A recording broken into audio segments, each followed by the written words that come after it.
Hello. I know it's a black screen right now. Okay, not anymore. Wow, that's crazy. That usually doesn't happen all on its own. Okay. So I've been fiddling with, Steam and, OBS and my computer for, like, half an hour. This is a... Sorry. Sorry for jump scaring you. This is, like, a very old game from 2006. So, when I tried to open it up just on my PC, it like took up the entire screen and I wasn't able to window it or alt tab out of it into anything else. Like it disappeared all of my other windows, so I couldn't get onto OBS to like click any of my OBS buttons. And I figured out that if I download it to my laptop and leave my laptop on in the other room and like stream cast it to my PC, that I can play the game, but it makes Steam ask me to log in again, and then I tried to touch the login again thing to like make it go away, and it closed out of both VTube Studio and this game. So I had to open it up again, and now I'm not touching it. I'm afraid to touch it. If anything bad happens, I'm sorry, the game is from 2006. I do have my chat window pinned to the top of my screen, and I think it works when I have the game open, so I should still be able to see you guys. But if anything goes horribly wrong and, like, the stream cuts out and I die in real life, it's because of that. So let's hope that it works and that nothing breaks. Let's everybody pray. Okay. So, I have my phone on my screen right now, and I'm gonna be looking at it when I switch back to the game to make sure that everything is still working. And if it's not, I guess we'll sit here and troubleshoot for another 30 minutes. Okay. 3, 2, 1. Gaming! Okay, my chat is still there. My stream's a little bit delayed on my phone, so I need to like check to make sure. Okay, I think it's good. I think we're good. New game. Don't break, don't break, don't break, don't break. You're listening to BHR, your local radio station on top of the world. It's exactly 15 minutes to 8 and this is Emma Harry. I'll be with you from now till late past the witching hour, and I'm inviting you to stay right here with me. It's 15 degrees outside tonight up here on Barrow Hill. The weatherman's trying to spoil it for us. He says we may be in for some rain tonight, but from where I'm sitting, it looks like it will pass us by. I don't know, those clouds look kind of dark and ominous. I'm not so sure about it passing you by. Oh.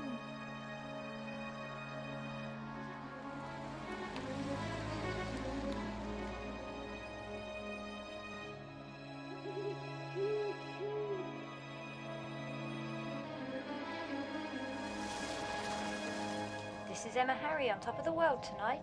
Not just any night. For those who don't know, it's the autumn equinox. An important date in the pagan calendar. And you've got 12 hours of darkness ahead. So let's celebrate. Like Alice, we're off down the rabbit hole.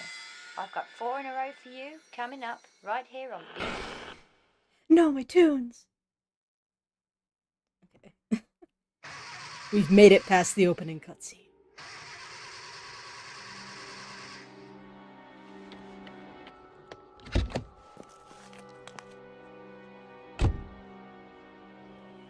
thief. Oh. Okay. There's a little black screen back there. Presumably that's my inventory. Okay, so this is ye old point and click. There's a rock. There's another rock. There's a little thing on the bottom of my screen that has a little Wi-Fi signal, and it's making me afraid that it's going to disconnect me from my laptop.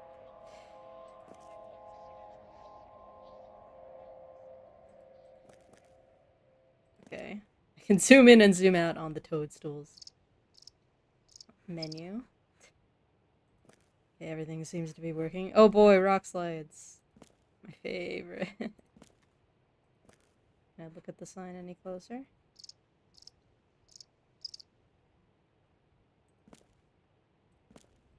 I don't know where I am. Can I... Okay, I'm just gonna ask, can I die in the spooky darkness?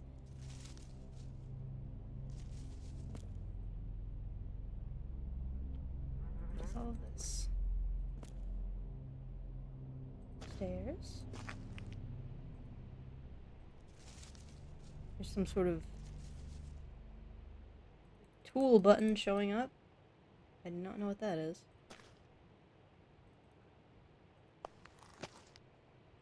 Oh my god. Oh, I'm gonna have trouble navigating in here. Oh no. Let's place another navigation game. Everybody's favorite. Is there anything, like, useful in my car? Can I interact with my car at all? Oh.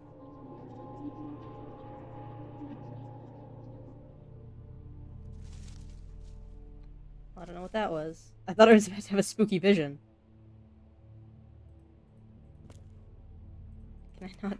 Do I have anything in my car? Do I have any tools in my vehicle? Okay. That just causes my brain to ripple.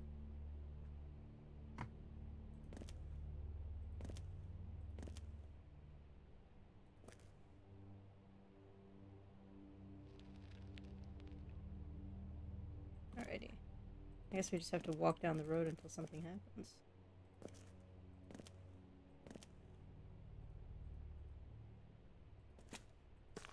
I have no idea where I am.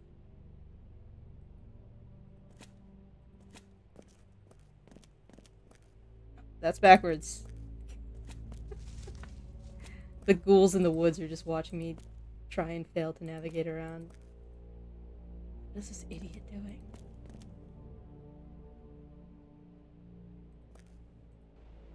A gas station!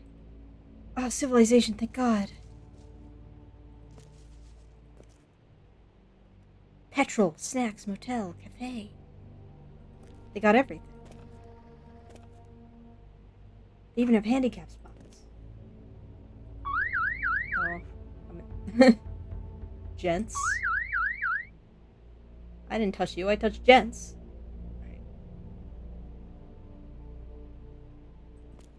Can zoom out. I cannot play with the bugs.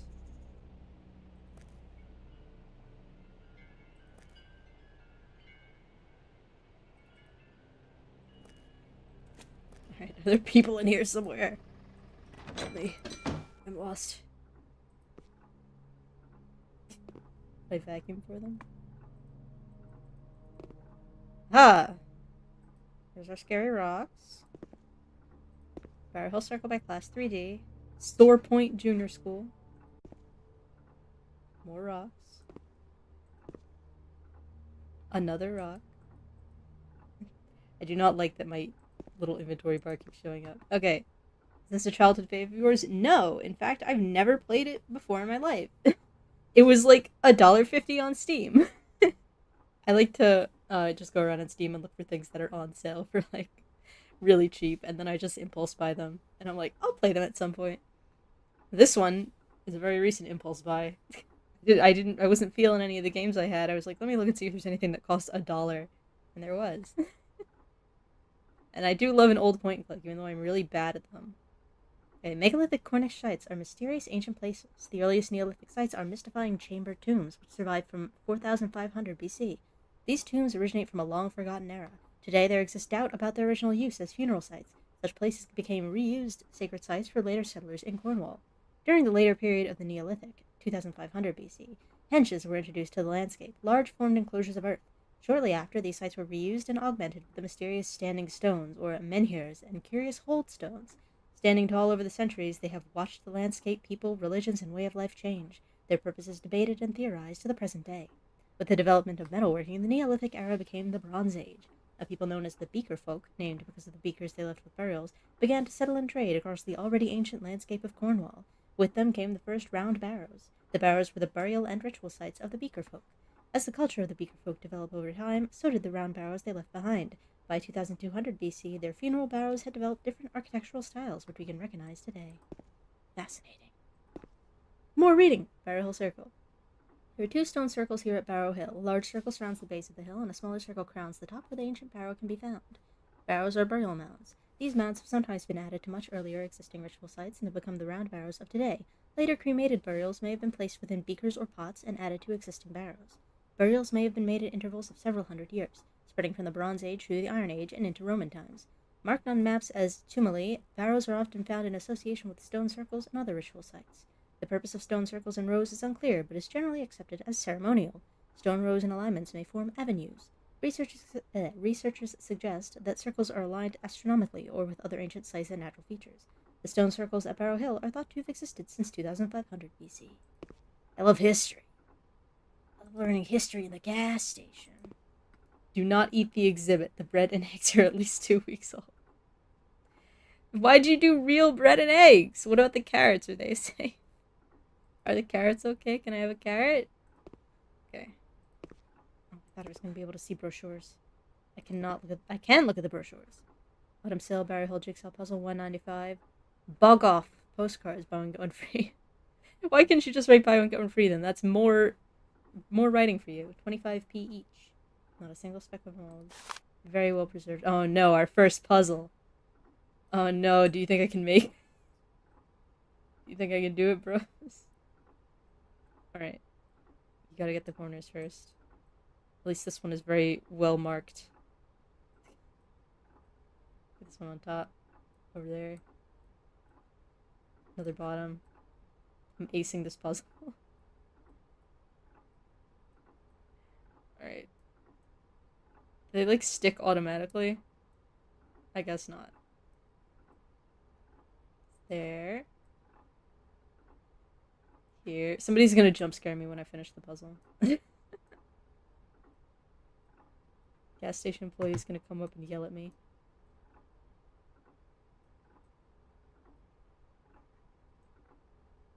This is much smaller than I thought it was gonna be. This is a very little puzzle.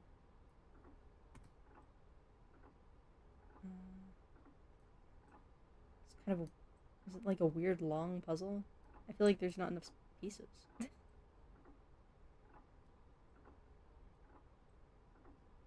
Oh, I put those in the wrong spot.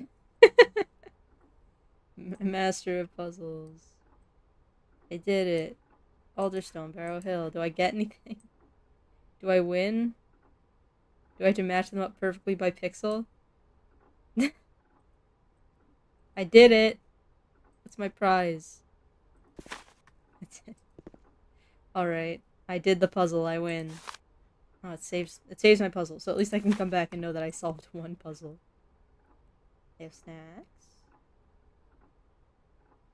Appears that the cafe may be closed. Alright. That was nothing. What's over here? What was meant to be honoured, remembered, has fallen into ignorance. They won't know where I am. Will anybody ever find me? Will I disappear too? Another corner in a newspaper? Another clipping for the scrapbook? Who's this British guy? Die. What? What's that? Hey man, what's up? Who are you? You can't. There was... It wasn't there. But then it came up. I heard it. They were... And it... Oh my god. Finish a sentence. Good God. The power went. Then there was a huge surge, and all the lights flared in the forecourt. I went into the kitchen, but it was too dark to see. When I came back out, it was there, standing by the motel in the gloom. I couldn't light that stupid lantern anyway. You might need it if you're out there. With that thing, you'll be able to get about easier. If you can get it working. Can't you hear it? No. Searching. What was it? They told me, don't work up here.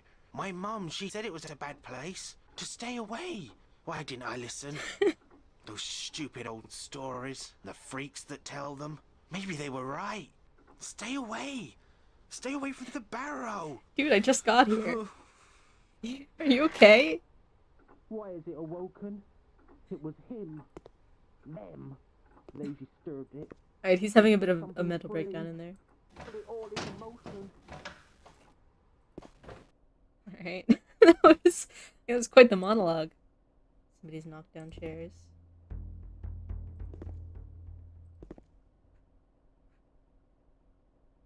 Somebody left a perfectly good sandwich. Okay.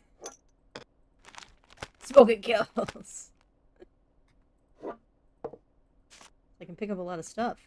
Ben, thank you for the flowers you left me. They were a lovely surprise. You know how much work I've been putting into my night course. With the exam over, I look forward to finding out how I've scored. Wish me luck. I was wondering if you'd like to go out and celebrate, or not, as the case may be, when I get the results. I'm sure George will let you have a night off. MXX. Marianne Fashions, Sore Point, Cornwall. Top fashion for a lady of today. Autumn sale. I can't read further. I'm allowed to read more of the fashion magazine. Why am I allowed to pick all these up? Alright. Moorish Monthly. Arthurian legends. Mythology gives way to ancient history. King Arthur is a mystery. His story has been told by numerous generations, but it remains just a story. Many of the ancient monuments you can visit across Cornwall now have Arthurian legends attached to them. The story of King Arthur is perhaps the most exported. One version of the legend suggests that Arthur was a Cornishman and that Cornwall was his kingdom. The castle of Tintagel is now associated with Arthur.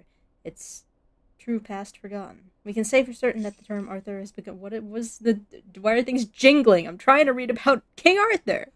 We can say for certain that the term Arthur has become a collective name, absorbing stories of a hero of ancient people and their rulers, forgotten kings, and great warriors. Who were these ancient powers that have been consumed by the Arthurian legends we know today? Who's playing a tambourine? History suggests that there were not many people here in prehistoric Cornwall in the early Stone Age. These forgotten folk grew over the centuries with migration from Europe, Ireland, Wales, and the rest of the UK. Cornwall became divided into small kingdoms, each with their own rulers, deities, faith, and folktales. Invaders came to conquer the UK, driving people from one area to another.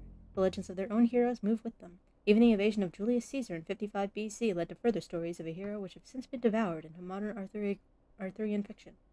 Cornwall has remained an outpost of ancient times, retaining much of its forgotten past in the ancient sites you can now visit. We can get a glimpse at our forgotten kings and deities by looking at sites such as Lanyon Coit, found between Penzance and Land's End. Modern myth tells us that King Arthur used the stone top as a dining table before his last battle. The Arthurian legend essentially desecrates this well-preserved burial chamber of one of our real ancient kings. Alright. A crossword puzzle? Am I gonna have to write a I might have to actually write a crossword puzzle on a piece of paper. Time to get out the paper and pen.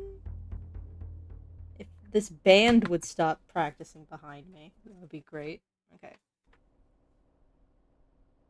Am I gonna have to, find hints for this, or am I supposed to actually know any of these? The way you pronounce those names correctly is impressive.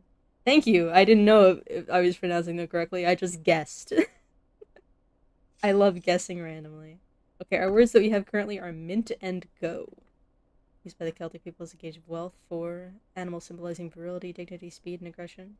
Time of year when the day and night are equal length. Presumably that's equinox. Mythology. Hearn the something. Old Cornish word for cave. Ancient Irish inscription script. Important metalworking expertise to the Celts. Anglo-Saxon concept for doom, destiny, and fate. Bird associated with darkness. Singular standing zone. Open lands of grass and heather. Negative answer. Okay. So no. Presumably. Where's that one? 5? Yeah, 5 down is no. The guy who did this cryptic crossword wasn't able to think of the word no. Longest or shortest day of the year. English 2 with sacred connections in Celtic culture. Old Norse word for poet. Alternative description for a male. 10, I think, is stag. Possible. I don't know if this matters at all. Am I gonna have to, like, write out a whole... I'm gonna need, like, a better pencil or pen. Because I still have my protractor. Okay, I found a pen that works. Let me just draw this on my piece of paper. Give me, like, 15 minutes.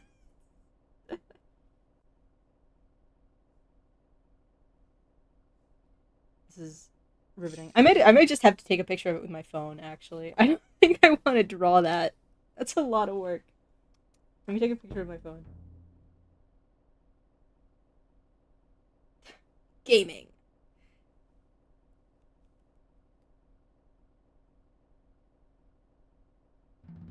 Okay. The picture has been taken on my phone. You can solve this as we go. I presume we'll get clues for these. I don't know if it means anything or if it's just like for funsies.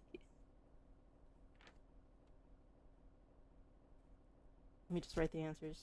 2 down, mint. 4 down, go. And what was it? Negative answer. 5 down. No. Well, the post has face. I'm sorry. I'm sorry. I'm losing tracking. Okay. Let me get out of there. Where'd my cursor go? My cursor disappeared. I have lost my cursor. The game has punished me for sitting on one puzzle for too long, and now my cursor has disappeared. Wait, let me alt tab out of it. Let me see if that fixes that. My cursor's just gone forever now. Alright. Okay. If I go back to the menu. The ghouls. The ghouls stole my cursor. I'm just like... Oh no. Not the tambourines. Okay, wait. I can see my cursor on my normal screen. Oh my god. This is a travesty. I'm doing that crossword in my space. Tell me if you figure it out. Oh my god. Why is this happening? Menu.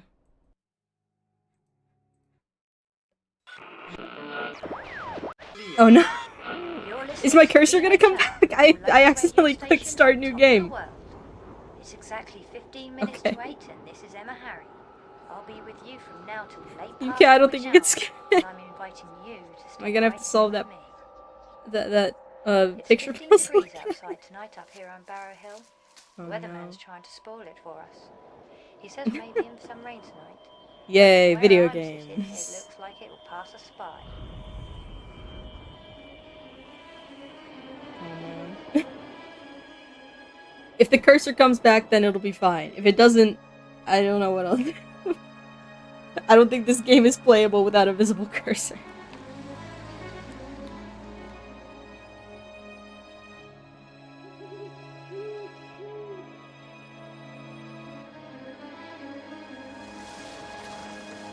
This is Emma Harry on top This of is the gonna world be tonight. fun, Not you just guys. any night.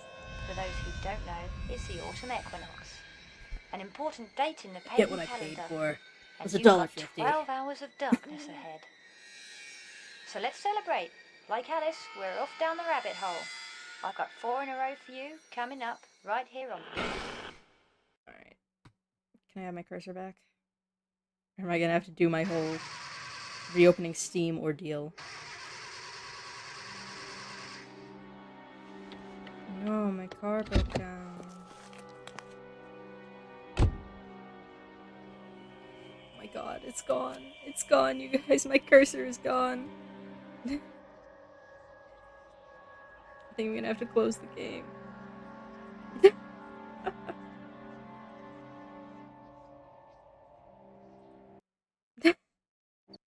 No. Oh no, weird things are happening to my screen. Oh no.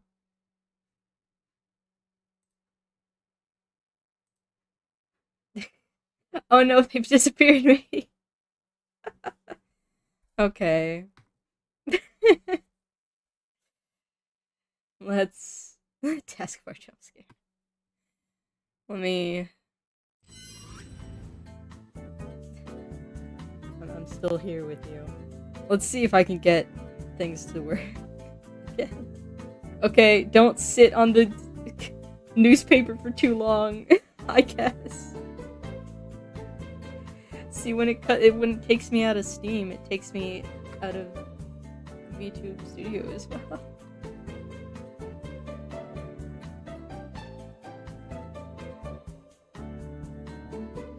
I don't even know if I remember my Steam password.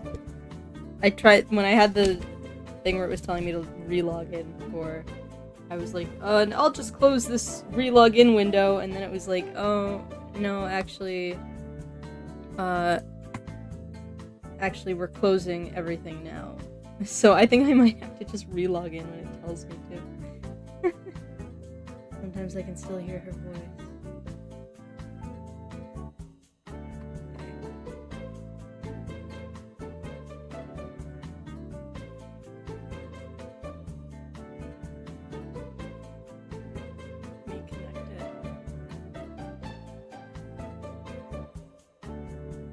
Alright, it's opening up.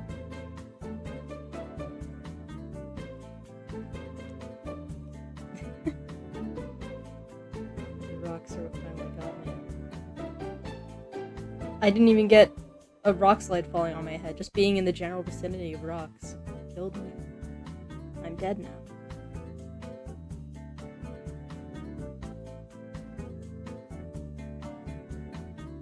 Okay, it's like it's loading the game stream. I may have to figure out a better way to go about this. I should probably buy games more than 4 hours before the stream. Still thinking.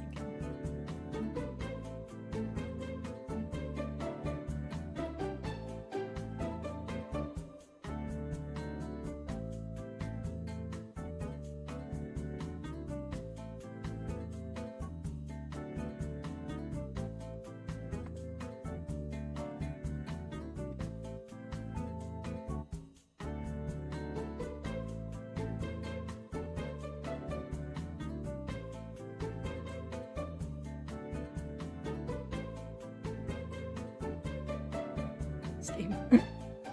Steam, please. Steam, I'm begging you. I like that's the streamer more than a game in 24 hours of set stream. No, he closed! Why did you close?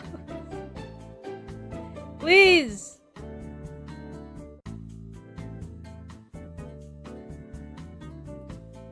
Oh no, it's like uploading my game progress through the cloud.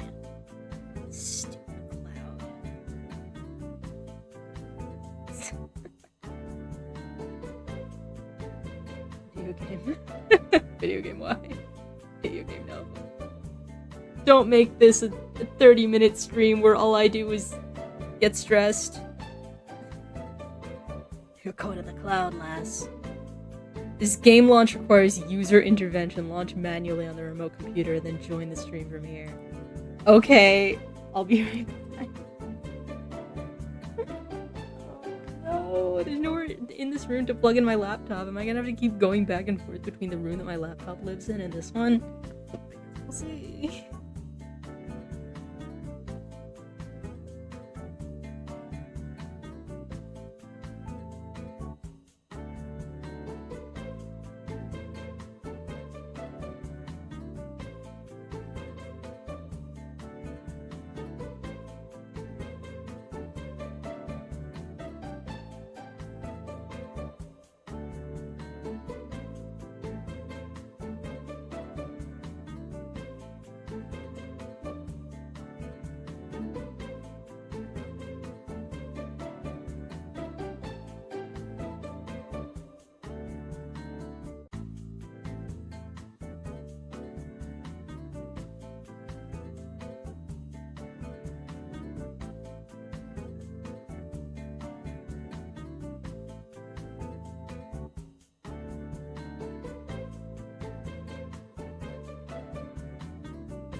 sound showed up.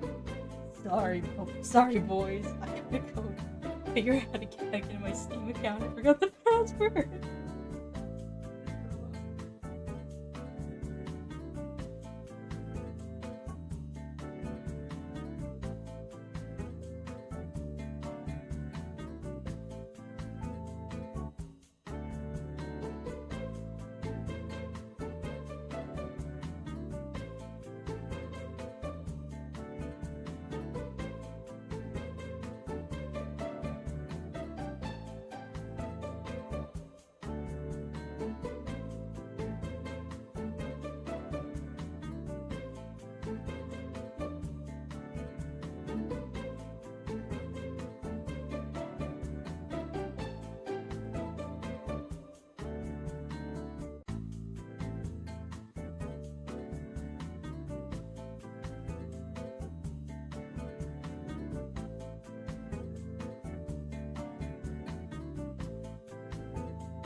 Why am I disappeared still? Oh, there I am. We've officially reached travesty status. I put in my email to reset my Steam password, and it told me, okay, we can text you a code to your phone number. Just click this button and we'll text a code to your phone number, and the button doesn't work. It doesn't. It's a JPEG. It's not a real button. I'm sorry. Okay, I would want to see if the VTube stream is still working. Here, wait. Let me put everybody back in the chat box. We'll sit and talk.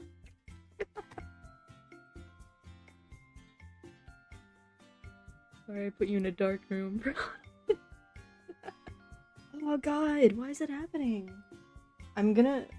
Just so that you guys aren't staring at nothing for 30 minutes, I'm gonna bring my laptop in here with me and it'll troubleshoot while just sitting around. No Steam Guard on your phone? I don't download apps. The only app I have space for on my phone is Project Sekai. I don't know, should I didn't even know there was a Steam app until literally right now, where it was like you can relog in through the Steam app, and I was like, they have that? Maybe I should. Let me get my laptop. We'll sit here and be confused together.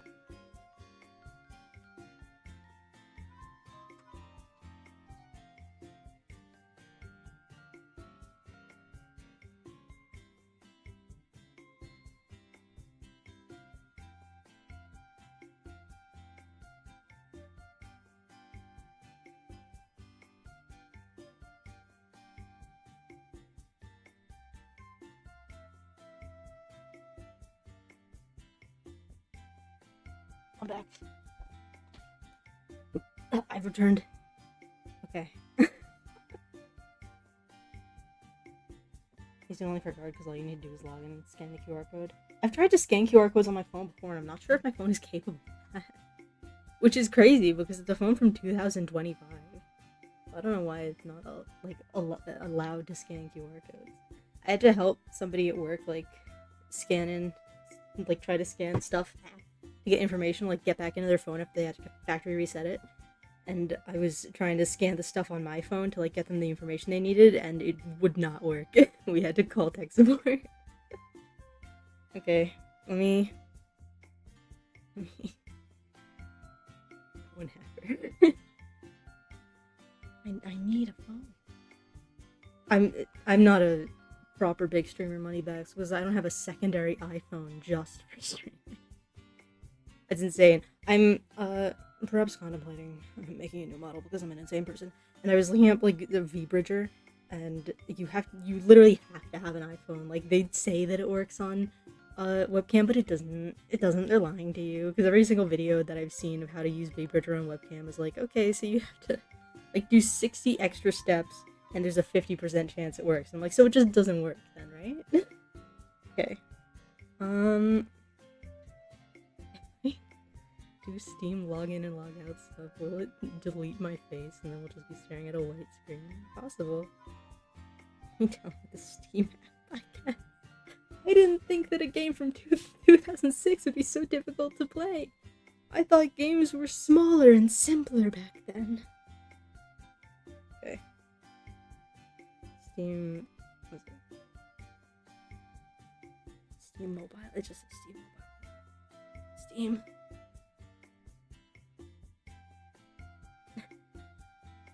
I'm doing my best. I'm really trying.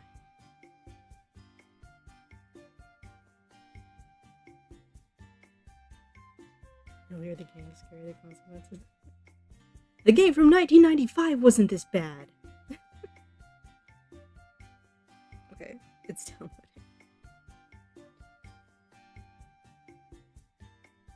It's installing. We're so close, bros.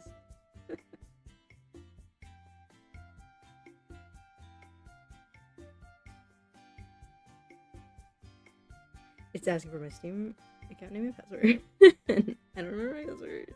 Okay, I need help signing in. Help me, Steam, please. Please help me. I forgot.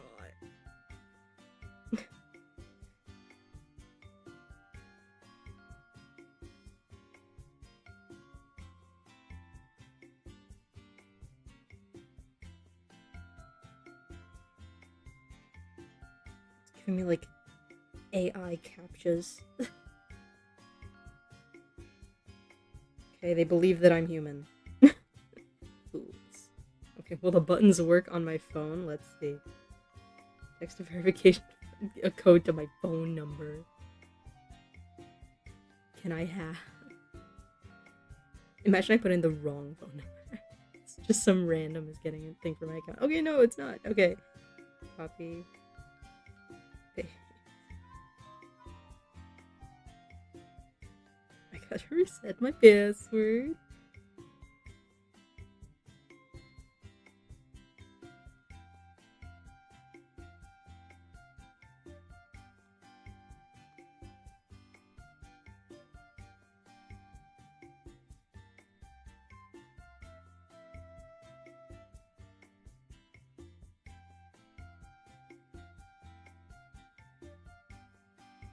Okay, I think I can sign in now. Oh, now I need to re-sign in. Have I disappeared from the screen? Possible. I can't see. Steam opened up on top of where my head is. Okay.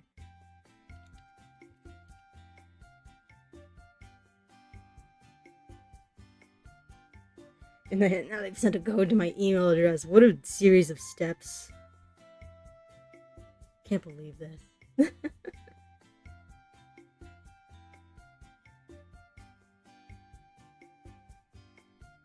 What's my code? Email, please tell me.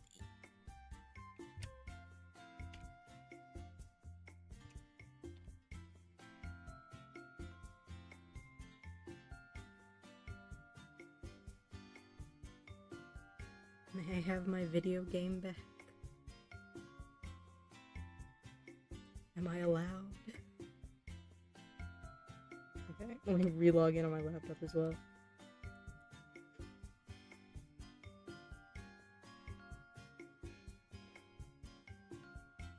Code time. Code time again.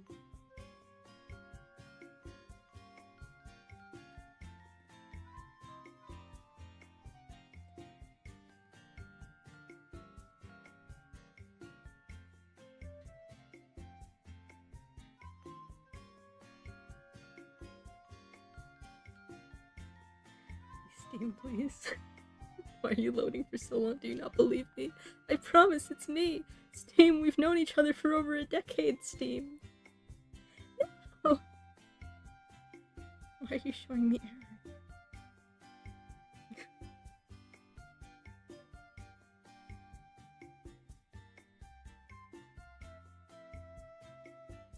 All I wanted to do was play video game. That's all I wanted. All I wanted was my cursor back.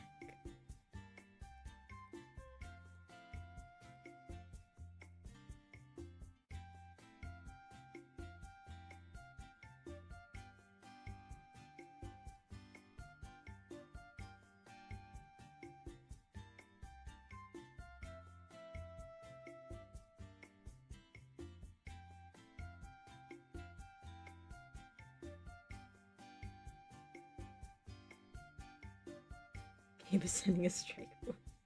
Gabe, please! I've spent so much money! You've gotten so much out of me, Gabe!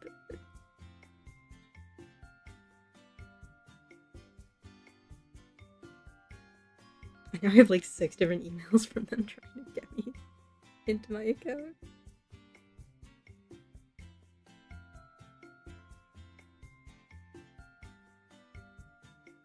Please look at the email. Am I allowed to look at my email, please?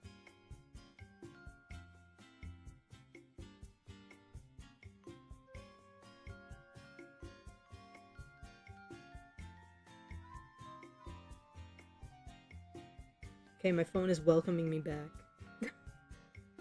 Yeah, whatever. Send me as many notifications as you want. I don't care. Please.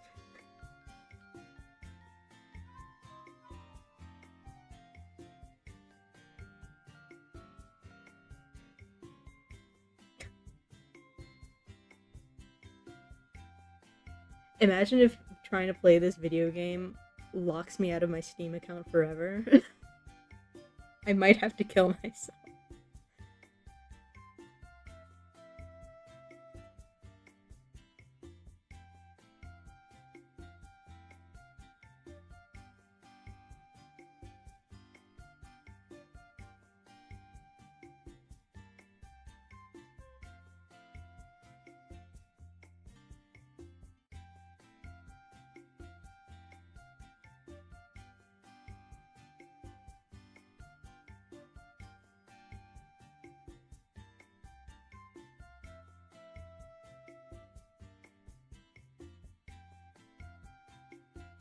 This is my Steam account I've had since I was 12 would actually kill me.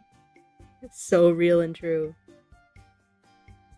What year did Portal 2 come out? Because that's when I got my Steam account, so it's been a long time.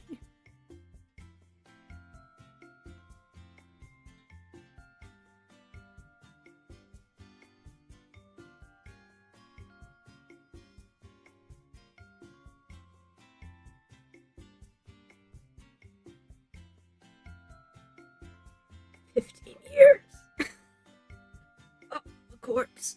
Okay. I'm gonna try and see if I can scan their QR code. I don't know where to go in this application. Where's all the stuff in the app? Sign me in, please. It says approved. Am I approved, Steam? The QR code has blurred itself out and there's a check mark over it, but it's not open. It hasn't opened Steam. Oh, it's opening Steam! Are we still back? We might be still back. Oh god. Okay. Let's see. And now I have to like go through the process again and then put my laptop back on its charging station. Okay. I think we might be good. We might be okay. What did we learn, Eilis? Never play a video game ever again. Oh god. I don't know. Whatever lesson I'm supposed to have learned, I probably haven't learned it properly, and I will make the same or a similar mistake again in the future. I'm surprised YouTube Studio didn't close down while I was doing all that. It's crazy. I guess we learned not to do that again. I guess so. Okay. Now I need to, like, We'll go back to the stream box. The box with the stream. And I will try to stream from laptop. No more video game streams, and now it will be slop content only. It's just nothing but me drawing from now on. Sorry guys, I'm an art-only VTuber now. I will never play video game ever again in my life. Only TikTok and YouTube short reaction. I would feel like, I think I would just fall into a deep depression if I had to react to TikTok and YouTube shorts. I don't want to know what's going on in TikTok and YouTube shorts. The only YouTube shorts that I watch and TikToks that I watch are people baking or doing science experiments. Anything else, I do not want to see. Keep me out of it. Okay, let me try to stream the game. Or YouTube shorts and IG reels. I don't even have an Instagram anymore. I used to, and now I don't, because there's just too much stuff happening on Instagram that I'm afraid of. Okay, I think I'm letting it load up first before I check. There's our title screen. It may be working. It's on both of my computers now. Are you ready to watch that little opening driving scene for the 3rd time? Okay, my cursor is here. Can I turn off the... Just pinch that close. Get the flame off. Okay, it looks like it's working. Okay. We may be so bad. Okay, I'm gonna put my laptop on its charger so that it doesn't die, because my laptop has very low, like, battery capacity. I'll be right back. That's an attractive face.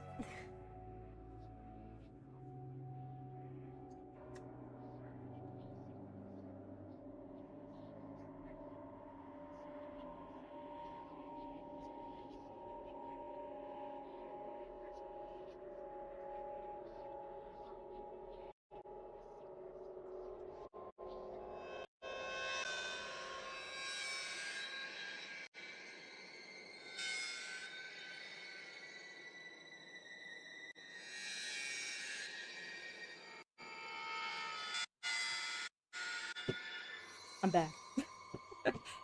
my soul has returned to my body. I think we're good. Hopefully. Please God. I'm just realizing my head is covering up the text, so let me scooch myself a bit.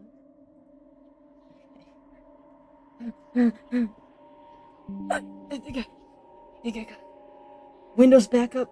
Don't bother me right now. I'm busy. It's always popping up when I'm trying to do other activities. Okay.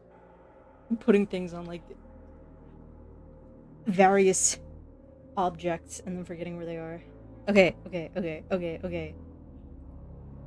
Can I load? Do you think we have load? Imagine you get a Windows update, don't even. Okay, I don't have. Refresh. Okay, no. We have to watch the opening scene for the 3rd time, sorry. You're listening to I love your local radio the radio. On top of the world. It's exactly 15 minutes to 8, and this is Emma Harry. Leave me alone, OneDrive. Late after the witching hour, and I'm inviting. I didn't ask for a OneDrive account, and yet it bothers me constantly. Outside tonight up here on Barrow Hill. The weatherman's trying to spoil it for us. Can we stop trying to summon it, please? But from where I'm I feel like it's gonna happen now. We've said it like 3 times. That makes it real. Okay. I think we're safe. As long as my cursor doesn't disappear again, because if it does, I think we might just have to call it. I don't think I'll be able to play this game. I'll have to refund my $1.50. Because it doesn't work.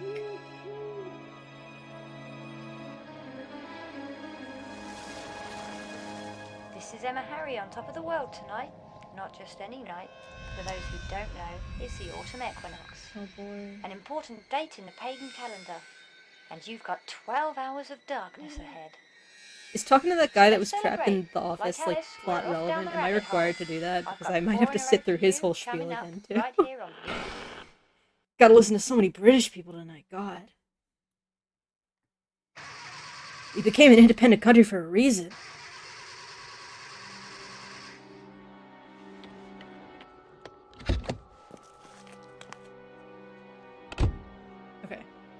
Leaf. Leaf. I can't believe they don't let me grab the leaf out of the air. Okay. Just run forward. Get me to the gas station right now immediately. This gas station is so far away. There it is! There's the gas station. Let me in. What's this? A new object. Royal Mail. Ah! A letter.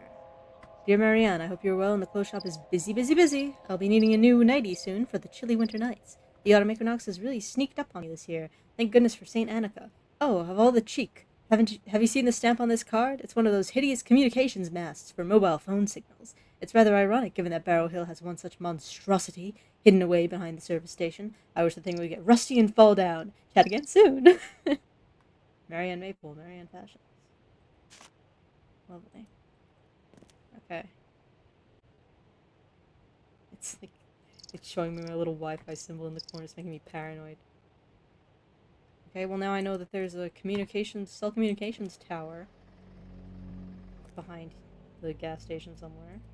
I don't know if that's important. What's this? Can I look at that? I cannot. I love giant. Just get that 5G into me. Why can I look intently at this vacuum and then just leave? I can't open up the vacuum. I can't snoop inside the vacuum. What? What's that? I love that he's just a Who PNG are of a you? man. You can't. There was... It wasn't there. But then it came up. I heard it. They were... And it... Oh my god! This is the worst kind of person. The power went. Somebody you Then can't there was finish a huge sentence. surge, and all the lights flared in the forecourt. I went into the kitchen, but it was too dark to see. When I came back out, it was there, standing by the motel in the gloom. In the gloom. I couldn't light that stupid lantern anyway. You might need it if you're out there. With that thing, you'll be able to get about easier. If you can get it working. Can't you hear it? Searching. What was it? They told me, don't work up here. My mum, she said it was a bad place. Stay away. Why didn't I listen? Those stupid old stories and the freaks that tell them. Maybe they were right. Stay away. Stay away from the barrow. Okay, bye. I started to run. It all happened so fast. He's just monologuing to himself in there. There's something wrong with this guy. Forgotten. A lot of big antennas in my area, open ones you can see for miles. I don't think we have many of those where I am. We do have a factory of some description. I don't know what the factory does. I just know that it's, like, spews out smoke. And me and my little sister used to call it the Cloud Factory. Because we were stupid children. Oh, we can read the menu! Scampi in a basket, and chips and salad garni, fish and chips and mushy peas, locally baked Cornish pasty, or pasty? Isn't it pasty? I think they say it pasty. And chips and salad garni, soup of the day and bread roll, sausage and mashed potatoes and onion gravy. Sweets! See sweets menu. New continental corner, chicken kev and chips, lasagna and salad garni. They love their garni. Spaghetti bolognese, that's not how you spell bolognese. And garlic bread, sweet and sour chicken and prawn toast, chicken curry and rice and naan bread, that's not how you spell naan, and chutney, burger a la fromage, cheeseburger, and chips. Why'd they suddenly get French?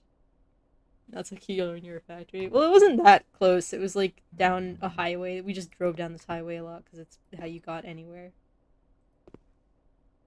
I can steal their pastries. Why am I allowed to just pick up and inspect random foods? I feel like there should be, like, a key under these. Big antenna on the horizon looks like a pitchfork. I used to imagine a huge devil creature around it. Nice. I remember seeing a post on Tumblr once where somebody was like, they had a big cell phone tower near them, and they, like, fell in love with the cell phone tower. They're like my giant handsome boyfriend with the giant red light on top. To all staff, please note that fake 10-pound notes are circulating in this area. Any notes accepted will be deducted from pay. Things to look out for. Is the note blurred? Does the note feel thin or fat? Is the note blank? Is the note in English? Is the note rectangular? Okay. Babs Cabs. Maybe I should write down the number for Babs Cabs. My car broke down. Let's see. 503 2656 2656 3636. Babs Cabs. Alright. We can get sausages. I'm sure this will be important. I'm just gonna write down every phone number. The sausage phone number. 0503 444 222 444 222. Ah, I wanted to read more.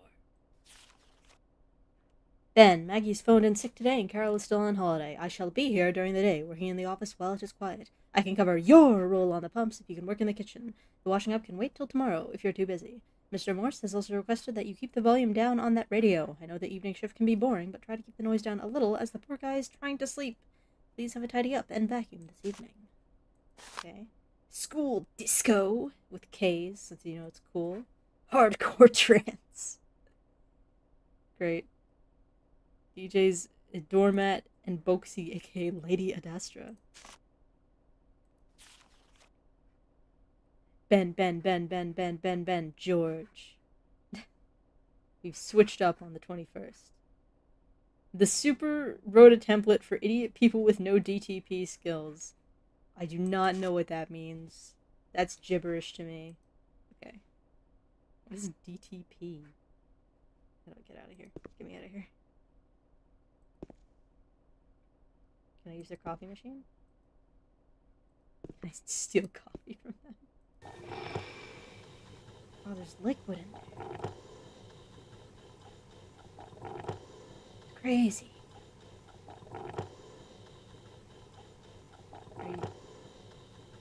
Now it's just making scary noises. I don't know how coffee machines work. Is it broken? Stop it.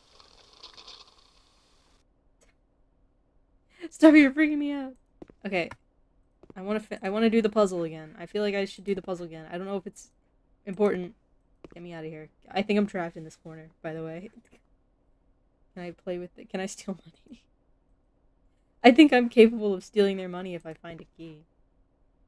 Can I pick up that letter at all? I can. DTP is apparently desktop publishing. Learn something new every day. Ben, can you deliver Phil's dinner to motel room number 2 tonight at 6:30? He said he'll be out on his evening rounds of the dig site, so just leave it for him when he gets back in. Don't forget the lock is set to 959. Alrighty then. Let's see. I don't know what time it is. 959.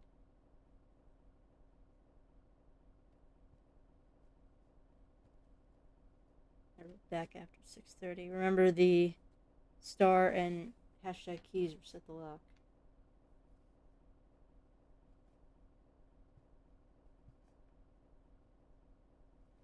Okay. I've learned information. Oh my god, get me out of here.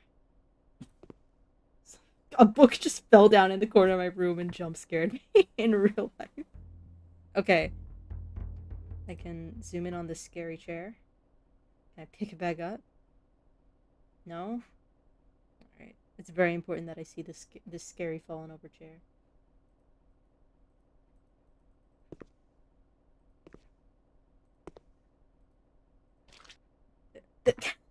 I've poked their brown sauce.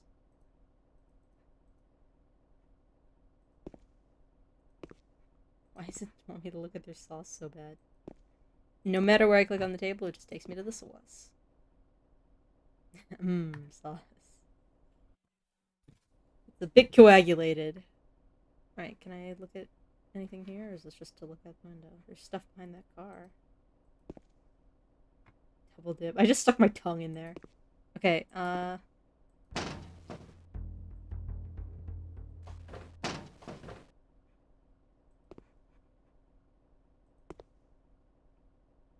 shoes, papers. There's a door open. I do not know how to navigate. Can I move this at all? Why am I allowed to...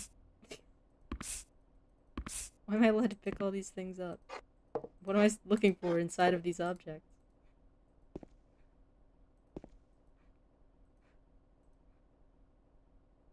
Alrighty. I cannot touch the light switches.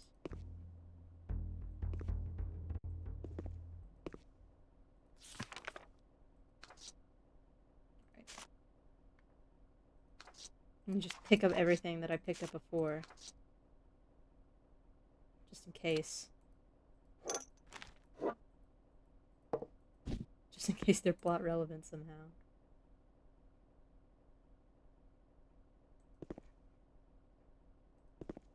I've got another lovely painting. That one too.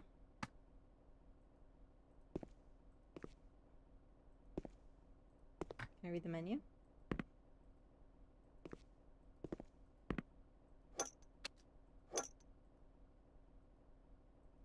I need to have some sort of... Is there something in there?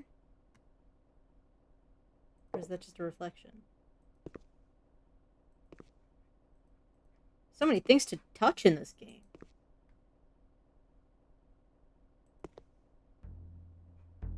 Okay.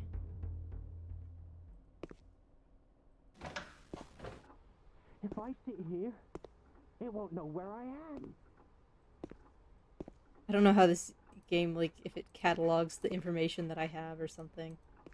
I want to just make sure I've clicked on everything. Oh, hey, new stuff. Barrow Hill Stone Circle from left to right.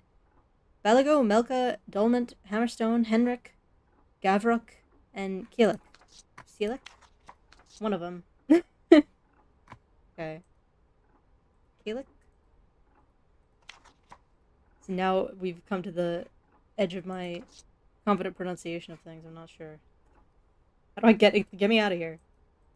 Can I leave?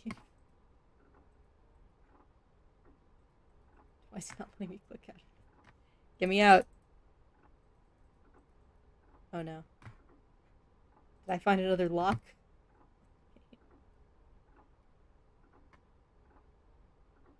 My cursor isn't doing anything. Wait.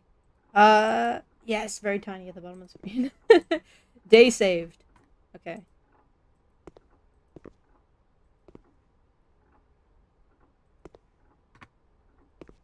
Do not need the exhibit. Can I touch? I'm not allowed to touch the exhibit. It seems like the cursor is a little bit, I don't know, offset. It's not 100% where things should be. Wait, let me move everything out of the way. I don't know what this does. This is just for fun. Are they getting me with a just for fun puzzle?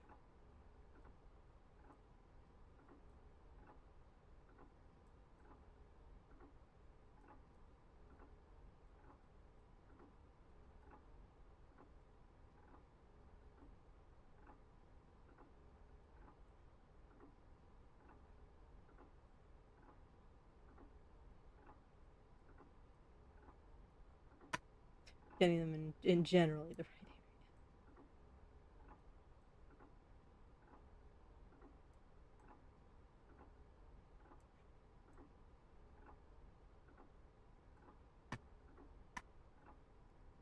My cursor just disappeared again. Video game? Video game, don't do this to me, video game. Oh no. Oh no.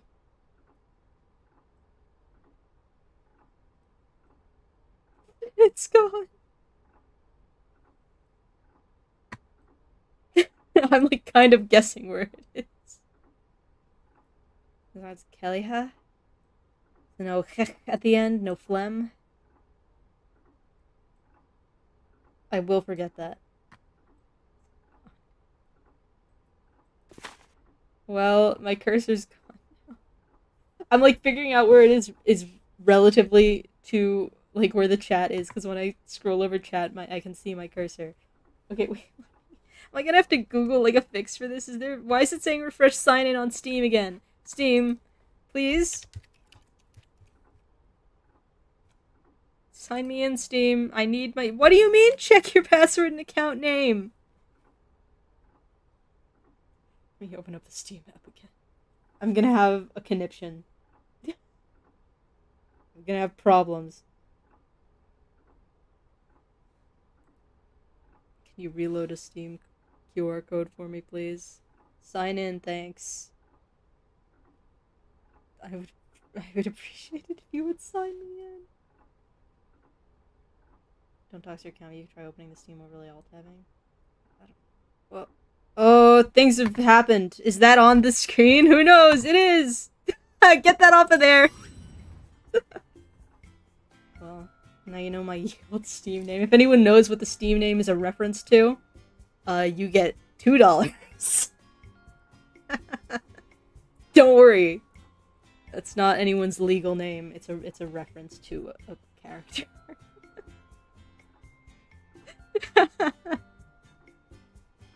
Eilis gets doxed. Oh god. Why is that happening? Team, please. All I wanted was to play my 2006 video game.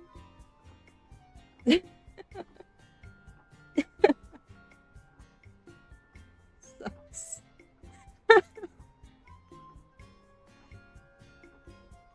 I'm gonna throw up. Why is it so big? Why is it so zoomed in? The only thing I've successfully done in this video game is solve one puzzle that doesn't even, like, give me a progression item. It's just to, like, make me feel good that I solved a baby puzzle for babies.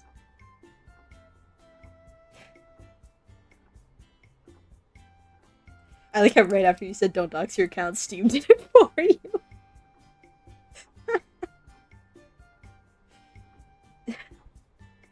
This isn't- why am I in, like, a login loop on Steam?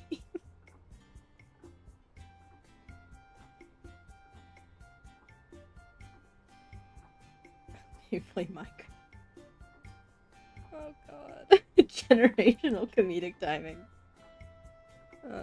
Man. Okay, every time I sign in on this, like, emulated Steam or whatever that it's doing. Oh, what was that? Why did I get an achievement? Why was there an achievement noise? Hello? Oh, great Koogly Moogly. What is happening here? Alright, I guess we're not playing the rock game. On the bright side, I get to use this. Yeah, everybody look at my swirly animation that I did.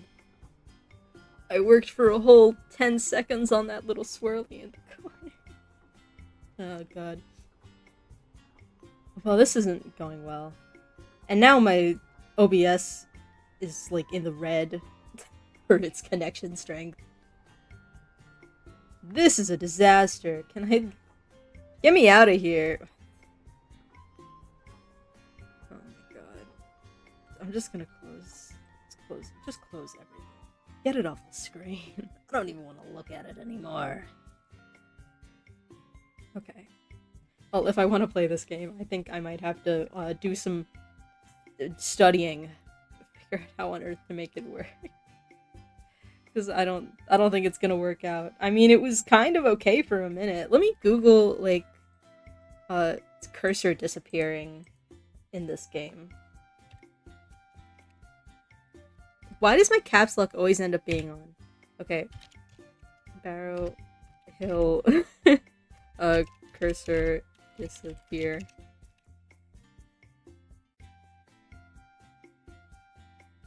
Oh, somebody in 2016 when the game was first added to Steam. Some game-breaking bugs. I've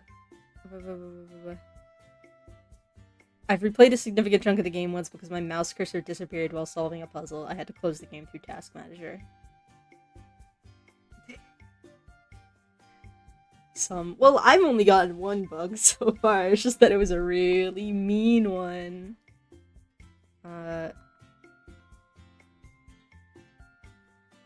If you're using saved games from previous updates, then that happens, but I'm not, because I literally just started the game for the first time in my life. Okay. This bug got hands.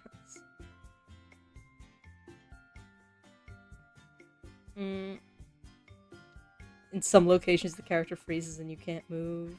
That's fun. Maybe I should have looked for the possible bugs first. Oh.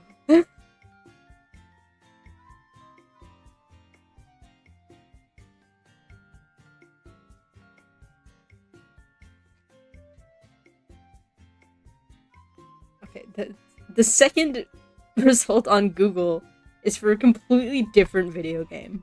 So that does not bode well. Then there's one for Dredge. Every video game on Earth, except for Barrow Hill, is showing up. Can I Google? Let me put Barrow Hill in quote-unquote for you. Maybe you'll figure it out. I don't think there's anything. What's happening? That's just taking me to the front page of someone's blog. Why are there so many of these? Or are there so many things that aren't helping? Okay, so it doesn't look like there's anything that will easily tell me how to get my cursor back. No! Well, it's been a while since we had like a pure pain stream. Last time we had a pure pain stream was when I was trying to play Fallout. So that's fun. I had to do some detective work on some very old game forums. The problem is that I'm not sure how it would have changed between 2006 and it getting put on Steam in 2016. They might have, I don't know, changed some stuff in the game code. So if, like, to make it work on Steam. So if, I don't know how games work. I don't know how coding works. I'm just making random guesses. But, like, I would think that they might have to change something to get it to work on, like, newer hardware. So if I look at something from, like, 2007... whatever fix it is might not even be possible on a current computer. You have at least one over here, I guess. Do I have Minecraft on my computer? Maybe I should play Minecraft for real. Play some Windows compatibility issues. Entirely possible. Okay. Let this be a lesson for me in the future. Get out of here, refresh, sign in. If I X that out, it's probably gonna disappear. Whoa! I've just wiggled myself around. I accidentally changed the size of my VTube Studio window. Sorry if that looked weird. Load of that block game. PC gaming making doesn't have anything. Well, that's fun. Let me see if I can just re-sign in on my regular Steam here. If it's gonna close me out. Can you sign me in, please? What is happening here? The account is signed in elsewhere. Please re-enter your password. I just did! Okay. It's not looking great.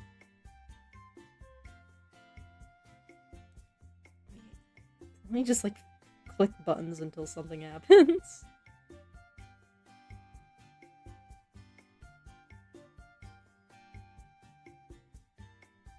Now the Steam mobile app isn't even looking at the QR code. It says fail to load QR info. I'm doing with remote player Steam. I'm like, well, I closed it. Do I have to go and like get it off my laptop again? Let me go look at my laptop. I'm getting so much exercise tonight, you guys. There's so much getting up from my chair and walking around. I'm gonna be buff.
Okay, I like task managered myself out of Steam and the game on my laptop.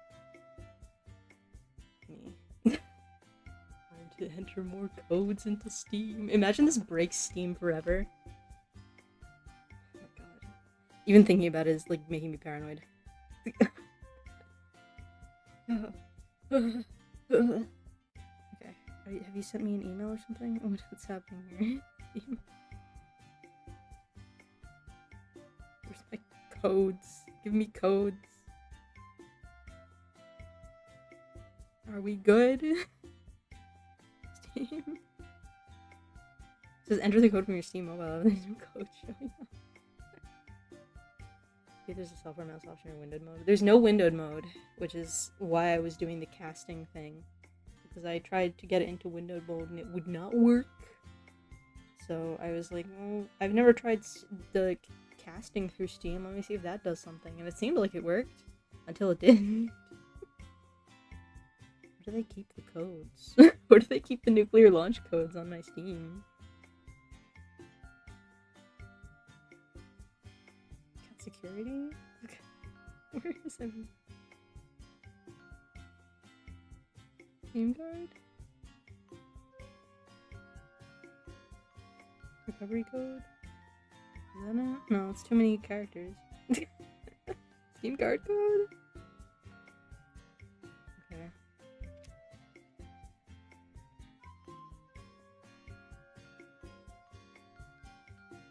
You need wrapper to hack in windowed mode. God, that's scary. That sounds like a crime. Steam, please load this code before it disappears off my Steam mobile app and I have to enter it again. I'm not very fast at typing. Can you think a little faster? I'm dying. Oh, the code has changed, Steam. Are you going to have a problem with this now? Is this going to be an issue, Steam?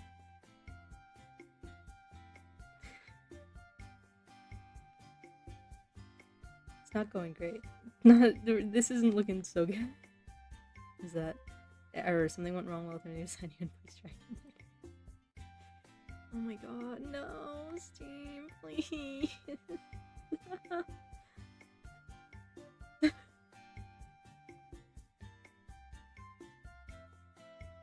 Oh god. This is fun. Well, how's everybody doing? This may not be a game stream anymore. I think I might have to give up on that. Now this is an Eilis frantically troubleshoots her Steam stream. It says it's logging me in this little window, scrolling past blurred images of games. We just watch videos of cookies. Let's just put on ASMR videos. ASMR. Had a rough week sleep. I'm feeling better today. That's so real. I slept for 12 hours. I woke up at like 3:50 today. I was really upset about it. I always feel like I squander my weekends by sleeping too much. Oh god. It's shutting down Steam. Am I gonna disappear? Let's react to first stream. Don't even. I'm so... That stream is... that stream is semi-private for a reason. I think if I actually watched my first stream, I would really for real throw up, and it would be really gross. And you would all have to listen to me vomiting. Squishy, weren't you there? I feel like you might have been there. Squishy is the original. I can't remember old Alice, like she was erased from my brain. Good. Alice looked much less cute than I do currently. I have the link still. I mean, I think it's in my, what is it, playlist, my playlist of all of my streams. It's in there, it's just removed from, like, the main page of my channel, because I was, like, fiddling with it. I forget why I was fiddling with it. I think I wanted to, like, figure out how to edit it for some reason, and then it just, like, made it, like, private, and then when I tried to unprivate it, it, like, changed information on the stream, and I was like, you know what, I'll leave it private. It's like link only. Got any art or covers in the works? Unlisted, that's what it is. I always forget what unlisted is called. I remember that there's private and public, and I'm like, I don't know what the secret third thing is. Unlisted. And, like, you can still watch it with a link, it still works. If you want to watch me be, like, cringe and embarrassed and say 50 times a minute, I do that less now. I say maybe 25 times per minute, so we're getting better. Art covers in the works. I have a cover that I'm working on that I should hopefully be uploading sometime this month, and then I have a couple other things that I am working on that are not quite so close to being finished, but that I was planning on uploading while I'm away. I'm going to be away for a couple of weeks in April, so I'll have some stuff to upload then. But I don't want to say too much about the things that I'm doing, because I feel like whenever I talk about them too much, I start getting scared. I like start having expectations for myself, and then I just don't do it because I feel like it's never gonna be good. That's why I stopped drawing stuff for my covers on stream, because the past like 2 or 3 times that I tried to do it, I got at least part of the way through the art, and I got like a good amount of the way through like editing and stuff, and then I just decided that it sucked and I hated it. And I was like, that's disappointing if I talk about it publicly and I show like the drawing and then I just don't do it. So I decided to stop drawing things on the stream. Okay, is my Steam gonna be dead forever? I kind of want to open it up again, but it might make me disappear. I'm honestly surprised YouTube Studio has been sitting up here for as long as it has, and it only disappeared me once.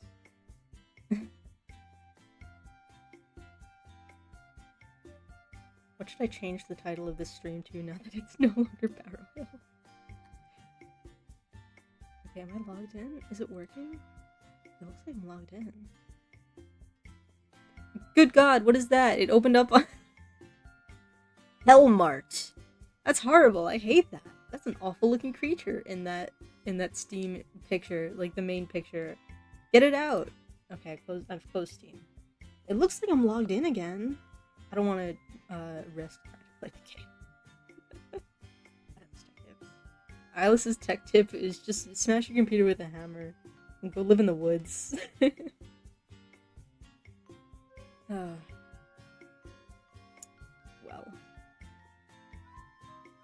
Every once in a while we have to have like a fun new type of stream where I suffer and die. Everybody loves suffering and dying. Okay, I'm closing out my Steam app on my phone because I just realized it's been like cycling through secret codes for like 15 minutes. Get me out of here. I want nothing to do with you anymore. I'm deleting my Steam account. I accidentally closed my Firefox. Okay, my tabs are still there. Oh man. See, this is why I play video games. I don't have anything to talk about. I'm an incredibly boring person. I feel like I need to at least... I gotta give you guys something if I'm not gonna be playing my video game. Gabe's pretty old. I saw a picture of Gabe Newell recently, and he like looked like an old man. It was scary. I haven't seen a picture of him since like the Portal 2 era. I haven't like kept up on Gabe. And then I saw a picture of him in like a news article or something recently, and he was old. Like he had white hair. It was scary. It's like he was like a ghost. I don't like that. I don't like that people can just change appearance over time. Gabe is like 60 now. Gabe was like my parents' age. I never realized that. I never knew how old Gabe was. Plus, a lot of white guys put in the work. Good for him. Unless it was like from an uncontrollable medical condition, in which case, oh, sorry, Gabe. Of course, it was like 11. Yeah, that's actually distressing for me. I remember like driving down the highway, like my mom driving me down the highway. I wasn't driving, I was in middle school, but my mom driving me down the highway, and there was a billboard like on the route from between my house and my cousin's house that we visited very regularly. There's a billboard for Portal 2, and I would see it like basically every week. I would see the Portal 2 billboard, and I was like, I gotta, it's a sign from God, I need to play Portal 2, because I had like watched playthroughs of the original Portal on YouTube, and I thought GLaDOS was cool. And then I was like, Portal 2? And there's a cool new robot, because it was the picture of, like, Peabody jumping through a portal. I was like, I gotta get Portal 2! And then I got it, and then I got, like, to the point where Wheatley turns evil, and then I stopped playing the game because I didn't want Wheatley to turn evil. So that's something. I was like, I'll just watch playthroughs of the game after, because it was hard. I was just as bad, if not worse, at puzzle games then, as I am now. So it was a real struggle. I had to look up lots of walkthroughs. My little sister actually solved a puzzle in Portal for me once. It was, you have to, like, step on the things that throw you, aerial faith plates. You have to step on those over, like, an acid pool. You have to get over an acid pool with them, and I couldn't figure out how to do it. My little sister got it in one try. So now I'm embarrassed at myself. Now I'm remembering that, and I'm embarrassed. She's only 2 years younger than me, so it's not that crazy. She still had our brains were, like, mostly comparatively developed. It's just that I was worse at puzzles. And I did play the multiplayer for, like, a couple of hours with one of my friends. So I got some play out of Portal 2. My sister's just better at everything than me. She's like a real person. She got a job before I got a job, which is extra sad. She's like a businesswoman. She's not actually a businesswoman. She does, like, marketing. She went to school for marketing, and I went to school for drawing comics. So you can tell who's the better child. So it's really obvious who's the superior sister. But I have 95 subscribers on YouTube, so who's laughing? Oh god. Man, I hate talking. You never play games like you do. She's never played any games, like, ever. I don't think I'll ever understand how she managed to finesse Portal so much better than me. She never touched a video game before in her life, except for, like, one time she stole the controller from my older cousin while he was playing Call of Duty, and she, like, shot 2 people and then died. That was, like, the extent of her video game ability, and then she just beat a Portal 2 puzzle for me, and then never touched a video game after it either. 97. Oh, wow, big shot. I can almost monetize my channel now. Remember when Portal 2 came out? I was 16. I stayed up for the midnight release and played 6 hours straight, took a 3-hour nap, and finished it when I woke up. That's crazy. I would never be able to do that. Now I'm thinking about, like, games that are coming out that I want to play. And by games, I mean literally just Control 2. I keep every couple of days I get a notification from YouTube where it's like, the Control channel uploaded like a new video or a new YouTube short, and they're like, hey, remember how Control 2 is coming out? And then I'm like, oh boy, Control 2! And then I remember that when it comes out, it's gonna cost probably like $60. And I'm gonna want to play it. I'm not gonna want to spend $60. I have to keep having, like, a fight in my brain with myself about if it's worth it to buy Control 2 and spend $60 on a video game right after it comes out, or if I should do my patented strat of waiting for, like, 3 years until the game is no longer relevant and then playing it on sale. I really want to play Control 2. I really want to spend that $60 so bad, but I'm so cheap. So I just leave it to impulse. I feel like I've gotten worse about impulse purchasing things recently. I don't know, I'll, like, stop myself from buying things for, like, a really long time. Like, I'll watch the Steam price. Like, there's a website where you can check, like, the price of a Steam game over time. And I will, like, check that price and I'll be like, is the sale price currently now cheaper than a sale price in the past, or does it cost more? Should I wait longer until it might be a cheaper sale price in the future? But recently I've just been seeing games and being like, yeah, I'll take it. I don't know why. I don't know what changed in my brain chemistry. I need to stop. I have to stop spending money on video games because I don't play enough to like justify it. Start a Lone Shark Mafia group to help pay for Control too. Thanks. Thanks, guys. If I get to what's the like isn't it like 200 subscribers before you can start monetizing YouTube? If I get to 200 subscribers before Control 2 comes out, people can donate me money and then it won't even count. That's not happening. Something embarrassing is really self-defeating to compare yourself to someone more successful sibling. They probably look at you and see all of their failings and your success too. Nah, you don't know my sister. She's way cooler than me in every conceivable way. Everything else is getting more expensive. Games are cheap compared to groceries now. Because I remember when I was a kid, I would like go to GameStop and I would get a game for like $20 and I'd be like, yeah, a video game. And now everything costs like, some video games cost like $70. That's almost $100 for a video game. I keep having to like do math in my brain. I'm like, how many hours is this video game? How much money am I paying for this video game per hour? Which probably is not a great math in my head to do because I will go by like the average of how long other people take to finish the game, and usually I'll take like 2 or 3 times as much. So really, I'm getting better money per hour out of it than anybody else. It's like 1,000 subs and 4,000 watch hours, I think, isn't it?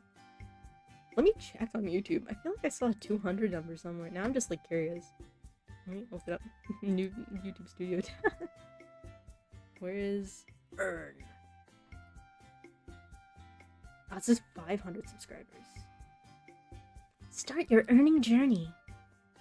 And then it says eligibility 97 out of 500 subscribers. And 3 video uploads in the last 90 days. I got that. No problem. And 3,000 watch hours or 3 million shorts views. That's a lot. That's a lot of views. We're almost there. Almost there, boys. I've got 3 video uploads. Console games have always been a bad deal. I don't even play stuff on console, but even on Steam though, games cost a lot of money. I hate how much money things cost. I want to just, I'm so cheap. I'm such a cheap person. Even like t-shirts cost too much money now. I guess I just don't have a good concept of like the value of $1. Because every time I walk into like a store and I see a t-shirt and it's like, this t-shirt is $25. I'm like, it's a t-shirt. It should cost like 10 at most.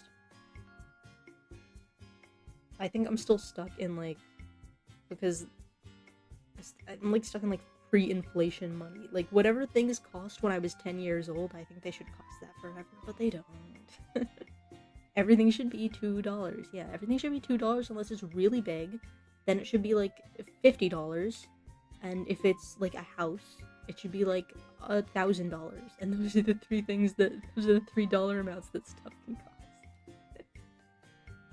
Yeah, the Maze compilation done will do numbers. If it's for the good of the channel, I guess I'll let you make an embarrassing video about how many mazes I've gotten lost in, I guess.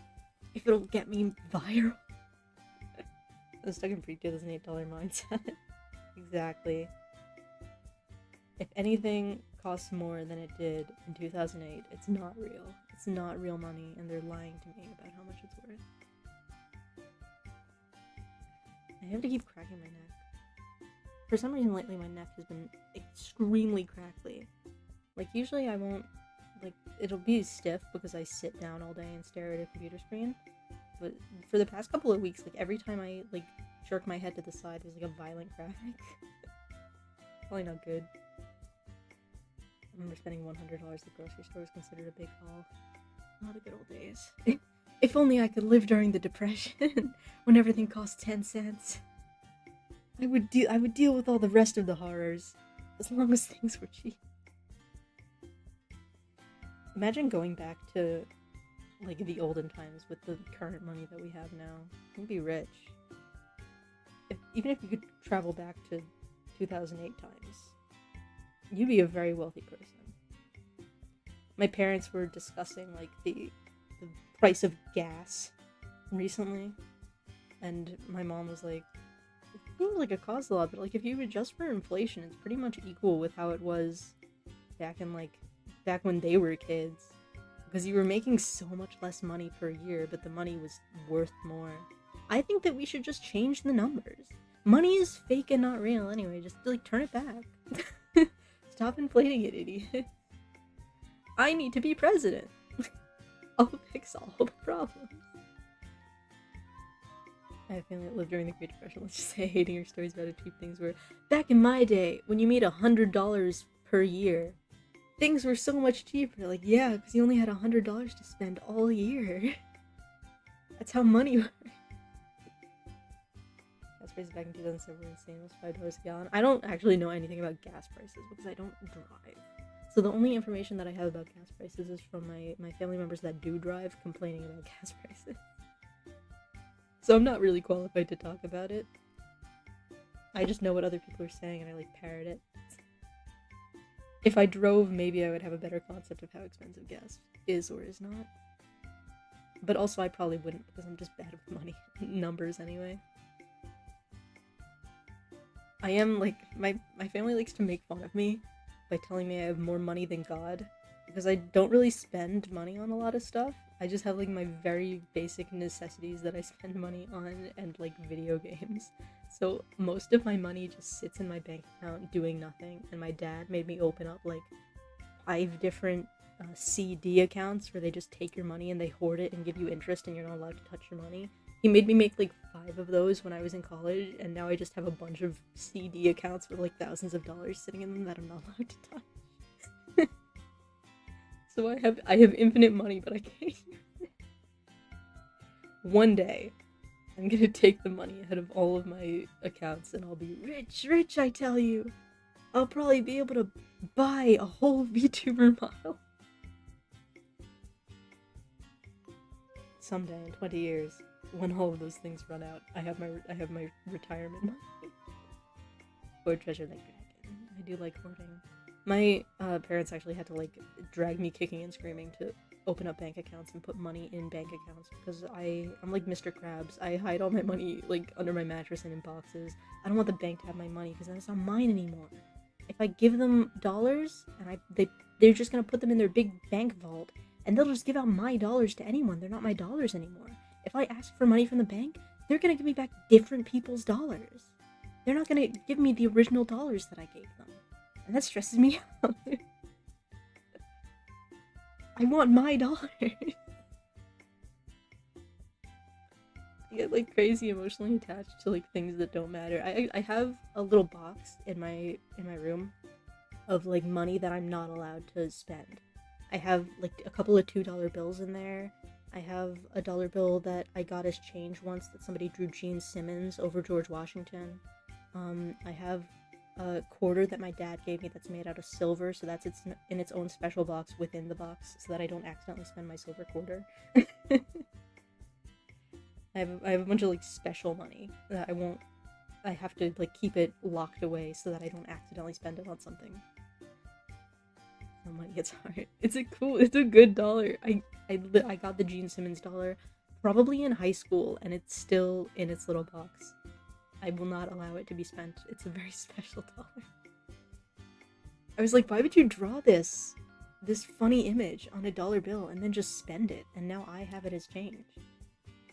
Also, I remember there was this thing when I was in like middle school and high school. Sometimes you would get dollars that would have like a link to a website written on them, and it was a thing where you could track where the dollars go. Like you have the website and you have like a code written on the dollar, like numbers, and you would input it into the website and it would tell you like where like the locations where that dollar had been spent and then received as change, and you could track the dollar's movement. I don't know if that site exists anymore because it's been a very long time, but every time I got a dollar with one of those sites on it, I would keep it. I wouldn't even check the website. I just kept it. I was like, it's mine now, it's out of circulation, nobody will ever have this dollar again. I'm the last person to have the dollar. I'm pretty sure a couple of them are still in my special money box. I think I must have spent at least a few of them because there were so many. They were everywhere. My family calls me super cheap because I can talk myself out of buying groceries because I feel like I'm dropping.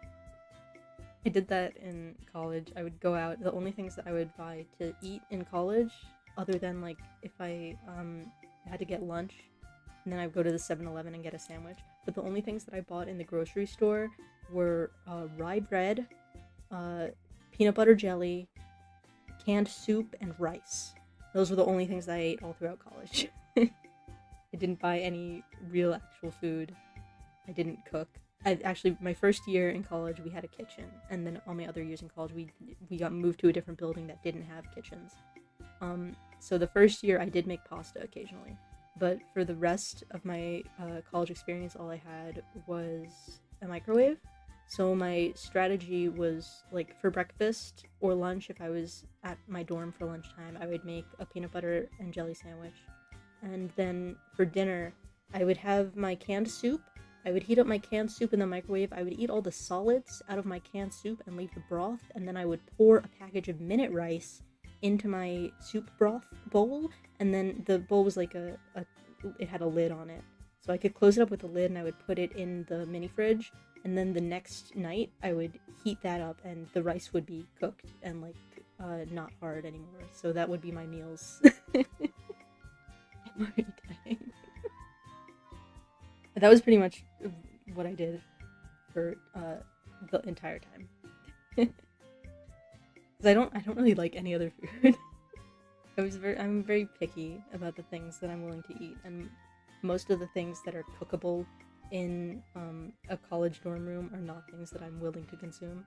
So I was just eating soup. And my mom had to, like, every time I would come home for a little while, my mom would be like, "We need to get you low sodium soup. Remember, Eilis, buy low sodium soup only, please. Please do not die of high sodium soup." So I would always have, like, she would buy me like 10 cans of low sodium canned soup so that I didn't get salt poisoning. Don't autism me. Don't point at me and say autism. I might have symptoms, but no doctor's ever told me for sure. So I'm normal. I'm so normal. I'm totally regular. I'll eat a lot of stuff. It's just that I'm not willing to eat stuff if I think it's gonna be weird and gross. And most of the things that I tried in college that weren't my soup strategy were kind of weird and gross. Because I had to get stuff that you could heat up in a microwave. So most of the offerings were like weird, icky microwave food. There were a couple of like microwave meals that I could eat, but they were really salty and also really expensive. And I felt like my soup strategy just worked better.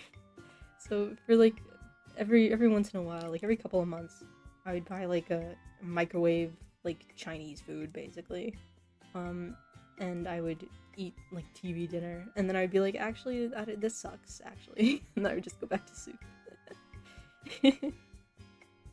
I'm the most normal guy on earth. There was a really good microwave, like, I think it was like steak and broccoli. I like broccoli, so I would get that every once in a while, but then I would read the package and remember how much salt was in it, and I'd be like, this is like a once a month food. I'll live with my low sodium soup. A regular at the soup store. I love the soup store. Every once in a while, when I was at the grocery store, my college was like very well situated because there was literally a grocery store right next to the dorms. So I didn't even have to walk a block to get to the grocery store. So I could just stock up on as much soup as I wanted and like be good for 2 months. I would just carry a bunch of heavy stuff up to my room once and then just fill the cabinets with soup.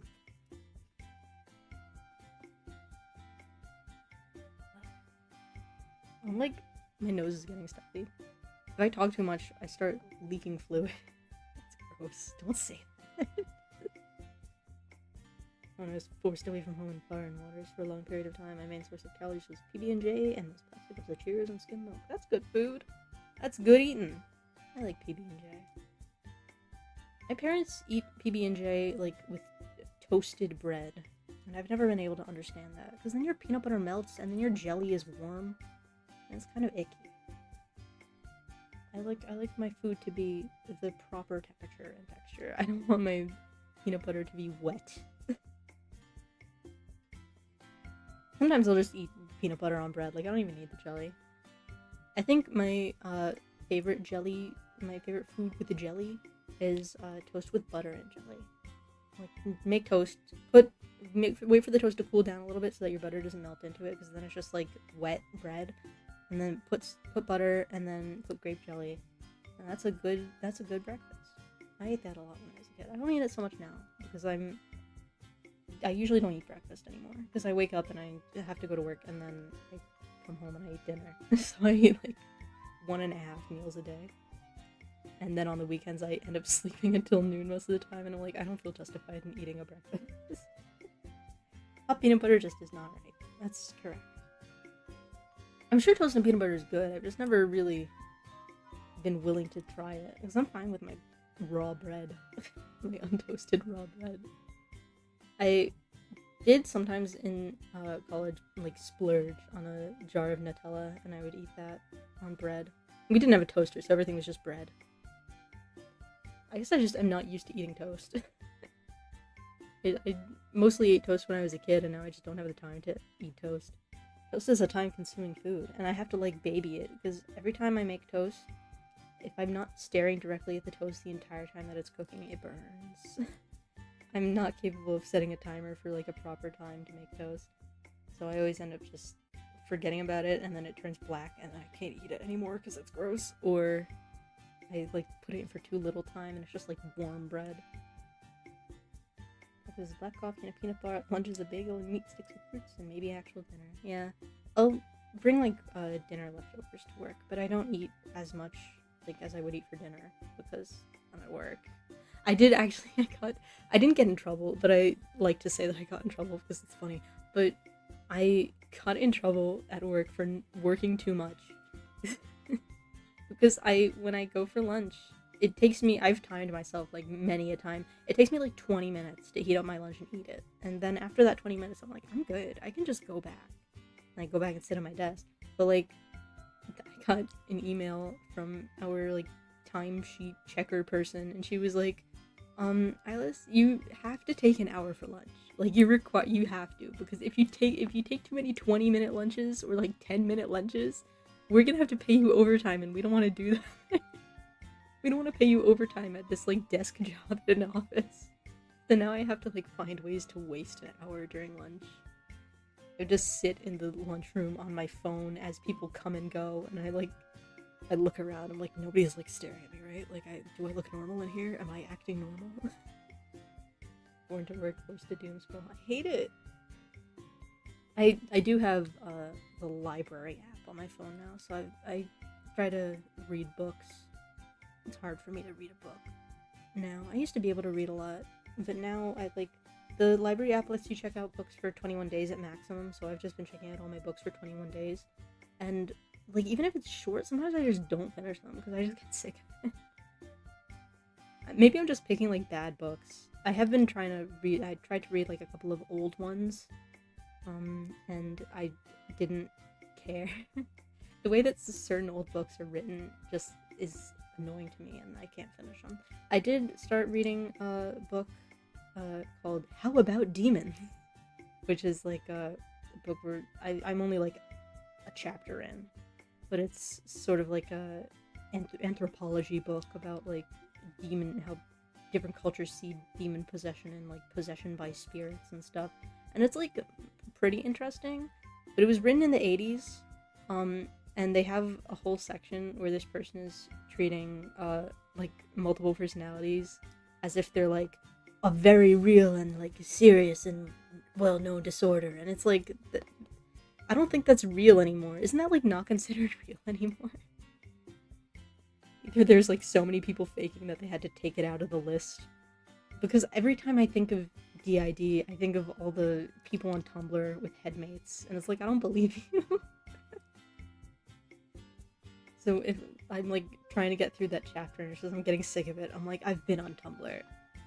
I don't believe anything that you're saying right now. I've seen too many people on the internet claiming to have this that like super don't, and just use it as an excuse to be evil and say, oh sorry, it was my alter I didn't do it really. No, it was my evil alter, Dark Jeffrey. I kind of want to skip the chapter, but I'm afraid that there's going to be like good information in the chapter. So I can't. so I'm wasting days of my checkout time not reading it or reading it really slowly. 80s demons. I don't think there's been any medically documented multiple personalities. Yeah, I'm not like a doctor or a scientist or a psychologist or whatever, so I don't know anything about anything generally. But just, I feel like every time somebody online claims to have something like that, they're just like super obviously lying. I remember there being some drama with like some girl on YouTube that made a whole channel about how she had multiple personalities, and then it came out that she was, I don't know, some sort of like horrible abusive monster, because everybody on the internet is a horrible abusive monster somehow. But I didn't pay enough attention. I heard of it in passing. I hear of lots of like evil YouTube drama in passing, and then don't pay attention to it further. So I have like 10% knowledge of it. Anyway, I probably shouldn't talk about mental conditions. I feel like I'm gonna get in trouble. Everybody forget that happened. So Twitter post about how Amazon's updates some old books to be more modern on Kindle. Well, they're taking out slurs. Nobody's allowed to say a slur anymore in a literary context.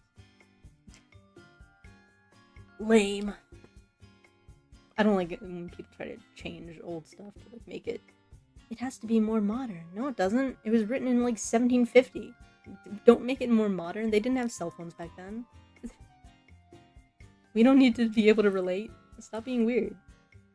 Let old stuff be old. I'm running out of things.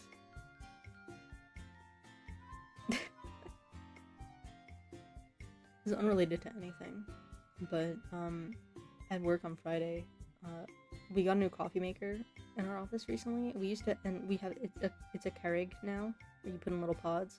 We had our old coffee maker had like these weird little packets of ground coffee, and we had like 2 boxes of these weird little packets of ground coffee that only work in this weird old machine that we had. So I took them home because one of the girls got like tasked with throwing them out, and she was like, I feel bad about throwing them out. Eilis, do you know anybody who has this weird coffee maker with little coffee packets in it? And I was like, I don't know, let me look at the coffee packets, because I don't drink coffee, so I'm not familiar with their look.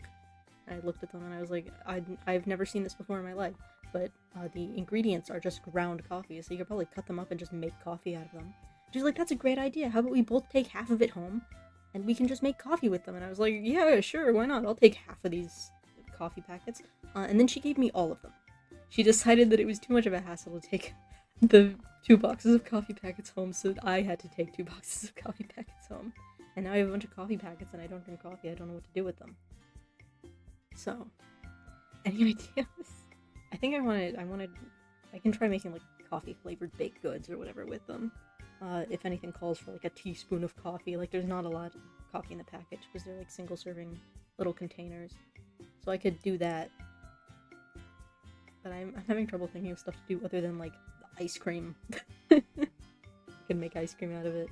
Are they caffeinated? Half of them are caffeinated, half of them are decaf. So I have options. Give as gifts. I was thinking of giving some of them to my dad, because my dad makes cold brew coffee, which to my knowledge is just ground coffee that you sit in water for a while. So if he's willing to cut up the little packets and pour them into his cold brew maker, he can use those. I don't drink coffee. It's icky. I like coffee flavored stuff, but I don't like actual coffee.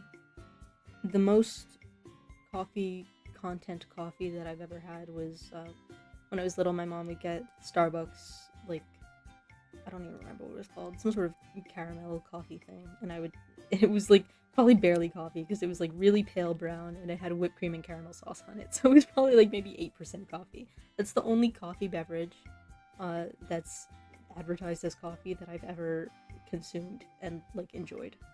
I tried to drink regular coffee once and I almost threw up. It was really icky. I don't like it.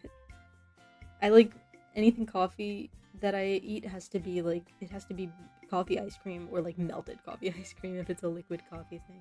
I can drink like a Starbucks Frappuccino in one of those little glass containers. I can't drink anything more than that. I drink my iced tea. I drink my Arizona iced tea, and that's how I get all my caffeine. I think that has caffeine in it. It probably does. I've never really looked at the ingredients. I just know it has a lot of sugar and it's bad for me.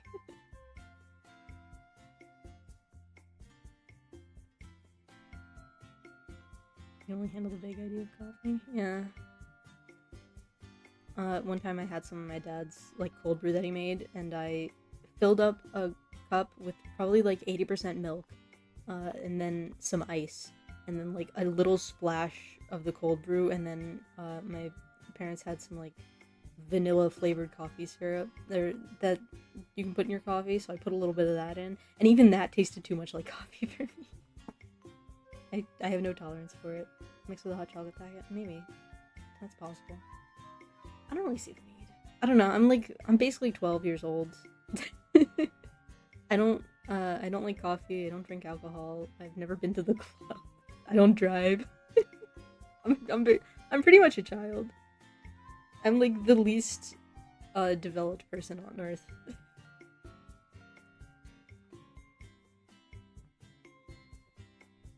I always get made fun of for being like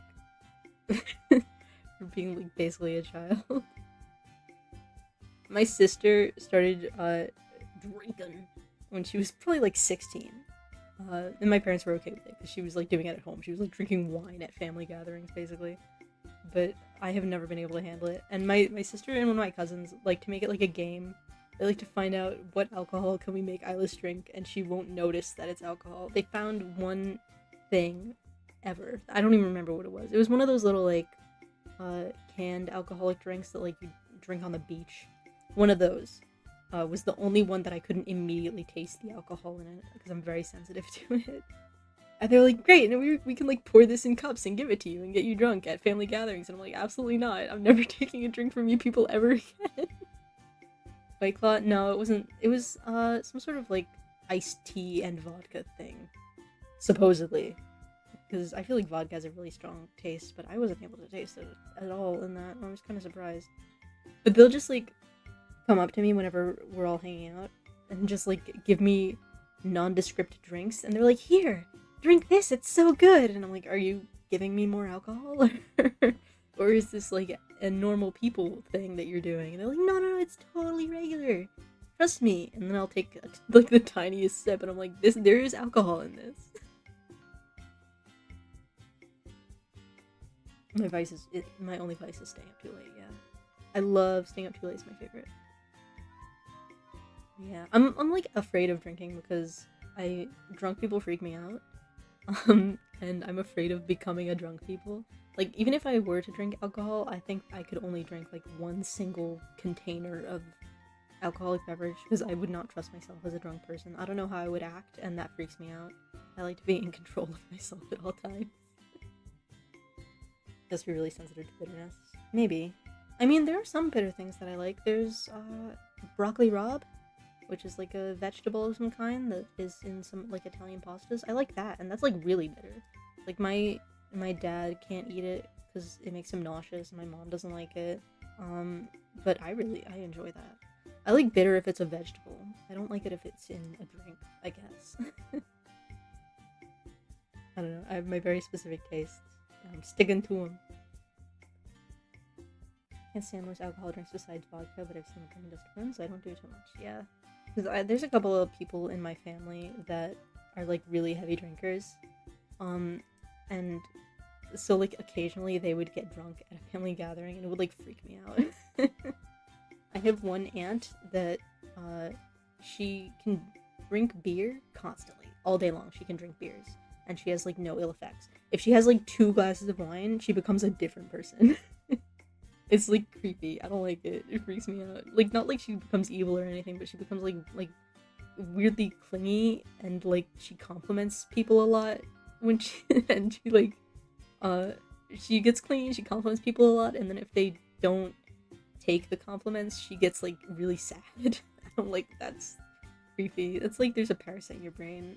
It makes me nervous. You should just try drugs. No! I can't, because you have to smoke drugs, and smoking grosses me out. Or you have to inject them into your veins, and I'm afraid of needles. Or you have to swallow a pill, and I hate pills. I am immune to everything bad that you can do to your body, because I just don't like the concept of it. It creeps me out.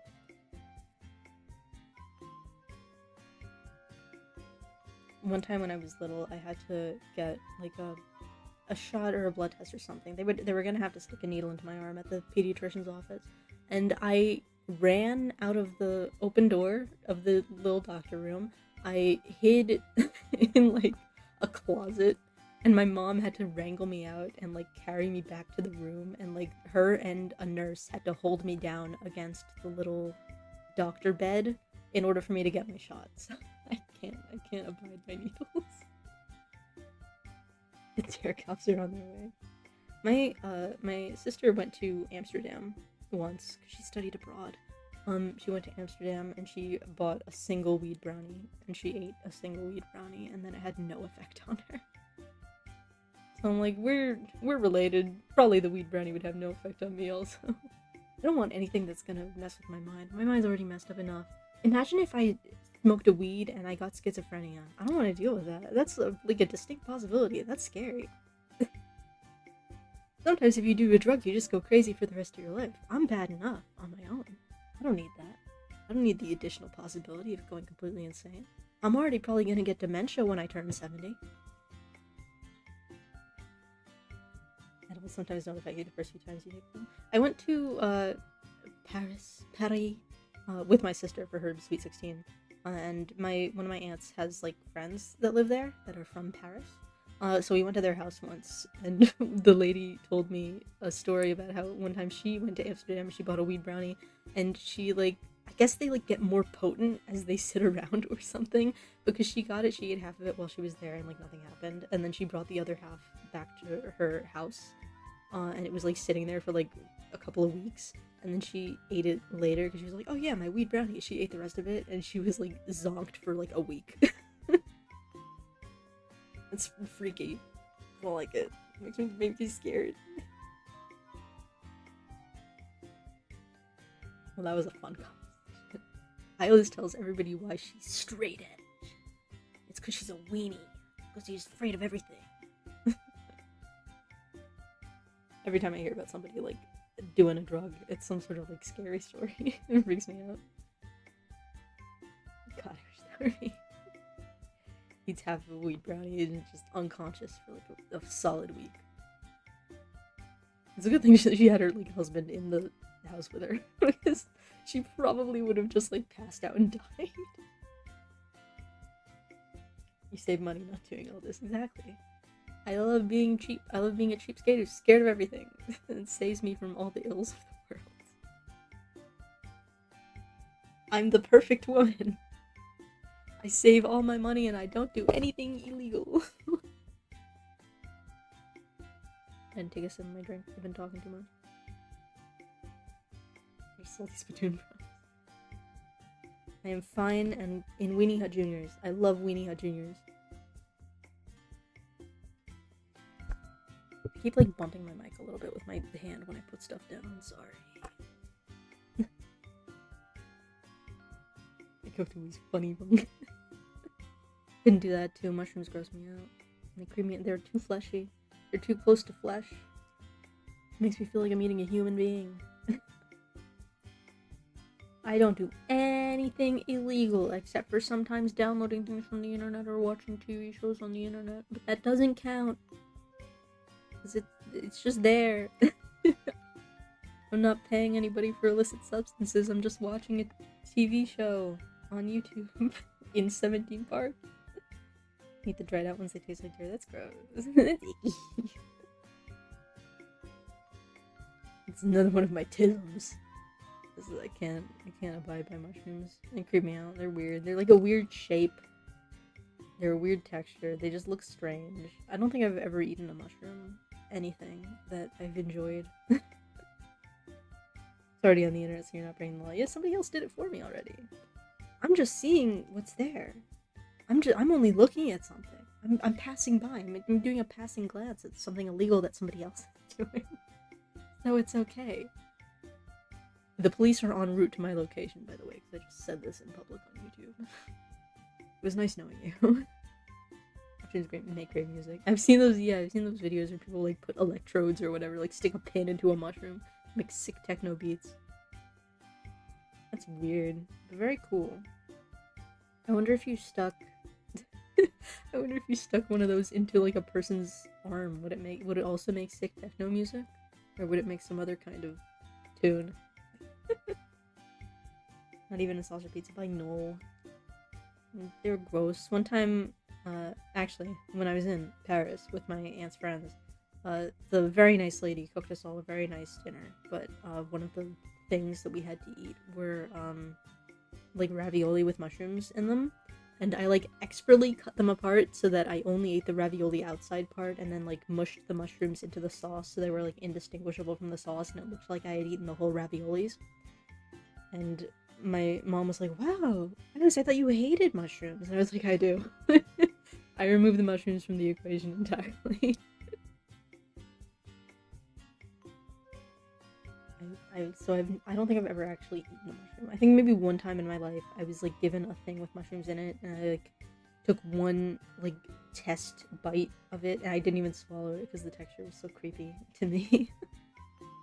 Stop tisming me! Being tismed. I'm being diagnosed. You know, mashed potatoes. I love mashed potatoes. I love any form of potatoes and peas. I used to, when I was little, I would like bite a hole in a pea, in like the skin of a pea, and I would squish the pea inside into my mouth and I would leave the shells. I don't do that anymore because it's tedious, but I used to. Every time my parents would make peas with dinner, I would just have a little pile of pea shells on the edge of my plate. I'd be sick, I'm sorry. I don't like things with like styrofoam texture. I think styrofoam texture is the thing. I can't eat seafood or like at least shellfish because they all have the feeling of they all feel like packing peanuts in my mouth. And mushrooms also have sort of a packing peanut feel.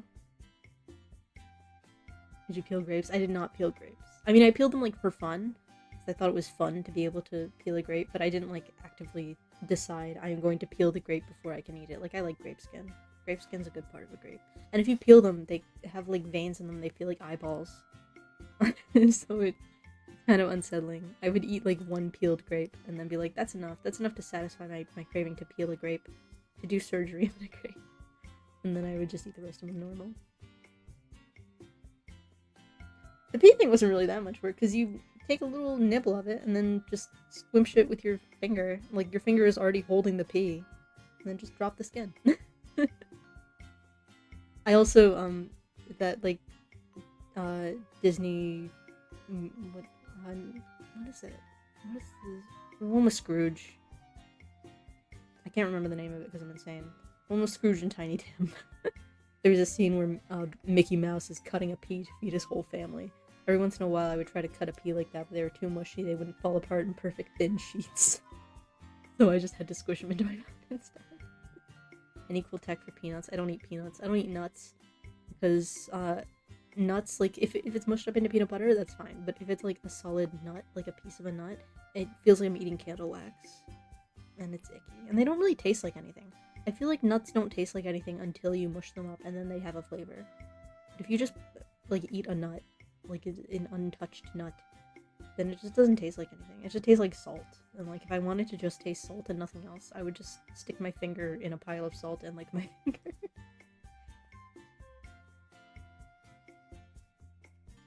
So I'm sorry, there's no sick peanut tech. Peanuts in my house were for throwing to squirrels. Nobody really ate peanuts. I have made peanut brittle, because my dad likes it. I don't like it because there's solid peanuts in it, but I've made peanut brittle a couple times, which is fun, because you get to live in mortal fear of hot boiling sugar for a few minutes, and that's always a nice adrenaline rush. You have some kind of taste disorder, like being colorblind for a day. I taste fine! I'm perfectly normal at tasting. I hope. Imagine I'm like the opposite of a super taster. I feel like I taste things. I taste things fine. I'm just sensitive to certain flavors, and I guess not sensitive enough to other ones. If nuts... Do nuts have a distinct flavor? I've never really eaten a nut and been like, yeah, that tastes like something. I'm so focused on the fact that it feels like candle wax in my teeth. I guess I don't notice. Well, once they're squished up into like peanut butter or some other kind of spread, I taste them. They taste good. I like peanut butter. I just don't like a solid nut. Are you sure? I'm pretty sure. Now you're making me like uncertain of myself. Yeah. My nobody in my family eats like seafood really. Because my parents think it's icky. And I've just never really eaten it because my parents don't eat it. But my sister, because she's like cool and worldly, she's eaten sushi and stuff for years. And like in the past couple of years, she started eating like shrimp and lobsters and crabs and stuff. And one time, we were at a family gathering and somebody made lobster, and she was like, "Oh, let's try this. It's like so good. And you can just like cover it in butter, and then it just tastes like butter." And I was like, "I do like butter." So she gave me a piece of lobster, and I put it in my mouth, and I was like, "Is this supposed to have like a flavor?" It was just like packing peanut. It like squeaks when you bite it. It feels like it's squeaking in your mouth. It's creepy. I don't like it. So I guess I can't taste shellfish, and I can't taste unsquished nuts.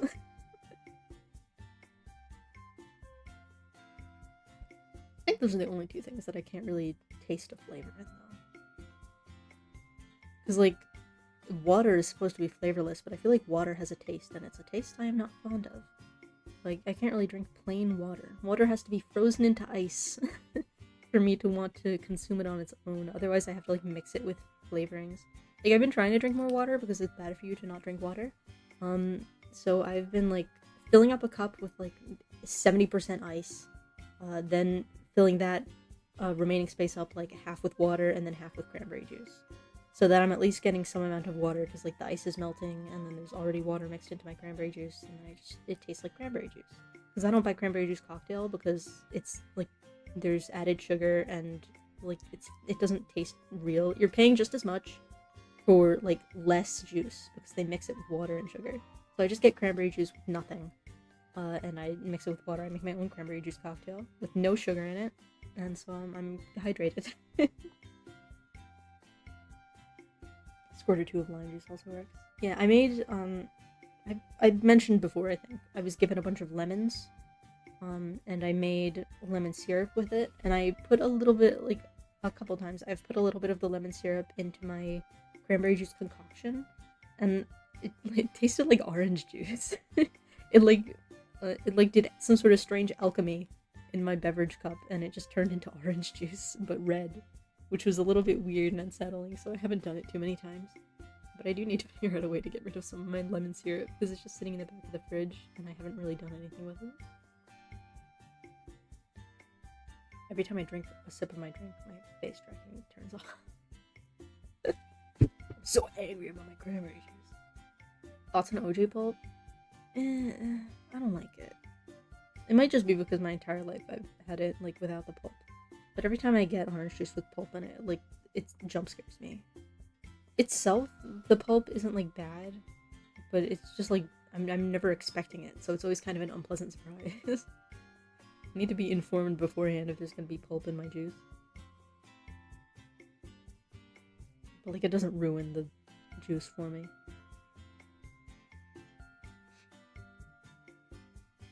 I haven't been able to watch stream in a while, really. Sorry that this is the one that you come back to, I guess. Whoopsie. Whoopsie, game working. Time to listen to Eilis talk about all her food sensitivity. Well, it makes me feel like a better person, because, like, you're actually eating a fruit with it. It's fiber, it's extra fiber, it's healthy for you. My cousins always bought orange juice with pulp, so whenever I was at their house, I was somehow never expecting the pulp in the orange juice, and I would get it with breakfast, and I would be like, ah, pulp! But then I would drink the whole rest of the cup after I got over it. I can eat a lemon raw and cut rind and all. That's impressive. I don't think I'd be able to do that. Just because the outside is creepy. The outsides of citrus fruits, like the pith, the white stuff, is creepy. Because it feels like fabric. Weird, evil fabric texture. I have to, when I eat, like, an orange, I have to peel all of the little white veins off of the outside. Because I don't like feeling them in my mouth because they're like kind of furry, so they feel like mold. They feel mold adjacent to me, even though I know that they're like a natural part of the fruit. It creeps me out. I gotta get rid of them.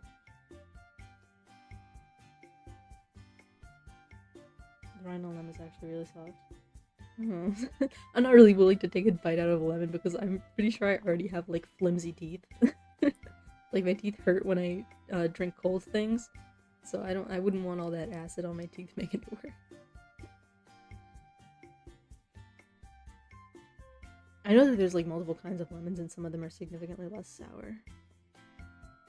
Maybe I could like try to get a less sour lemon.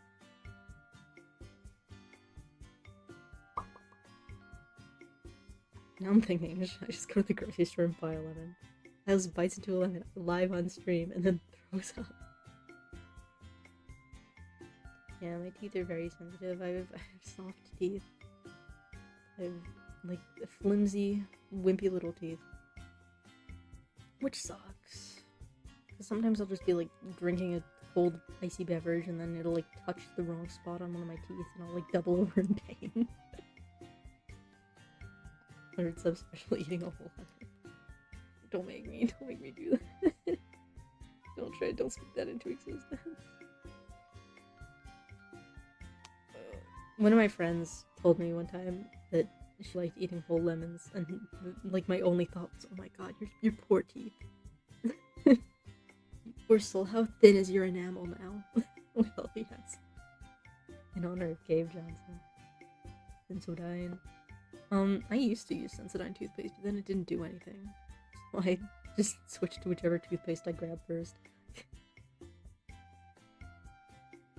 Maybe I didn't use it for long enough. I just remember, like, when I was a kid, I, like, complained to my mom about how flimsy my teeth were, and she was like, we'll get you special sensitive toothpaste. And she bought Sensodyne, and then nothing changed. And she was like, well, Sensodyne's too expensive, so we're just going back to normal.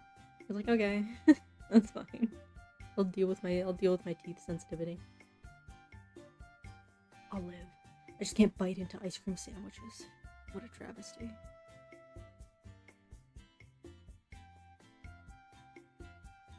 We've gone for a good long while with me not being like, okay.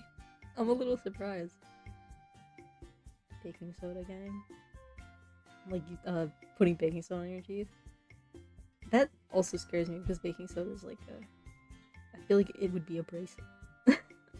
You're like rubbing little particles all over your teeth. What if you're sandpapering them away? The dentist gave me a special toothpaste and asked me next time I visited how it worked, and they were surprised when I said not at all. I haven't been to the dentist in a very long time.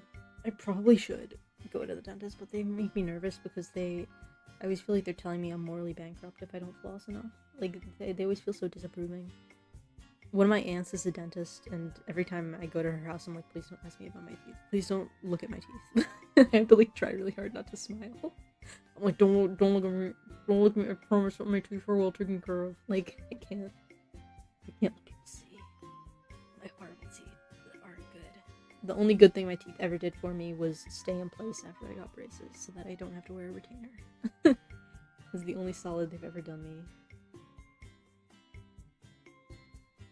You gotta tank the judgment. I can't. I'm too sensitive. I can't. My heart is just as sensitive as my teeth. I can't take dentist judgment. Even just, like, thinking about it, I, like, get stressed out. Especially since you have to, like, sit back in a chair and, like, they're looming over you and there's bright lights everywhere. It's a highly stressful experience. That is a song. Yeah, my teeth have been very nice to me for that one thing. My sister and my cousins all had to get braces and all have to wear retainers, like, permanently. Like, one of my cousins got a retainer, like, permanently welded to the back of her teeth so that she didn't have to keep putting one in and taking it out at night. But my sister still wears, like, an Invisalign thing, and my dad wears an Invisalign thing. I would never be able to remember to, like, actually put them in and take them out. Like, because when I was a kid and I got my braces, I was so angry at the poor man that put in my braces. I was so mean to him, because every time I would go in to get my braces tightened or, like, checked up, and he would be like, Eilis, do you want fun colors? We have fun colored rubber bands we can put on your braces. And I was like, don't talk to me. Don't talk to me. You ruined my life. You made me have braces and metal in my teeth. I had to put rubber bands on them. Like, because I had that thing where you had to, like, put rubber bands on, like, the top teeth and the bottom teeth and, like, so that your mouth couldn't open too wide. I don't know why. I'm not a dentist. I don't know how it works. But I was so mean to him. Every time he tried to be friendly with me, I would just, like, we'd give him death glares and I would leave. And my mom was like, Eilis, you gotta stop being so mean to this poor man. He's just doing his job. But after I got that over and done with, he was like, here, take this retainer and you'll never have to see me again. And I was like, thank you. And I wore my retainer probably like 3 times, and then I lost it, and then I never wore it again. I actually found it several years ago in my room, and I was like, oh, that's where that went. I would not be able to fit it into my mouth anymore, because even after like a couple days going without it, it's really hard to put it back in, because your teeth are supposed to start shifting. But my teeth shifted into like a normal position, and then never shifted further, so they're regular. So I don't have to wear the retainer, thank God.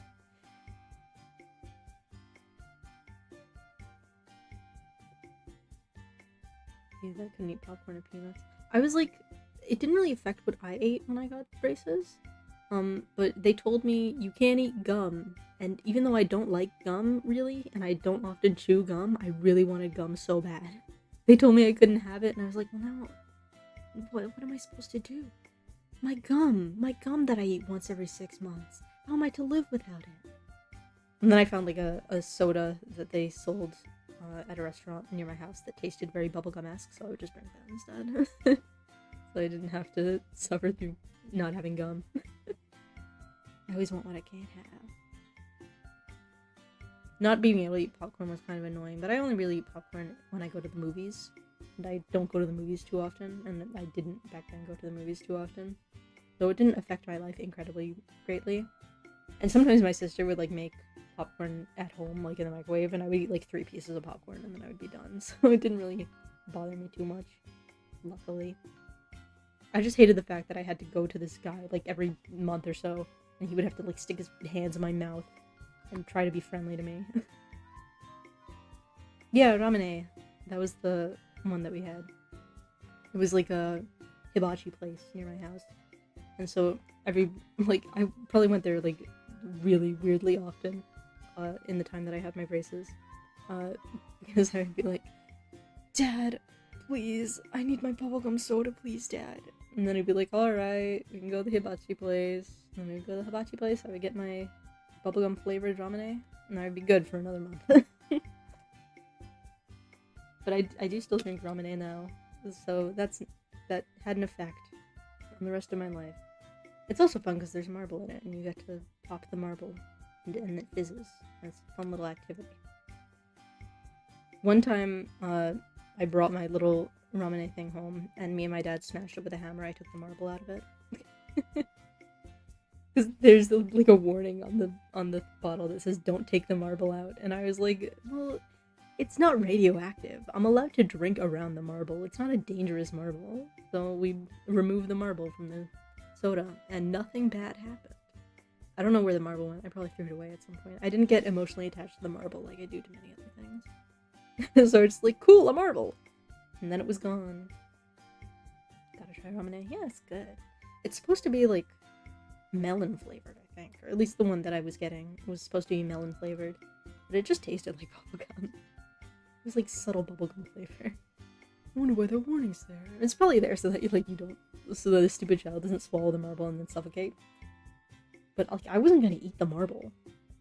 I may or may not have put the marble in my mouth for a couple of seconds, but I spit it out. I didn't swallow the marble. So it's fine. I gotta go figure out a place near me that sells like packs of ramene and buy some. Because a couple of times, like one of my parents has gone out to some new mysterious grocery store. They're always finding new grocery stores, and they'll like buy a pack of ramene and be like, "Here, look, I've purchased ramene. Take it." But we haven't found it in a grocery store in a while. I gotta go looking for some. It's good. It's a fun soda. I don't really like brown sodas. I don't like Coke and Pepsi and Dr. Pepper or whatever. So ramene and Sprite and like Fresca. I like Fresca. Those are the sodas that I can. I drink clear sodas. I don't like it if there's color in there. You shake a paint spray can, that rippling sound is a marble. That's fun. I've never actually shaken a can of spray paint. A new fun fact that I've learned. No, I do like root beer. Root beer is like the brown soda. Any other brown soda that I drink, I'm like, this just tastes like nothing. Like, it doesn't taste like nothing, like it has a flavor. But I can't identify what the flavor is, and I don't really like it. Like, it's just lame. It doesn't taste fun, so I don't bother. But I do like root beer. There's a place, like a pizza place that closed down. I used to go to it with my dad, and the pizza was very, very good. And they sold root beer in little glass bottles. So I would go there with my dad, and I would get pizza and root beer, and that was like the ideal lunch. That was like the best lunch ever. And then they closed down the pizza place, and I'm still bitter about it. It's been years, but I do still occasionally think about that pizza and that root beer, and I get sad. Root beer beats all other sodas. Yeah, I love root beer. This is a good beverage. I also like orange soda, but like specifically the orange cream soda in the glass bottles, because they used to sell that at a bagel store near my house, and I would get it like after school with my friends. But most of my soda consumption is like Sprite, because it just tastes like lime, lemon. You get the chance to try Moxie. Everyone's got to try it once just to experience it. What is Moxie? I did get like one time I forget where I was. I went somewhere with my mom to like visit a friend, and there was like this little store that sold like candy and candy adjacent items, and they had like I think it was like sour green apple flavored soda, and I purchased it and I brought it home, and it sat in my fridge for 3 months. Because I kept forgetting about it, and then I drank it. It was alright. It tasted candy-esque. I think that's probably the like weirdest soda flavor that I've had. I've mostly had regular, normal, boring soda. What is the root beer, no root beer video? I've never heard of this. I'm not aware. Is this a Zoomer meme? Is this like a youth thing that you're telling me about? Can't keep up. I don't know anything that's happening on the internet anymore. I keep hearing people like talk about new memes, and I never know what's happening. I feel so out of the loop. I feel so out of touch. This is what it means to be old. I'm practically 50. I'm practically 75. I'm basically 100 years old. I'm dead. I'm a corpse in the ground. I'm 30 or 40 years old, and I do not need this. That's one that I know the line, but I have no idea what it's from. I just know that people quote it a lot. Isn't that, actually, isn't it the Master Shake? Aqua Teen Hunger Force. Just because I think I've seen the picture that says I'm 30 or 40 years old and I do not need this. I've never seen the show, though. I don't know anything else. I remember the name. Aqua Teen Hunger Force. Good. I'm knowledgeable. I only know about that show from the various memes. I don't know anything about the rest of it. I know, Meatwad has a funny voice. And I feel like I could do an impression of that, but I don't want to try, because if I bungle it, it would probably be really bad. You should watch it. I might have to. I feel like there's so many shows that people make constant reference to, and I'm like, haha, that sounds really funny, and then I just don't look it up.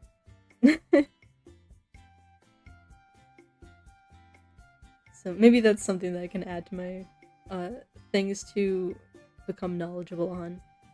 Instead of having approximate, vague knowledge of only the memes, I need to know about actual stuff. Like, I do not know what "Wow, What a Waste the Poor Children" is referencing. I do not know if that's a meme. I don't know that one. I think I know what Carl looks like. I don't know what he sounds like. I don't know what his purpose is in the show. Everywhere you go, someone dies or gets hurt. Everyone hates me because they die or get hurt. People only hate me because I bring just trouble and distress and pain and suffering wherever I go. Okay, everybody. I have to watch Aqua Teen Hunger Force now. I have to become aware. I'm gonna have to find out what you're talking about. Carl's every bad neighbor you've ever had. I don't think I've had too many bad neighbors.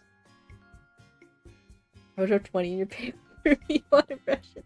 I would have to like remind myself of what he sounds. Isn't he just like compressed and high pitched?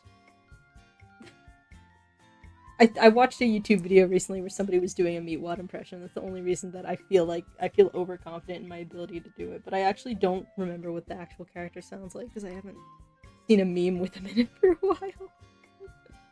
I can't do it. I can't do it. I can't embarrass myself in public. He has kind of a slur because he's a wad of meat. I can like envision the voice in my head, but I don't want to try to do it because I feel like it would not be as good as I'm thinking it would be. I'd like to feel like overconfident about my ability to replicate cartoon character voices, and then I try to do it and I just get sad. No, I mustn't. I need to push back the demons.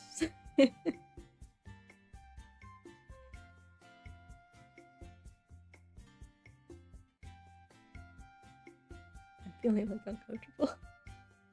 Whenever I talk for too long, I get scared. I talk for too long and there's nothing moving around on the screen. I get nervous. Like demons. They will not break me. I will not do the Meatwad impression. I need to study first. Also, I feel like if I try to do impressions of like characters, I can't control my volume when I do it. I can't do it like in a quiet-ish voice, and it is 12:04 a.m. I don't want to accidentally be really loud at 12:04 a.m. and try to do a bad Meatwad impression and then wake up my neighbors. Like it'll carry 3 streets over and everybody will come to my house with torches and pitchforks. Look at my cats in the Discord server. Cats! Oh boy, I don't think I have Discord downloaded on this computer, so I can't take a picture of. I can't put a picture of them up in the back of my screen. Sorry. I will look at your cat pictures though. Yay, cat pictures!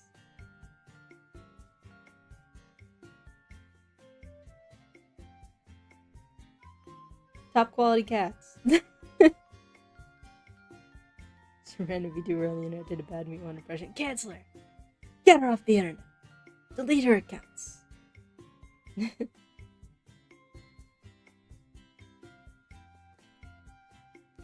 Also, my deepest apologies for not going on Discord enough, but I often forget it exists. And also, when I do remember it exists, I get, like, scared. It's like having a conversation with a real person in real time. Oh, God, no, I need, like, 6 degrees of separation between me and the person. I need OBS on, and I need my little YouTube chat thing in the corner of the screen. I need a stream going. I need to be separated from you people by, like, 6 different websites before I feel comfortable.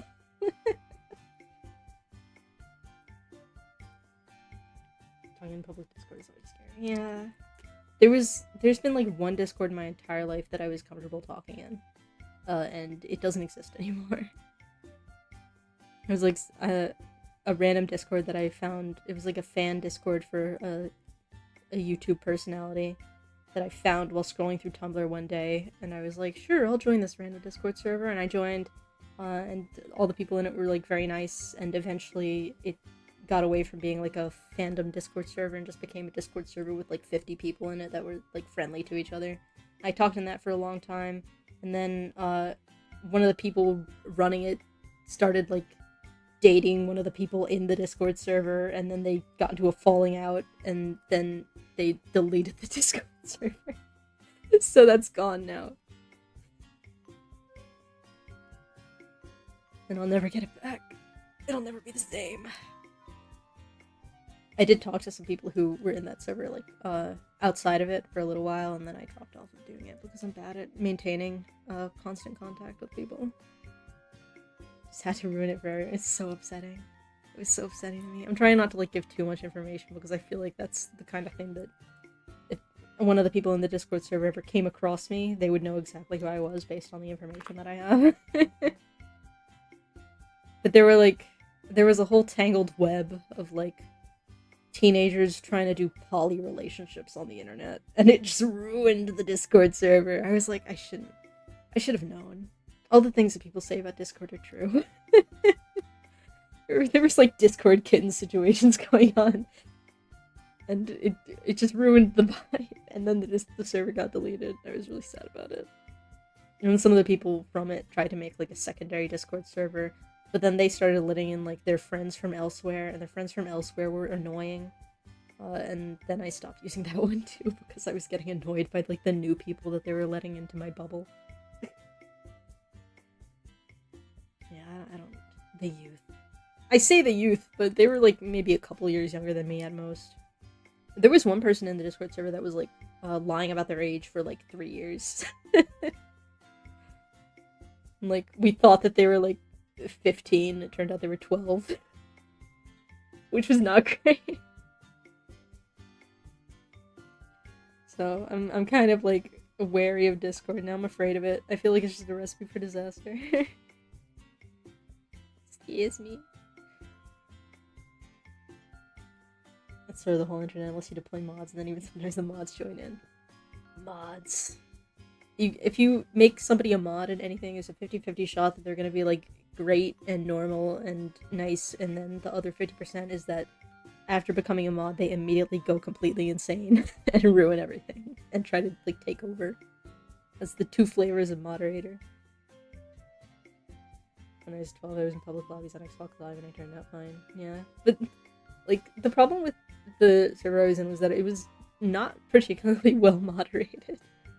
Because it was just when it started out, it was just a bunch of like teenagers. We were all a bunch of teenagers in there. So there wasn't adult supervision.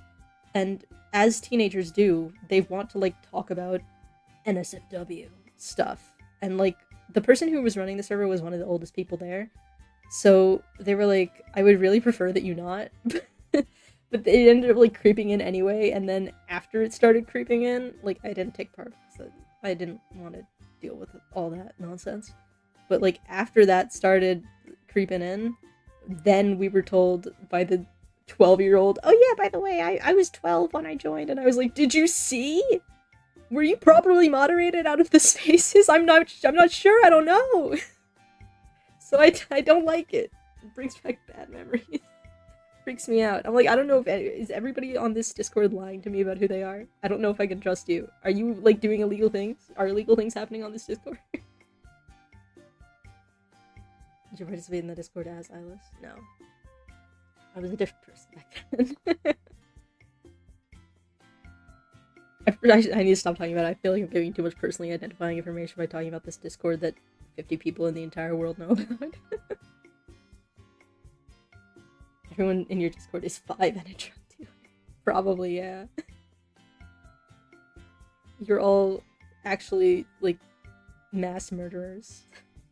I think I stuck to CSGO. That's a much better place to grow up. I think the reason that the young person was, like, able to be in there for so long without people noticing was that it was, like, a pretty big mix of ages. Because, like, the server was supposed to be, like, 13 plus. So it's not like they joined when they were, like, crazy younger than it was supposed to be. Because it's not like it was, like, a deeply unsafe server or whatever. Like, it was just the youngest person on there that we thought was like 14 or 15, and then the oldest person there was like 17 when the Discord started. So it was all just a bunch of like mid-teenager aged people.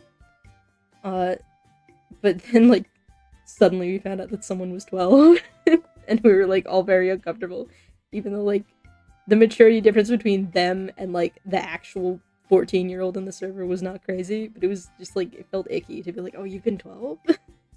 You were 12 for a whole year? Uncomfortable.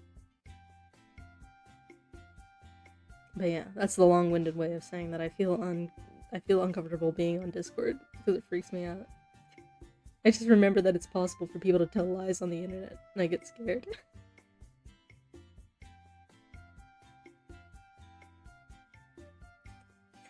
And now you know my dark history. My dark history from like 10 years ago now. That's scary that it's been like a really long time. It's been a very long while.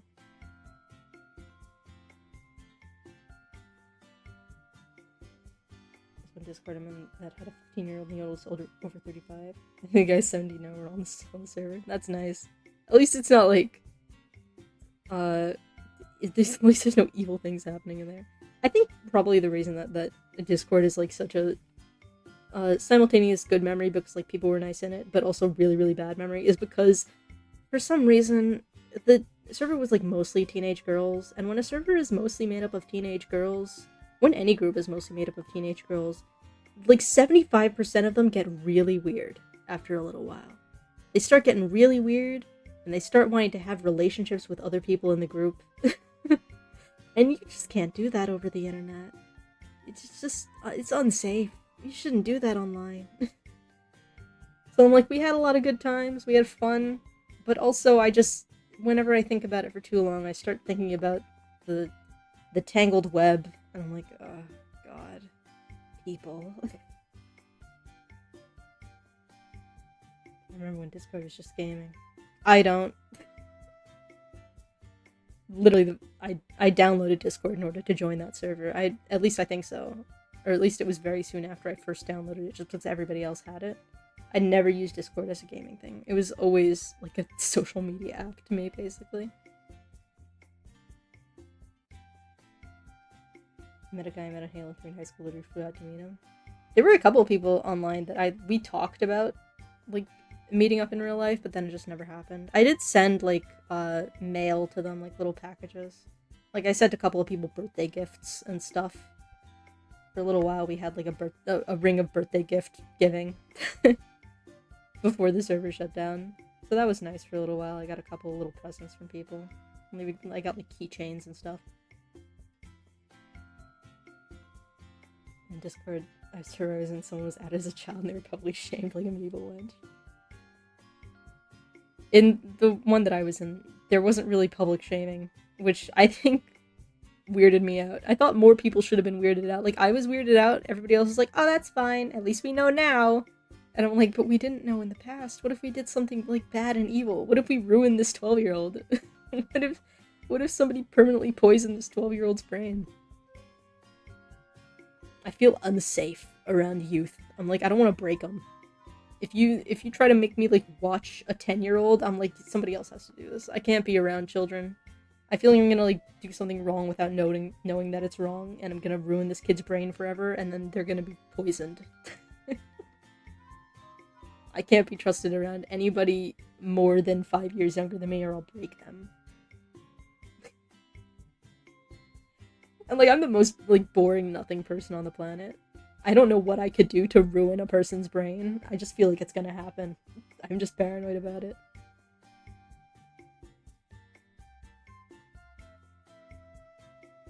As a young teen, for me, being able to talk to adults on the internet helped me mature a lot in a healthy way. I'm happy for ya.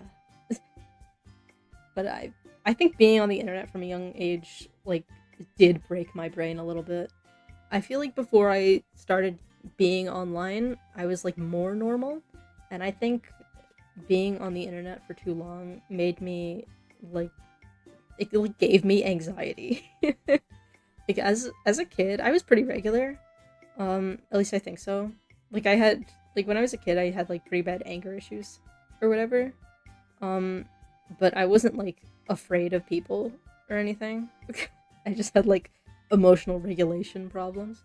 And then I got on the internet, and after, like, a year of being on Tumblr, I was just, like, nervous about everything. I think probably because when I joined Tumblr, they were, like, it was a very specific type of culture on Tumblr that was designed to make you paranoid about everything you said, because, like, somebody might get really mad at you for saying, like, innocuous stuff. So I just, like, I started getting really paranoid about everything that I said online. I felt like everything that I said would make somebody angry at me. So I just started getting nervous in real life. So I think if I had not been lured onto Tumblr by one of my friends when I was 12, I would probably be a little bit more normal. Not like completely normal, but at least like less of a fearful little mouse. Because I do like get paranoid about like saying the wrong thing and then everybody hating me forever. Luckily I was really quiet online. Like I didn't talk to many people or like make original posts that people could get mad at me for, but like I would see other people saying things that I thought were like totally regular things to say, and then 100-person long reblog chain calling them a monster, and I was like, oh god, am I evil? So that was definitely like a formative thing for me. It did make me very scared of being a person who exists in the world.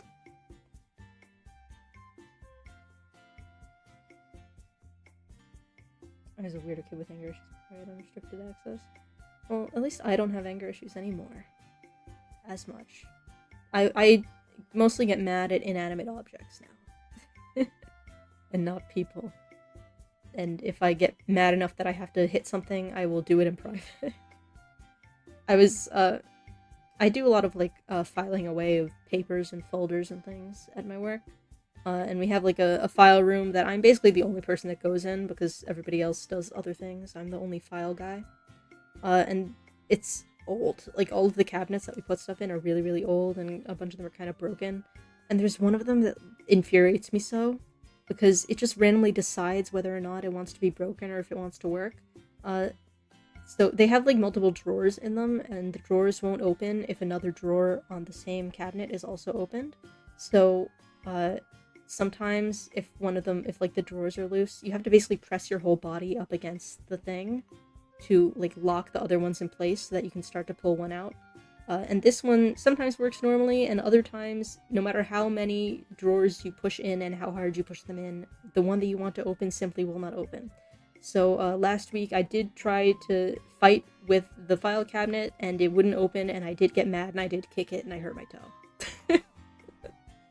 So, I'm not completely cured. But I will only beat up things that aren't alive.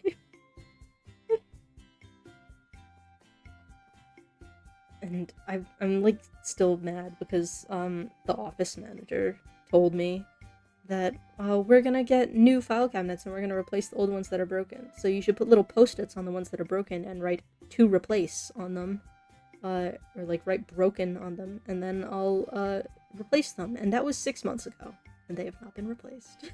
And I don't think they ever will be. I think she might have forgot. There's a lot of things at my work that are like really old and kind of broken that I don't think anybody has tried to make better in 10 to 20 years. I hate inanimate objects that play me. I hate it so much. It's just extra annoying because you have to like contort yourself against this file cabinet thing to try and get it to work. So like if somebody walks in, they're gonna see me like pressed up against this thing with like all of my limbs jutting out at odd angles. Like 1 foot off the ground, pushing in the drawer on the bottom, like my elbow above my head, trying to push 2 drawers in at once. And I would just look stupid, and I can't have an inanimate object making me look bad. It's even worse because I can't, like, pull on the drawers too hard, because there are warning labels stuck to all of them that are like, if you pull on the drawers too hard, this file cabinet will fall down on you, and you will be crushed by 10,000 pounds of force, and you will die. So I can't even pull on them really hard to try and dislodge them, because what if I die? What if it falls on me and I die? So what I did to get my papers in the proper bin was, I just, like, pulled the folder out and, like, crunched and, like, scraped the folder against the top of the file thing, and I'm like, not my problem. If they want their folders to not be scraped and crunched by force, then they should get new cabinets. I pulled it out and I scraped it against the top, and like the paper bent over, and I was like, I don't care! It's 4:50 p.m. I don't need to deal with this. So there's a lot of things in that office that are kind of mangled because I have to keep violently smushing them against cabinets that don't want to open. It's a hard life for me. Sounds like a sweet lawsuit to me. Not if the thing crushes my skull and I die. Then I don't even get any money out of it. I don't even get any money out of the lawsuit. Only my next of kin. I don't even know if I have a will. I don't think I have a will. I guess I'd just go to my parents. Using that much paper in 2026 is insane. They've been, like, trying to become paperless for, like, a year now. But because a bunch of the people that work there are old and very used to using paper, they just insist on printing so many things out that don't need to be printed out. Doctor's office, law firm. I can't tell you that. That's secret information. My dogs. The only thing that matters is there's lots and lots and lots of paper for me to deal with. And we have certain things that are not supposed to be, like, physical files. Like, they're supposed to be only on the computer, but for some reason people just keep printing them out. And so I have to take all these papers that they're printing out and just, like, throw them away immediately after. Like, it's a good we have, like, little bins that we can put paper in, and then somebody takes it away and shreds it and recycles it, so at least we have that. But it's just, like, they buy so much paper for the printers, and they're wasting probably, like, 30% of it on things that are not supposed to be printed out, but that keep getting printed out anyway, just because everybody who works there is old, and they feel the need to print everything they have. They'll, like, print out emails, and I'm like, you already have the email saved! The email is saved to our computer file! Stop printing the emails! Dunder Mifflin. Yeah, I work at Dunder Mifflin. It's awful. It's, like, it stresses me out. Sometimes I will have to print things out to, like, give to people, or, like, people have to, like, sign off on things, but the information is sent to me and, like, one other person through email, and then I have to print them out to, like, put them on people's desks so that they can sign off on it, and then I can tell the other person, who, like, also gets the emails, and I could tell her to email the people that are supposed to be informed of whatever information. It's, like, like, there's, like, 6 people in the chain of, the chain of ownership that do not need to be there. And so these emails that I am given to print out to give to other people are like 3 pages of email, and the information is only really on page 2 of the email. So I started, like, changing the size that it prints out at to, like, 75% of the normal size, and printing them out double-sided on the paper in order to save paper. But for some reason, these people don't know how to read double-sided paper. Whenever I print something on double-sided paper, they look at the front side, and then they're like, where's the information? I don't see the information. And they give it back to me or the other person that deals with the emails. And they're like, where's the information? And we have to, like, flip the paper over and be like, it's right here. Please, I'm begging you to use your eyes. It's bad. It's a horrible time. And we recently got a new, like, computer filing system that nobody knows how to use. And it's, like, slower than the old one because the old one shut down. Like, their company went out of business. We had to get a new thing. And it's slower, and it's, like, more confusing for all the olds. And it's, like, really just inconvenient to use, even for me. Like, I understand how it works, and it's just so much less convenient than the old one, but we had no choice. So now we've been dealing with that for, like, a week and a half, that nobody knows how to use the new file thing. It's horrible. Literally the same kind of people that can't use 2 monitors. The problem is some of them have 3 monitors. One of the people that forces us to print out literally everything has 3 monitors. I don't know how does she live? She has that many monitors and she can't figure out how to do stuff without printing it. I had to print something last week that was 1,000 pages because she didn't want to read it on her 3 monitors. She wanted to read it on paper. Single-sided! 1,000 sheets of paper! I'm gonna have an aneurysm! 1,000 pages. More than 1,000 pages. It was like 1,200 pages. Single-sided! I had to reload the printer with paper to print out her thing. And that printer holds like 6 reams of paper. I have to reload the printer literally every morning because people are printing out so many papers. Those 2 of the monitors are for dog photo. That's so real though, because she does have like 3 dogs and she's obsessed with them. She probably does have 2 of the monitors just for dog photos. she only comes into the office like to actually be there like one day every week, because she lives far away. So like she doesn't want to log into the office system from home for some reason, so she'll just make me print out like crazy amounts of pages so that she can take them home with her and read them there. It's horrible. It's so stressful. I'm just glad that she's not there physically most of the time, because she's like a really high-strung person, so whenever anything is going like mildly wrong, she'll have like a for real panic attack and people will have to talk her down. It's really, it's not a fun time. Every time I hear that she's coming in, I'm like, oh god, I gotta like prepare mentally. Because every time she talks, she sounds like frantic, and when people talk to me as if they're frantic, I start getting stressed. So I'm like, why are we frantic? What are we frantic about? What's going on? Are we under attack? Are we in danger? Are the hordes coming to take us? And then it's just like that she accidentally deleted a file, and then we just go into the recycle bin and rescue it for her. I don't like being an adult with a real job. I want to go back. I want to go back to college. Yeah, I'm an empath. I feel everybody's pain. There's one lady in my office who like works at the desk right next to me, and she has to communicate with high-strung lady constantly all the time. And literally every day, I feel like I should start keeping a tally. Every day, at least 15 times, she says verbatim, "Someone shoot me." Every day. I'm like, I need to start keeping a tally because I want to know exactly how many times in a week this woman asks to be shot. Because it's like a lot. It's very often. And it's never anything else. It's never just kill me or like stab me or set me on fire. It's always shoot me.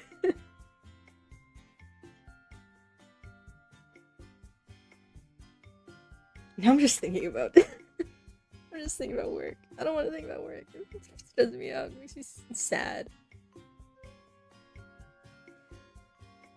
Many years of being alive and like drawing and typing on computers constantly, my hands have been fine. I've worked there for like 2.5 years, and I feel like I'm getting carpal tunnel. Nerf gun would go so hard. I need to bring a Nerf gun into work. I can't do that. I would get in so much trouble. Just imagine bringing like a prop gun into work. She says shoot me. I'm like, are you sure? For legal reasons, that's a joke. For legal reasons, I'm not doing that. Did you hear about that on the news? No, you didn't. I can't. Don't, you're the demons in my head. In Minecraft. In Minecraft. Not in real life, I promise. In Minecraft. I feel like in Minecraft doesn't really work anymore because so many people say it all the time that now it just feels like real. It feels like Minecraft just means in real now. Wasn't there some, I feel like I remember reading about something a while ago where like somebody got in trouble for saying that they would like kill someone in Minecraft because the in Minecraft doesn't count anymore. Like somebody got in legal trouble for doing an in Minecraft threat. We can't, they stole in Minecraft from us. We can't say in Minecraft anymore. What a world. God, now I'm thinking about work. I gotta go to work on Monday. God. I should just jump off a bridge right now. The feds can come, I'm ready. Send them to me. I'll fight them. I'll fight the feds. The feds are no match for my flimsy little VTuber limbs. My tiny frail body. I could kill as many feds as I want.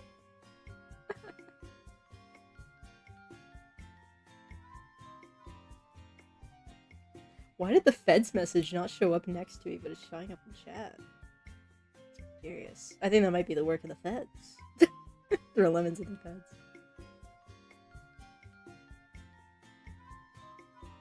Dude, Eilis can take a couple down. She does have a pretty big weapon. She does have a pretty big pointy pen. Ooh, get filtered, get filtered.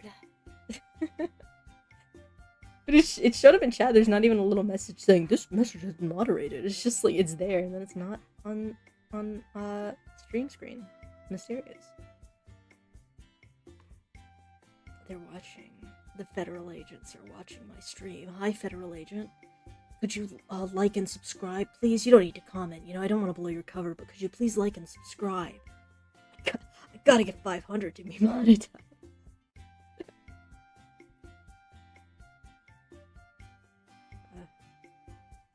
I'm making a lot of jokes about getting monetized today. I don't need to be monetized. Don't worry, everybody. I'm not in it for the money. I would feel like uncomfortable. I feel like if my channel ever got big enough to actually get monetized, I would like feel uncomfortable about turning the monetization on. I'd be like, am I stealing? Is this stealing? I don't have my content's not good enough to like justify putting an advertisement on it. Well, FBI, CIA, NSA, IDF, everything posted for this IP address is satire. It's all a joke. It's all fake. I'm kidding! For legal reasons. This is a joke. That one got filtered too. YouTube does not like your messages to the FBI. Can't believe YouTube hates satire. I'm like looking at the options. I can pin your message. Here. Message pin. It doesn't show up in the stream, but it is pinned.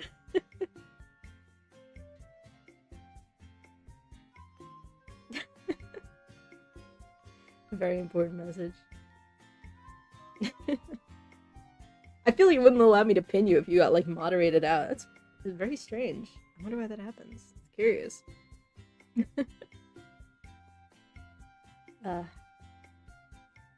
Yeah, this is just a flick for funsies for me. Cause I'm not good at anything. I don't have a magnetic personality, and I'm not like exceptionally creative. It's just like, it's to give me something to do.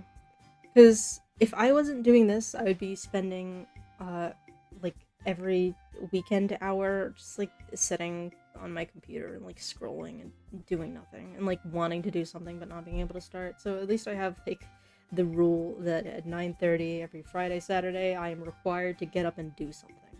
AI stealth operation. Secret AI soldiers against jokes.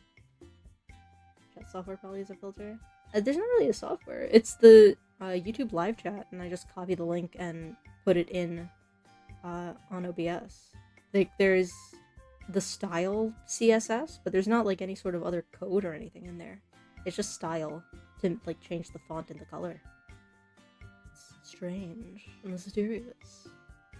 Are we discovering the YouTube shadow moderators, or that we're finding out YouTube secret moderation? I don't know. Strange. Odd. Mysterious. Remind me of a friend. That's nice. There's somebody out there that's like simultaneously really boring and very strange. My brethren. Maybe some weirdos out there somewhere. I hope I meet weirdos. I gotta get friends in real life. I gotta figure out how to meet weirdos. I don't really do anything. I'm like an NPC person. I go out and I do my designated NPC job, and then I go home and I sit motionless in a room for 15 hours, and then I return to my NPC job. Would never have gone to Catholic school. I did, but my Catholic school was an all-girls school. And it's closed. It closed down the year after I left. Yeah, that vibe of Catholic guilt. I don't think so. I mean, I am Irish, so the Irish Catholicism. Get out there and give some quests. What kind of quest would I give somebody in an RPG? Adult friends are the hardest challenge to complete. Yeah. I can make friends if I'm sitting in a room with them constantly for years on end, like I did in school. But once I'm not engaging with somebody every single day for years, then I just, like, they forget I exist.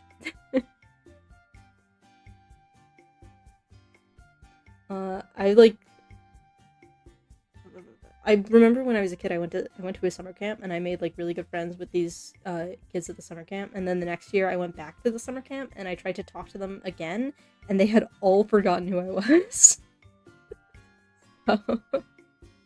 That's something. So then I got it in my head. Nobody will remember me if I don't talk to them constantly. So I shouldn't bother. I like don't go places.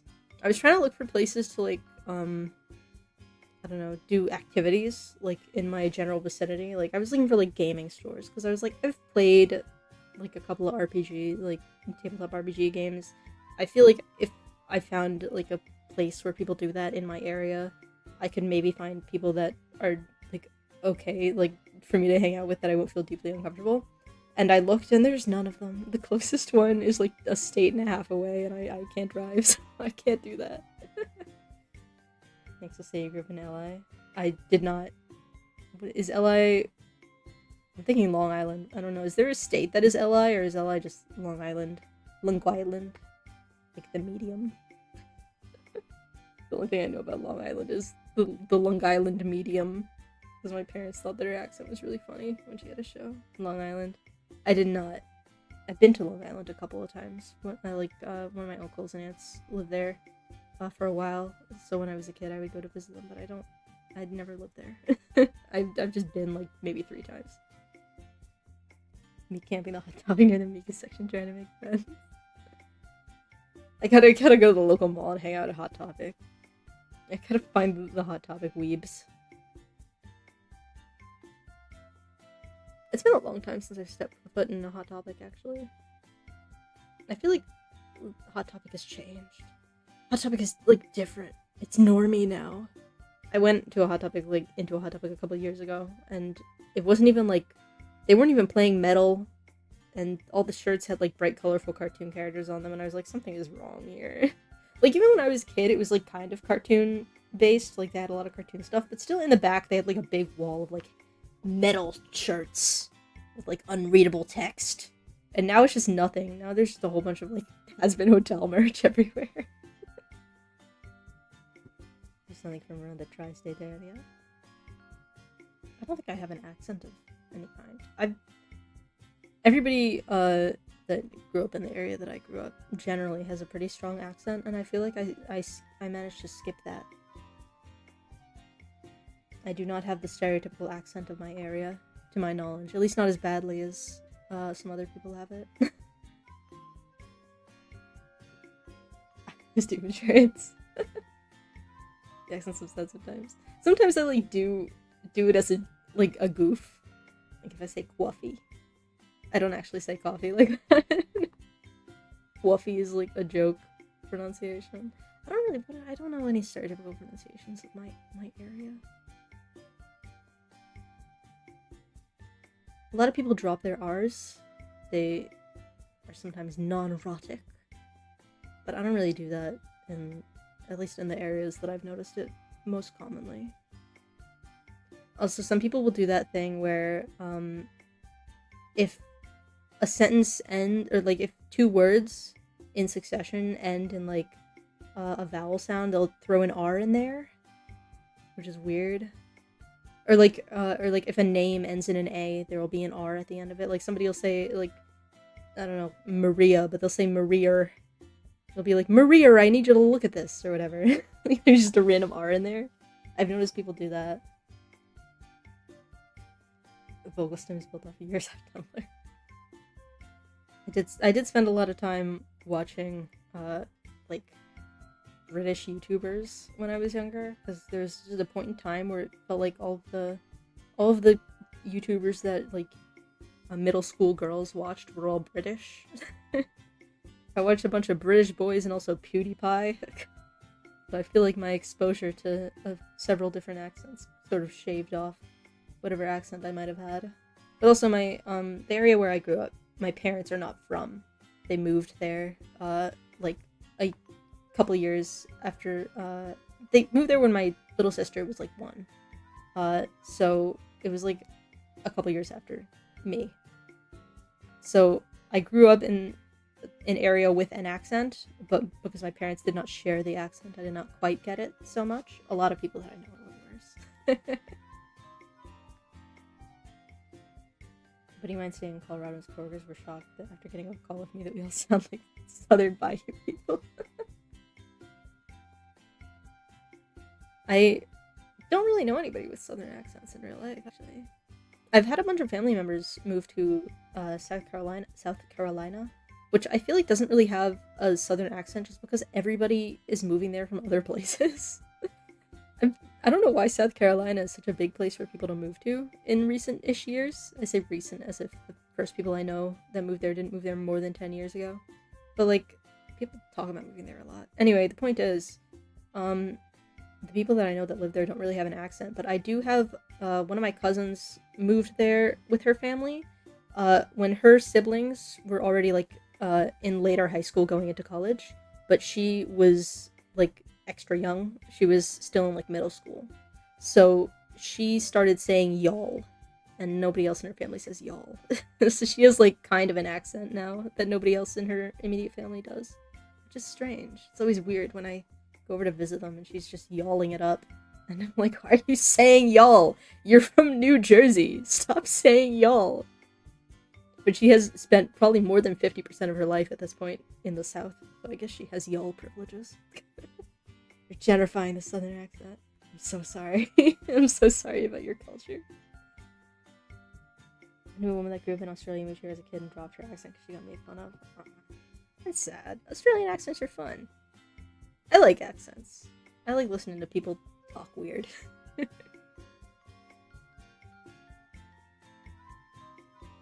I like learning how things are pronounced. I'm into languages. Every once in a while I'll get on like a kick of watching a bunch of videos on linguistics. Like, I'm not intelligent enough to really know what they're talking about, but I like to hear information. I like to have the information roll over me. Sometimes I'll pick up a thing or two. They really are gentrifying country accents. All these people from, like, the northern states suddenly moving to South Carolina. I don't think I've met a single person in South Carolina that had a southern accent. They all sound like they're from the tri-state area. They all sound boring and regular. I think maybe, like, I mean, everybody there says y'all. I've heard many a y'all.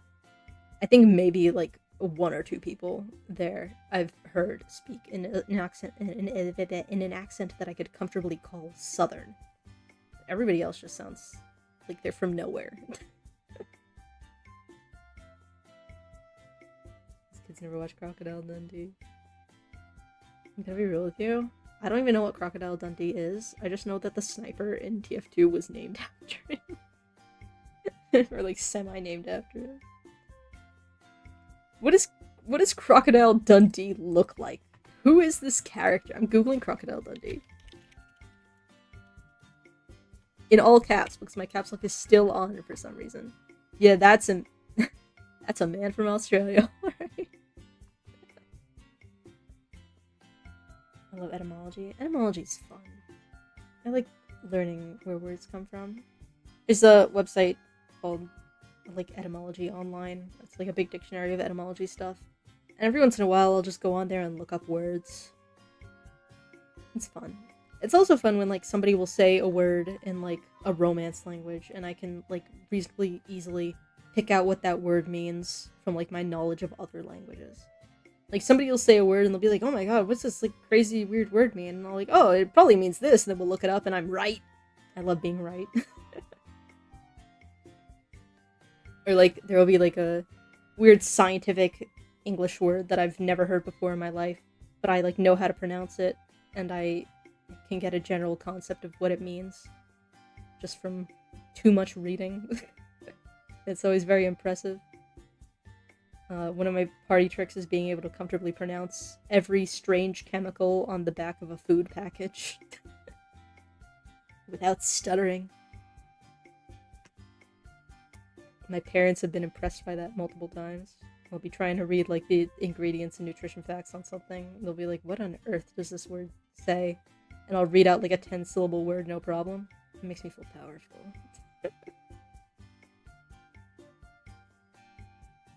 Being made fun of as a girl is like being waterboarded. And it's true. Because they get like into your brain. They like worm into the folds of your brain. They're subtle about it. Boys will just point and laugh and make up songs about how you're angry all the time. You know, not from personal experience or anything. But girls will really get in there.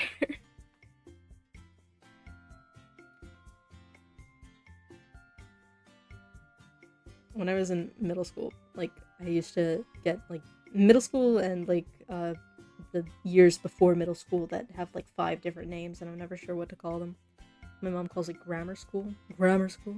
In middle school and grammar school, there was, like, one boy and, like, a couple of his friends that would just, like, constantly make up songs about me. And, like, follow me around on the playground singing songs about how I was mean and scary and angry. And, like, I would just threaten to hit them. But if girls made fun of you, they were, like, disapproving. They would, like, push societal disapproval upon you and make you feel bad about yourself. Boys making fun of you is literally just know you. That is true.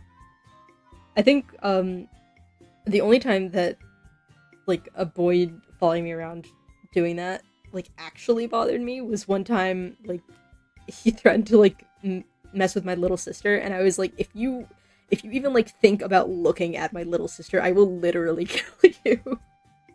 I will take you, like, out behind the school where the teachers can't see, and I will end your life. Don't even. I was very protective of my little sister when I was a kid. One time, she, like, got into a fight with one of her little friends, and this friend's mom was, like, an insane, like, she would get way too into her daughter's, like, relationships. Like, she was trying to be one of the girls to a bunch of, like, it's 9-year-olds. So, like, my sister got into a fight with this woman's daughter, and she, like, tried to, like, call her on the phone for some reason. Or no, like, the woman got my little sister's, like, cell phone number on her, like, brand new cell phone that she had just gotten for her birthday, or, like, whatever. She got, like, my sister's cell phone number from her daughter, and she called my little sister and, like, berated her on the phone for, like, 15 minutes. Like, just saying, like, horrible, evil things to this 9-year-old child. And, like, my parents eventually, like, got to her and were like, literally do not call our 9-year-old child, what's wrong with you? But the entire time that she was on the phone with this woman, because our parents were out, she was just, like, hanging out with a couple of her other friends, like, in her room. And, like, the entire time she was on the phone with this woman, I was like, give me your phone. Give me your phone right now. I know I'm 11 years old, but I am going to find out where this woman lives, and I'm going to enter her home and end her life. Like, I need this woman dead. I'm still mad at her. I'm still mad at that woman. My sister never told me where she lived, but if I ever find out, I'm coming for her. I am ending her.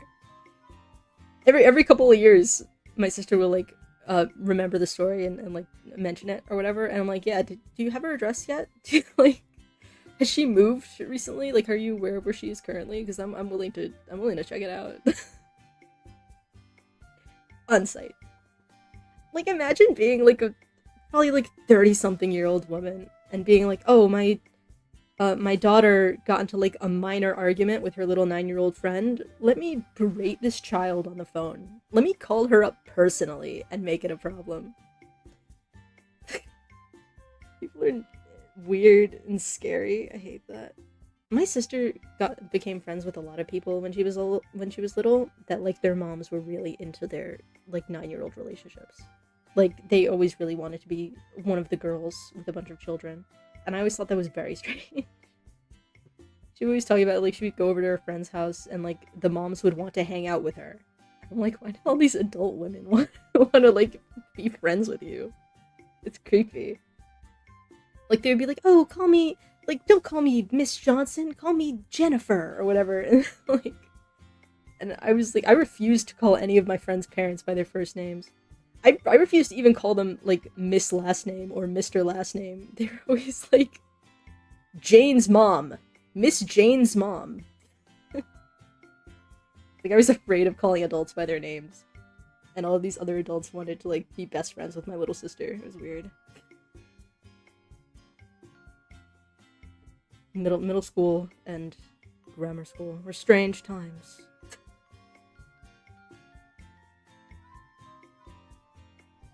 That is really weird. It's so weird.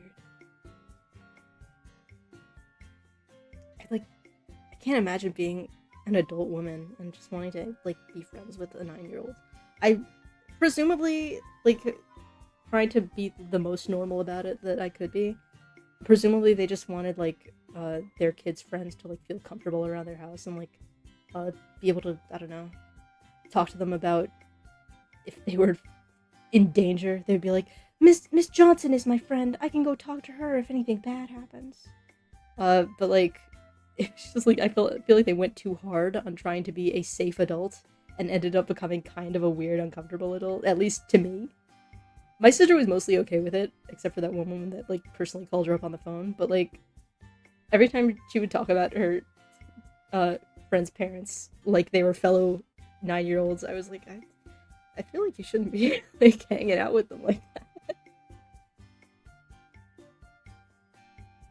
I've always been very afraid of people older than me or taller than me. If somebody is younger than me but they're taller than me, I'm like, you are a superior to me and I cannot speak comfortably with you. I work on Invader Zim rules. If you're taller than me, you're above me in the social hierarchy. There's this one guy that used to work at my job. He left a little while ago. But he did my job before I got there. So he was the moving around papers guy. And he was actually younger than me by a couple of months, but because I look like a 16-year-old, he didn't know that. So one time we were like in the file room talking, and he was like, "How old are you, by the way?" And I was like, "Oh," blah, blah. And I told him how old I was, and he was like, "Oh, when's your birthday?" And I was like, "March." And he was like, "Oh." He's like, "Oh, I'm like 3 months younger than you," and I was like, "Really? You're so tall though."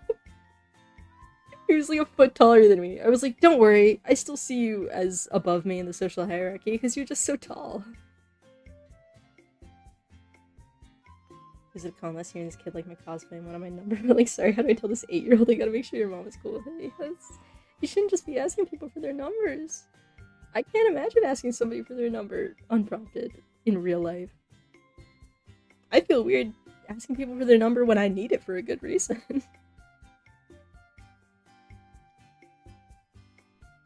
I remember in college, my first year of college, all of my I had like 5 roommates. It was like a big room, and everybody wanted to like exchange phone numbers. And they all had like all of them had just, I guess, gotten together at some point and exchanged phone numbers. But they had to like, I never left my room, because I was afraid of them. So they had to like corner me while I was eating soup in the kitchen and be like, "Eilis, we need your phone number." And I was like, "Oh, why?" And they're like, "In case there's like an emergency in the dorm, we should probably have everybody's phone numbers." And I was like, "Are you sure? Am I allowed?" I have to be cornered to do anything. If you want me to do anything, you have to physically corner me in a room and force me into it, because I do not give up information easily. The worst part is, at that point, I had not memorized my phone number. Now, I know my phone number reasonably well. I can get it right like 95% of the time. Sometimes I forget a little bit. But back then, they're like, "What's your phone number?" And I was like, I need to get my phone. Like, I need to look in the settings of my phone for my phone number. I'm really bad at it. Because in my brain, the space for a phone number was taken up by my home phone number for so many years. Because when I was a child in school, they were like, you have to remember your home phone number because you need to be able to call your house if anything bad happens or whatever. So I remembered my home phone number and I locked it in. It was the phone number. It's the only phone number I had to remember other than 911. And then suddenly I had my own cell phone and I was told to remember my own cell phone number, and I was like, I don't know if I can do that. There's already numbers in my brain in the phone number section. So I know it mostly now. I don't know anybody else's phone number. I know my home phone number from childhood, and I know my cell phone number mostly, and those are the only numbers I know. I memorized my cell phone within a week.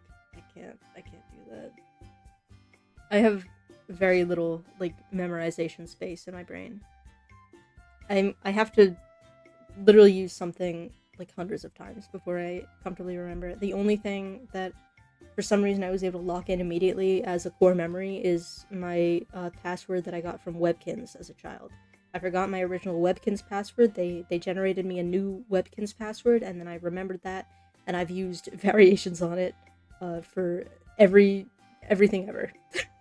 I have changed a lot of my passwords since I first made a bunch of my accounts, but my original password on basically every account that I have was that Webkins password or some variation of it. Now I have like the secure passwords that Firefox generates for most things. But I do still vividly remember my childhood Webkins password. It's a very important password to me. I always forget my current phone's number. It's changed a few times because I changed service. Looking at my phone number, my cell phone number has never changed. Because I would have to put a lot of effort into remembering a new one. Because it's just a sequence of numbers. So I have to figure out like what cadence to say it in my brain to have it lock in as something important. Because if it's just a string of numbers, I do not remember. I have to have like a specific like way that it is said for it to matter, like to my memory for some reason. Yeah, I've also had the same cell phone number since I was 12. The first cell phone I ever got is the same cell phone number that I have now, luckily, because if it had ever changed, I don't know if I would be able to reset the memory in my brain. I remember like the last 4 numbers of like my dad's phone number because we would have to use it to like for like groceries when you have like cards that get you like a discount on groceries, like a membership card or whatever. They'll ask you for a phone number, like the last digits of the phone number. So whenever I'd go grocery shopping with like my mom or dad, they would be like, oh, the phone number for our rewards card is this. And so I remember like the last 4 digits of my dad's phone number, but I don't remember anything else. But this is where I got my username. I've been too stupid to change it. That's fine. My original username on Webkins was just my dad made my Webkins account for me because I was an 8-year-old and so I couldn't do it myself because I didn't know how to use a computer. But I really desperately wanted Webkins. So it was just like my initials and then 888. So luckily I thought better than to use that for everything because that's just kind of a nothing username. That is, I could probably, if I really wanted to, I could probably log into my old Webkins account. I could probably still use it. Does Webkins even exist still? I'm gonna look at the Webkins website. It's probably changed. It's been a long time. Do they still let you walk around with your pet? Well, the art looks mostly, well, actually, why are they 3D? Why are there 3D Webkins on my screen? That's scary. I don't like that. You can play classic Webkins. Or you can play next! Webkins next! You have to download new Webkins. It's a downloadable game. They're 3D now. You go to webkins.com. There's like it says play next for free now. And then I think it's like a download. And then you can play classic free now. And that looks like you can play classic in browser, no download needed, early access. I don't know why it's early access. I wonder if my Webkins account still works. Now I'm like, what happened to all my Webkins? Are they okay?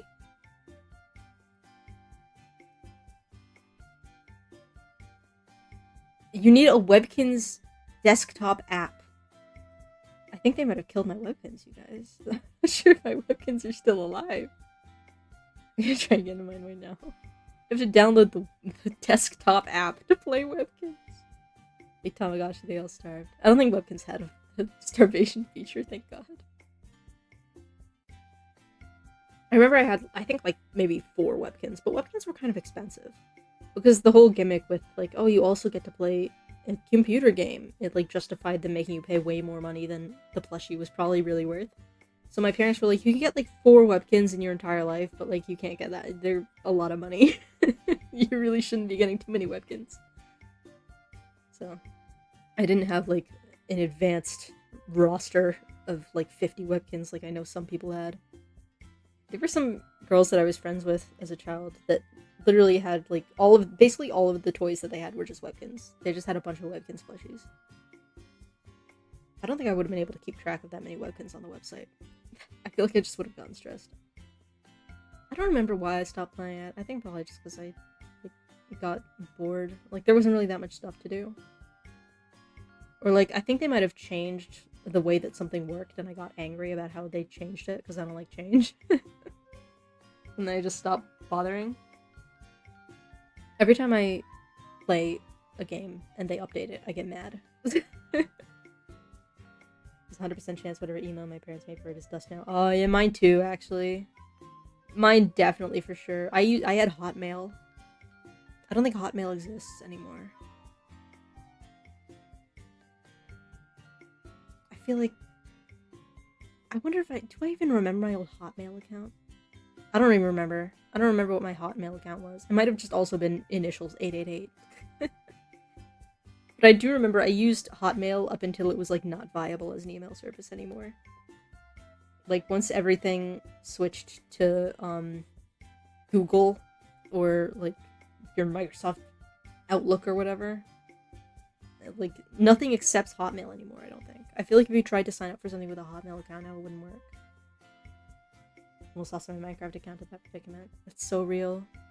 I'm pretty sure I almost lost mine, too, with that. It's, like, always a whole struggle to try and change stuff from a Hotmail account, because it's so hard to get in a Hotmail. It's been a long time since I played Minecraft, though. Minecraft is another thing that I've, like, gotten mad at for changing too many things. Because I started playing Minecraft probably when I was, like, 11 or 12. Like, it's been a long time. And once they started adding in, like, new animals, I was like, this is too much. After they added horses, I was like, that's enough. We don't need anything else. We can have horses and nothing else. And then they just kept adding more things. I don't think we needed that much. Minecraft is too full of stuff now. I liked it better when it was kind of weird and empty. I miss the old Minecraft website and everything. Yeah. Minecraft. The good old days. Did you play those little Hunger Games servers? No, I never actually played multiplayer Minecraft. I never got the chance. Actually, I played multiplayer Minecraft, like, twice in college.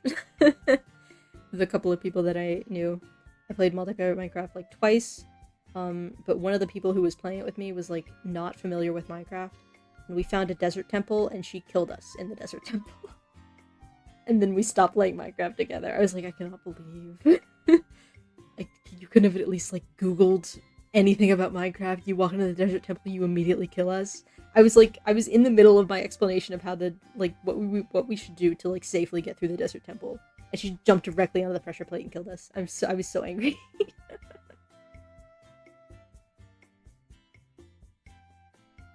I remember when the Aether mod was really big, and, like, people were they didn't know it was a mod, and they were trying to, like, get to the Aether in regular Minecraft.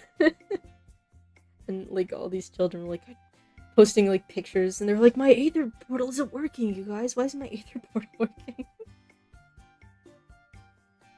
Like, when I got into Minecraft, I got really into it. So I followed, like 10 different Minecraft YouTubers. I watched Ant Venom religiously. I loved Ant Venom. And so he would do, like, mod review stuff. Like, he would talk about mods a lot.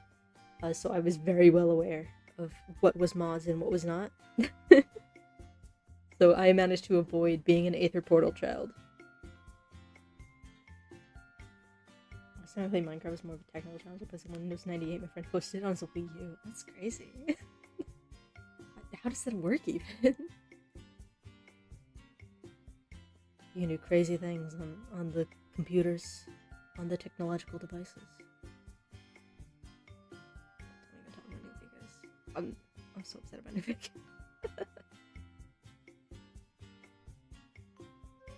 Every time I keep thinking about, like, Fallout and playing more Fallout, and I don't want to deal with the struggle. It's so hard to play some video games. Got into Minecraft through the Yogscast Shadow of Israel. I never actually, knew about that. I watched some Yogscast stuff. I watched them play that, like, factory Minecraft mod. I remember that. I can never get into people like doing like a Minecraft roleplay series type of thing because I always got kind of embarrassed watching them do it. I always felt kind of like cringe watching these adults roleplay on Minecraft. Got Linux to run as Wii U, then run Minecraft on that. That's wild. There's so many things you can do on a computer. Crazy. I like the memes where like people will run Doom on anything. Like I saw a meme where somebody ran Doom on like a Samsung fridge with a screen. Shop factories could be, it's kind of cringy. Yeah. I get embarrassed watching people roleplay. Like, sometimes I'll try to watch like D&D play shows, and like I'll have to watch just like the funny moments compilation or like highlights compilation, because if I watch like the whole thing all the way through, I get stressed out.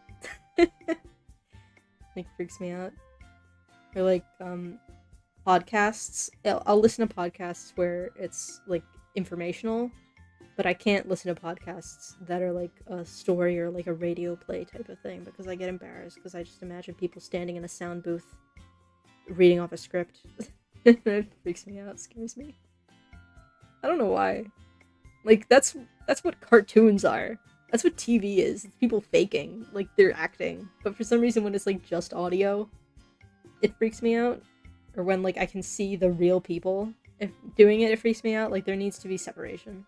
People need to be wearing a costume or, like, a drawing before I can feel comfortable watching people play make-believe. I feel so cringy even though I have fun playing it. Like VTubers. If I was a real person, this would be gross. Nobody would want to watch this. Get it off the screen. But since I'm a cartoon character, it's okay. I feel safe. You don't watch live action TV shows? Maybe not really. I can if I have to. Or like if something is like really, really good, I'll watch it. Or like if something hits my very specific set of interests, I'll watch it, even if it's not very good. But I mostly stick to watching like animated stuff, or like I read comics. That's why I read comics so much, because I don't have to feel stressed out about it. I don't have to feel embarrassed that it's people playing make-believe, because it's just an author writing a story, but also I can see the characters. Drama class in middle school fixed me a little bit.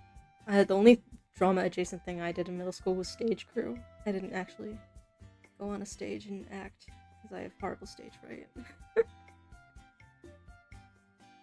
Sometimes I will watch a live action thing, but it's hard for me to get into them. Not even necessarily because of like the cringe factor. I don't know why, I just get bored really easily. Like, I like to say, whenever my sister tries to recommend me shows, because she's always trying to recommend me shows, because she loves watching shows, whenever she tries to recommend something to me, I'm like, unless there's like a wizard in it, I don't care. If it's just people having like real people problems and like relationship drama, I don't want to deal with it, because it'll just bore me and or stress me out. If there's not some sort of magical supernatural element, I'll probably get sick of it really, really quickly. And even if there's a magical supernatural element, if it's not like exactly the kind that like hits, like it scratches an itch in my brain, I'll usually get kind of bored of it. Like, I tried to watch Stranger Things, and I definitely won't watch Stranger Things now because I've heard the ending sucks really bad. But when Stranger Things first came out, I tried to watch it, but I just couldn't get into it. I didn't even get to the supernatural part. I watched like the first like probably 10 minutes of it, and I don't know why, but I just got like annoyed. It annoyed me. I don't know why, and I just never finished it. I don't recommend Clue for movie animation. I mean, you could. I'm willing to watch stuff. I'll sit down and watch stuff if I must. I just will normally not choose to watch things of my own accord. Somebody has to make me do it. I have that brain fungus where I hate being seen or being the center of attention unless I can plan out in advance. Yeah. I hate being the center of attention ever. At all. in any way. When I would do like presentations in school, I would speed through them like talking at 5 times speed, because I was like, I need to get this over with. As long as I have like my word count and my PowerPoint looks good, the teacher will usually let me not do the like 5 minutes required speaking time or whatever. Like, I can just zoom. I need to be done. I need to be sitting down in my chair. I don't want anybody looking at me. Season 1 is pretty good. I don't know, if season 1 of Stranger Things has, like, an ending that feels like an ending, I might watch it at some point. I feel like I have to wait, like, 10 years after something comes out before I feel comfortable watching it. I don't know why. I feel like things need to, like, sit and marinate for a while before I can care about them. I don't like keeping up with things, like, as they're ongoing a lot of the time. Because it's like, what if it gets bad and then I wasted all that time retroactively? Like, there's been a couple of, like, webcomics that I've read that are ongoing, or that were ongoing when I started them. And, like, I read them for a long, long time, and then just suddenly the quality goes, like, crazy downhill or something, and I'm like, well, now all that time has been squandered. Or, like, the author, like, the quality doesn't go crazy downhill, but the author, like, goes on a short hiatus that ends up being, like, 6 years long. It's like, now, what? I could have done stuff. I could have done anything else.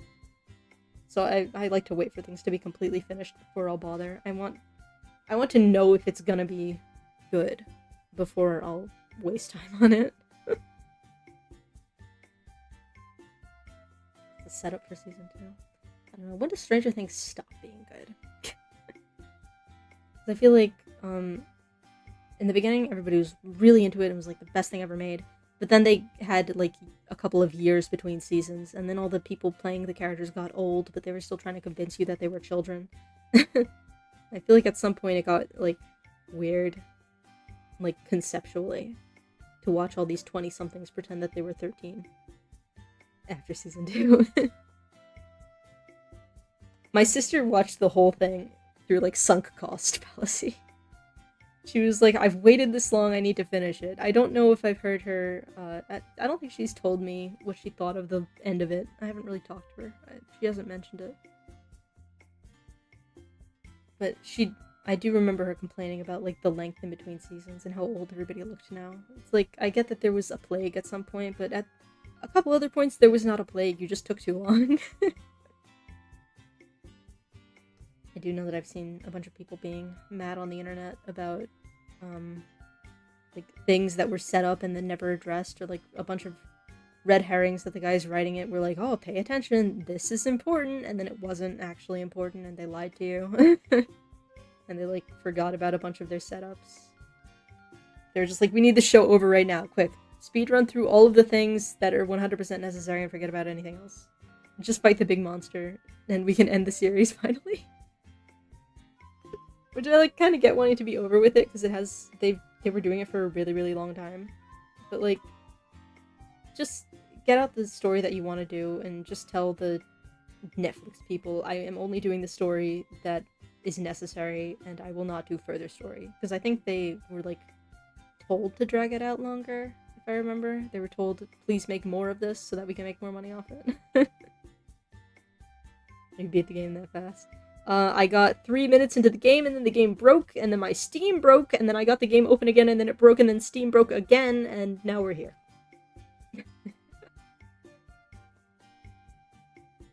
So now we've been sitting here talking for a while, actually.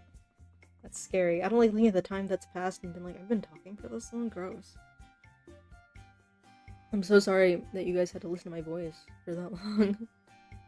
Uninterrupted by video game noises. I'm so upset about my video game. I'm so upset. Stranger Things ending could have just been a 2-hour movie. I don't like that so many TV shows now have, like, episodes that are, like, an hour and a half. Like, a movie-length episode. Like, and nothing happens. Because it's an episode.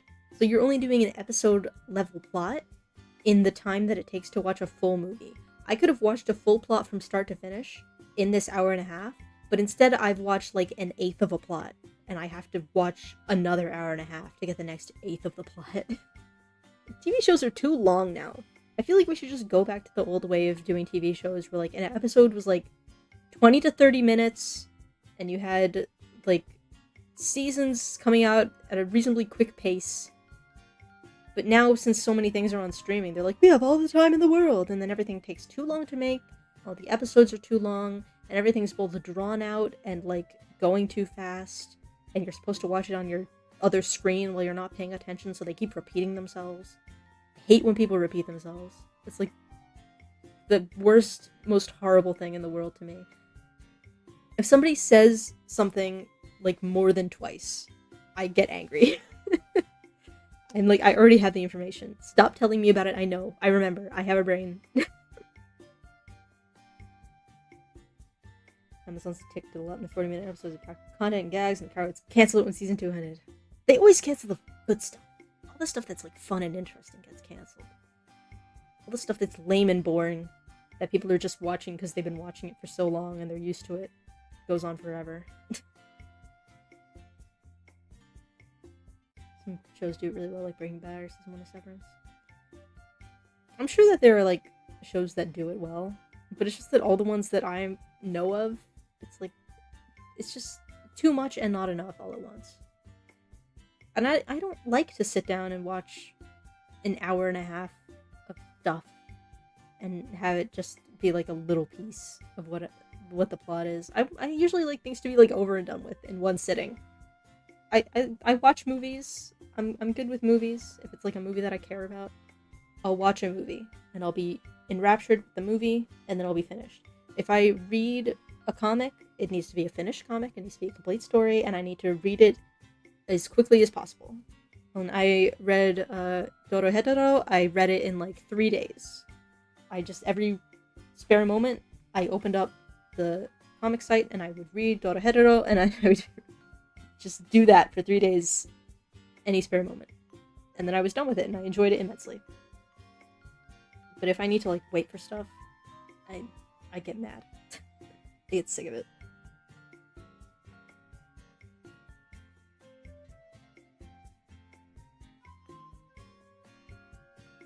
Archive 81. Isn't that a podcast? I feel like I've been recommended that podcast many a time on like Spotify. I'm always like brushing up against things that people enjoy and like seeing that they exist and then not actually paying enough attention to them to know what's up. I know the names of a lot of things. I don't really know the content of a lot of them. Got a Netflix show for 1 season. Huh. I did not know that.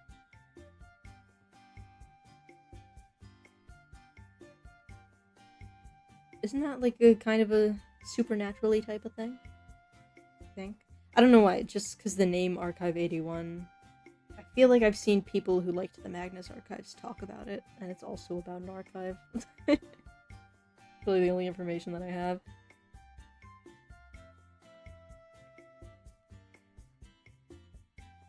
I really feel like I do not consume enough media. Like, most of what I watch is just, like, YouTube videos. I will watch, like, a 3-hour-long Germa VOD uploaded to YouTube, but I won't watch a TV show. Horror series made by the same guy that did Insidious. It's another thing I know the name of, but don't actually know anything about. There's just so many things nowadays. I feel like everybody's always talking about or recommending a show, and I can't bring myself to care about a lot of stuff.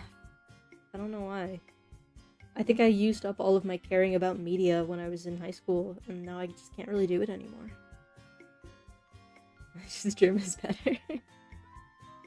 Pretty much, yeah. I will watch Oni Plays, I will watch Germa, I will watch other people playing video games, thus locking myself out of playing the video game.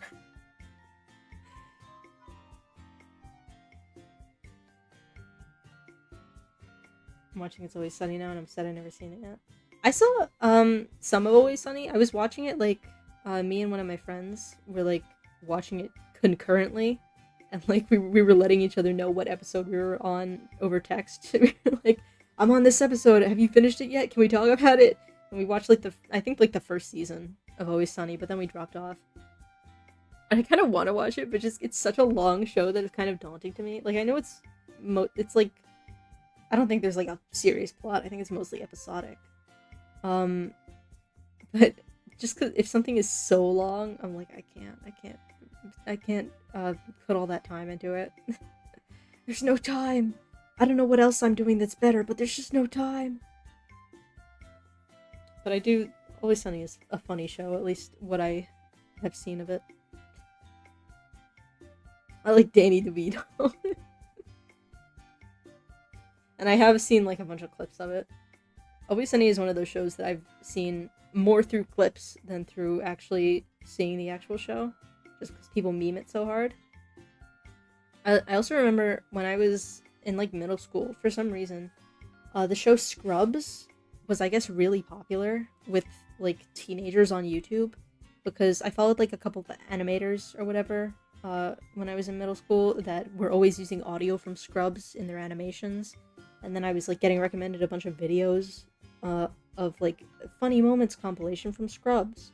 So I know a bunch of jokes from Scrubs, but I've never actually watched the show. Because of the implication.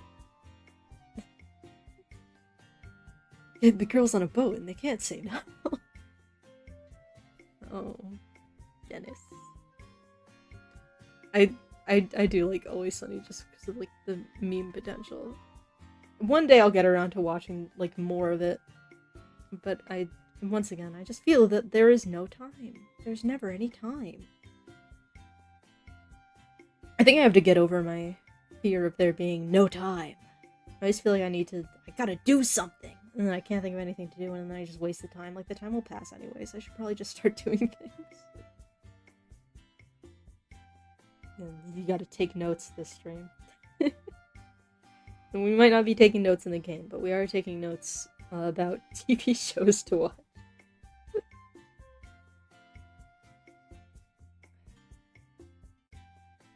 Now, the problem with sitting around here talking is that, like, how do you stop? You gotta end the stream at some point, but how do you stop? ADHD, stop diagnosing me with things. Doctor, I've been diagnosed with 2 counts of autism and 1 count of ADHD from man on the internet. Please help me. I need medication. My brain just doesn't work in myriad fun and interesting ways. There's something wrong with me. Stop it. Get some help. I'm getting tired. I've used up you guys, my social battery. I'm low on spoons. I hate that. I hate that phrase. That makes me so angry. Remember when people on the internet were constantly talking about how they had no spoons? That upsets me. Why nobody carries around spoons? That's a horrible, like, analogy. Bad analogy. Why is it spoons? Just say my energy is low. Why are you pretending to carry around spoons? Who carries around spoons? Nobody carries around spoons. Why are we talking about spoons?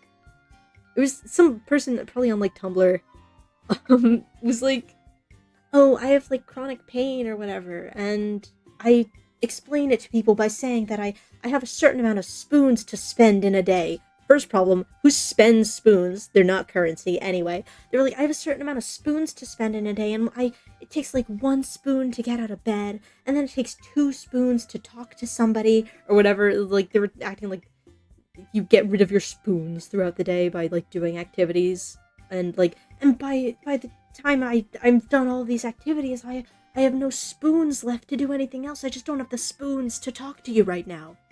And everybody on the internet was like, oh my god, that's so incredible. That's such a great way to explain it. That's like, I'll just tell everybody I just don't have spoons. And it infuriates me. You don't carry around spoons. Nobody carries around multiple spoons. I do carry around 1 spoon. It's a tiny little mini plastic spoon that I got with ice cream once, because it's fun to eat ice cream out of a tiny little plastic spoon, but that's not important. That's 1 spoon. People don't carry around spoons in their backpack all day and, like, give them out to people. They're not currency. You don't spend spoons. You leave them in your spoon drawer at home, and you use them when you eat soup. And then, like, you just don't get them back until you sleep, as though, like, you give spoons to people throughout the day, and then they all sneak into your house at night and return the spoons to your pocket. It's stupid. Just say I've used up my energy. Energy is easily understandable. I do not have the energy. I am tired. It's an infinitely simpler way to explain it. For some reason they were like spoons. Yeah, that works. That's a good analogy. Why spoons? Why not forks? Why not knives? Why not marbles? Anything. Anything. Why is it spoons? It's stupid. It's dumb. I wonder if it's a spiritual development with the whole spork thing. I don't know. People are treating it like very seriously. Literally the first time I read it, I was probably like 12 when I first read it. Like this was a pretty early Tumblr thing that people did. But like, I just never, why was it spoons? And why was everybody acting like that made sense to say? It's dumb. I hate it. Because there was already the phrase, I've used up my energy. People were, at that time, people were saying social battery. My social battery is empty.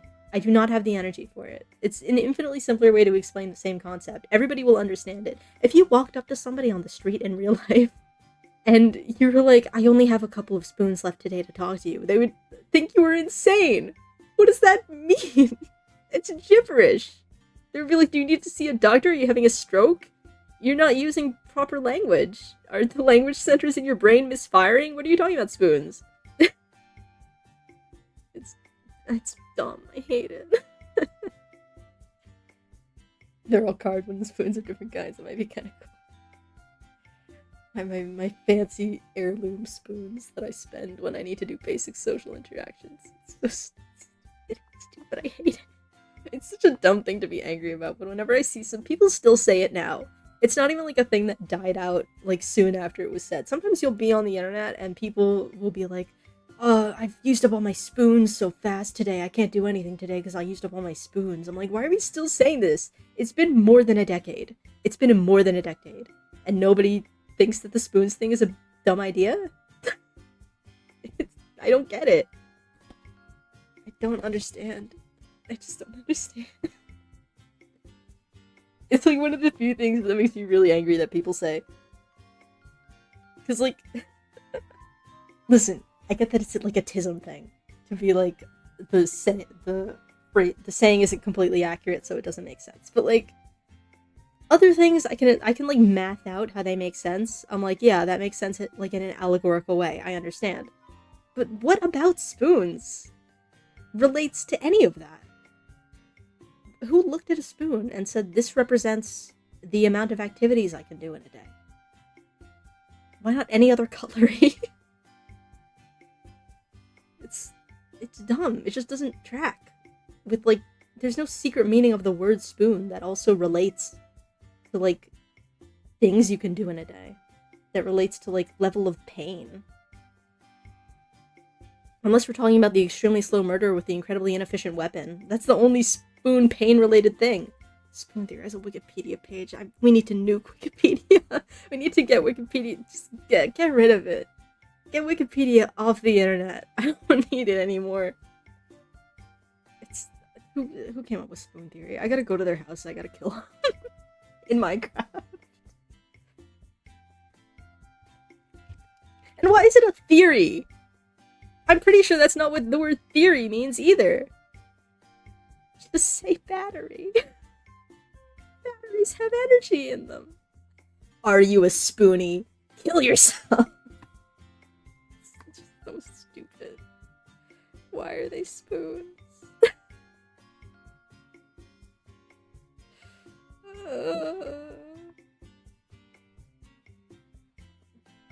I'm pretty sure they're not using the word theory properly. I don't think that's what theory means. I'm not a scientist, so I'm not 100%, but like, I don't think a theory is the same thing as a metaphor.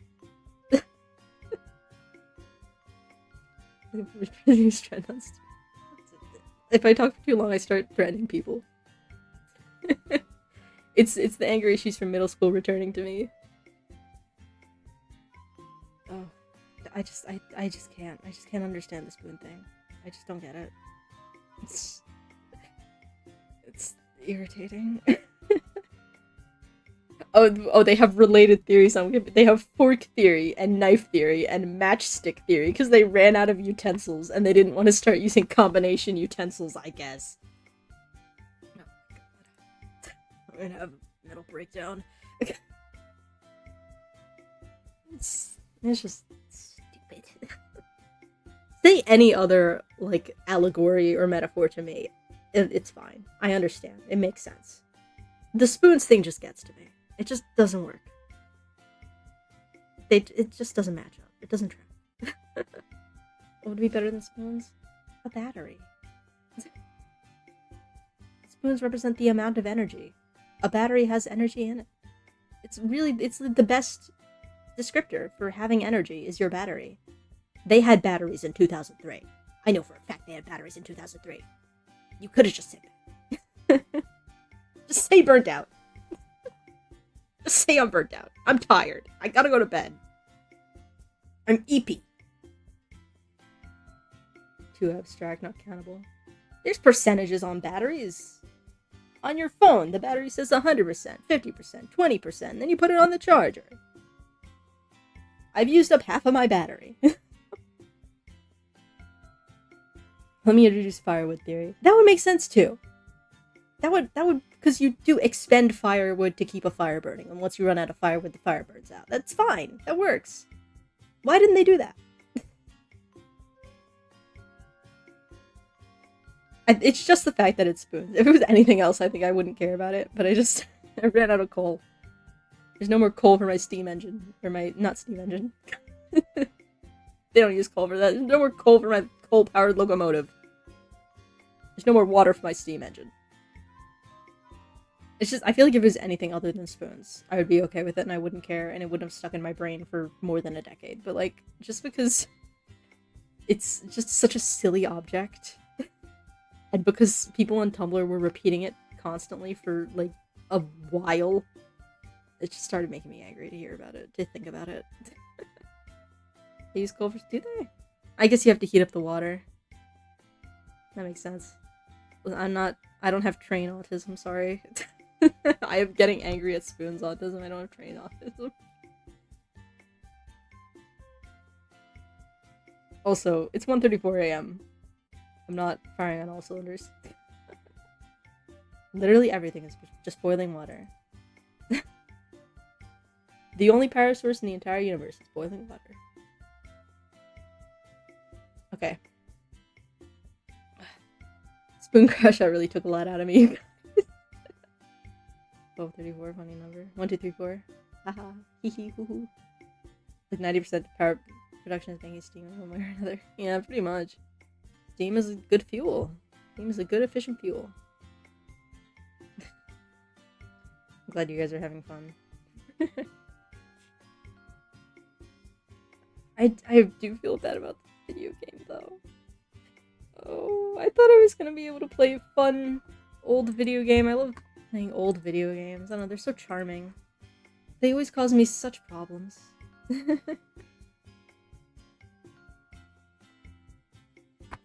gotta close the spoon theory Wikipedia page. I might punch something.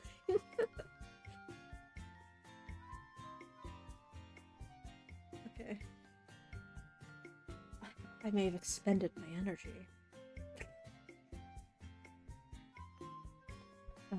Somehow, even though I slept for a solid 12 hours last night, I've been tired all day. It's very annoying how if you like sleep for too long, you just stay tired. Like, it doesn't actually make you more awake. There's a certain point in sleep where the awakeness is gone, and you just become more tired when you wake up. And I feel like I hit that like limit literally every time I sleep. I've never been well rested and like awake in my entire life. She ulted. Eilis' ultimate, yelling about things that don't make sense to her. I go on an autism rant about not understanding allegories. Well, now I've been diagnosed with 3 counts of autism and 1 count of ADHD. Next time I go to a medical professional, I'll let them know. Maybe they'll give me normal pills. The most well-rested I ever get is when I go to bed at 2 a.m. to wake up for work at 4:30. I think the most well-rested I ever am is when I haven't slept for, like, 20 hours. Then I'm good. I'm the most wide awake in the middle of the night. If I have to wake up at a normal hour and exist throughout the day, I just can't handle it. For some reason I wake up feeling like I did a line of coke. sleeping for like an hour is like the ideal sleep. If you sleep for any longer than an hour, you're cooked. You're ruined. I'm with you. The spoon things make no sense. Thank you. Thank you for being on my side. In college, I did like a bunch of all-nighters because I'm bad at time management, and I feel like the nights that I did all-nighters were like I was doing very poorly during the night, during the all-nighter, doing my activities, but once I was done with the activity and the all-nighter was over and I was still awake, I was great. I was refreshed. Sleep is tough. I've never had a good sleep schedule, ever in my entire life. I used to, like, when I was a child, I would wake up in the middle of the night, like, at least twice every night. Like, I could get back to sleep, but it's just, like, I never had a good, solid, all the way through the night sleep until I started staying up, like, way too late, and then I just crash out of pure exhaustion, and if nobody wakes me up, I can sleep. But if I'm trying to, like, sleep at, like, normal circadian rhythm, I can't do it. Yeah, it takes a long time to fall asleep, even if I'm, like, not doing anything. Like, sometimes I am on my phone, like, watching YouTube videos or whatever, but other times I'll be like, okay, it's time to sleep now, I'm turning off my lights, I'm rolling over, I'm sitting, like, laying down in silence in my bed, and then it still takes me, like, 2 hours. I'm like, trying to think. I'm, like, better at falling asleep if my lights are on, I've noticed. I get more tired if my lights are on. Like, several times I would be, like, laying down in bed, just, like, watching a YouTube video. Like, if I got home from, like, school or whatever, I was really tired, I would lay down in my room, light on, still in my, like, school clothes, and then I would, like, open up my phone, I would watch one YouTube video of somebody, like, painting a Warhammer figure or, like, baking, and then I would just be out. But if I try to do that at night when it's dark, I can't do it. I'll watch, like, 15 YouTube videos, and I won't be tired. I would love to leave my lights on in order to be better at falling asleep, but that uses energy, and energy costs money. So I can't do that. So I have to just struggle with falling asleep in the dark. Those naps when you get home from work or school, those are the best ones. I usually don't take naps. Like, if I'm tired during the day, and it's, like, the weekend or whatever, I can't take a nap. But if I have done activities all day, and it's like 4 p.m., and the nap is basically at the point where it becomes your sleep for the night, then I can nap. In college, I did manage to nap a few times, just because I would have, like, a 6-hour class that started at, like, 7 a.m. or whatever, and then I would have, like, 5 hours in between that and my next class or whatever. I don't know the timeline. I'm not going to do the math in my head. I would have, like, a 6-hour class that started really early, and then I have whatever downtime, and then I would have another, like, 3-hour class that started at, like, 7 p.m. or whatever. So whatever time between those two, I would sleep. And I would have a good nap. But then I would be, like, panicked because I would sometimes wake up a few minutes late to, like, get to my class in a timely manner, and I would have to run. So I had to stop taking those naps, because although they did work, like, I was asleep and I got hours of sleep in, it stressed me out too much to wake up. So I had to stop doing it and just, like, sit silently in my dorm room. Sleep is a fickle thing. Maybe one day, when I'm, like, 90, I'll finally have a good night's sleep and I'll know what it feels like.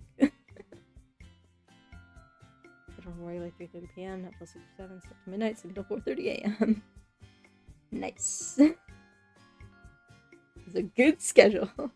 I feel like I need to be allowed to be nocturnal, but that's not gonna happen. There is, like, no job that I'm qualified for that would allow me to be awake in the middle of the gosh darn night. Splitting my sleep in half for no reason. Some people, like, do that on purpose. Like, they'll sleep in, like, weird shifts.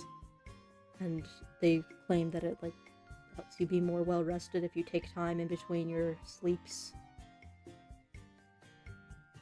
But I don't know anything about anything, so I can't really comment further on that. I just know that it's something some people do when they have to do, like, sleep math medieval sleep schedule. The medieval people knew what they were doing. They had a good idea.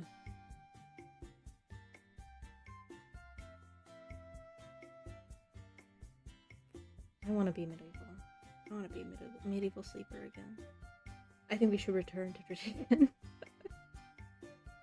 I need to return to medieval times so I can have proper sleep for once in my life. Okay, well, I think I should probably actually sleep.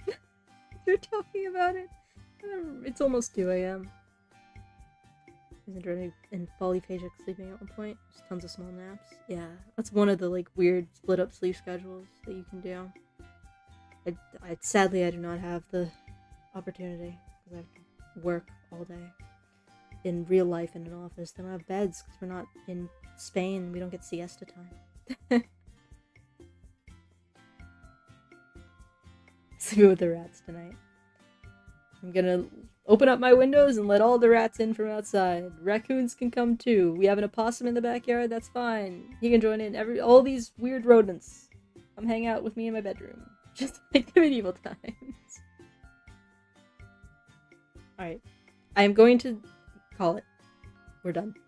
I'm gonna need to change the thumbnail and description and title and stuff of this so that it's not false advertising.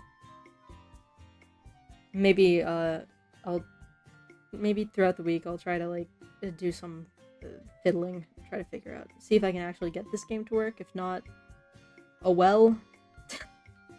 Sorry. I lied to you about Rock Game. I'm kind of upset about it. I hate it when I try to play something and it doesn't work. It's just like discouraging. It makes me not want to do anything for like another 2 weeks. I'm like, I can't. I'm a worthless failure.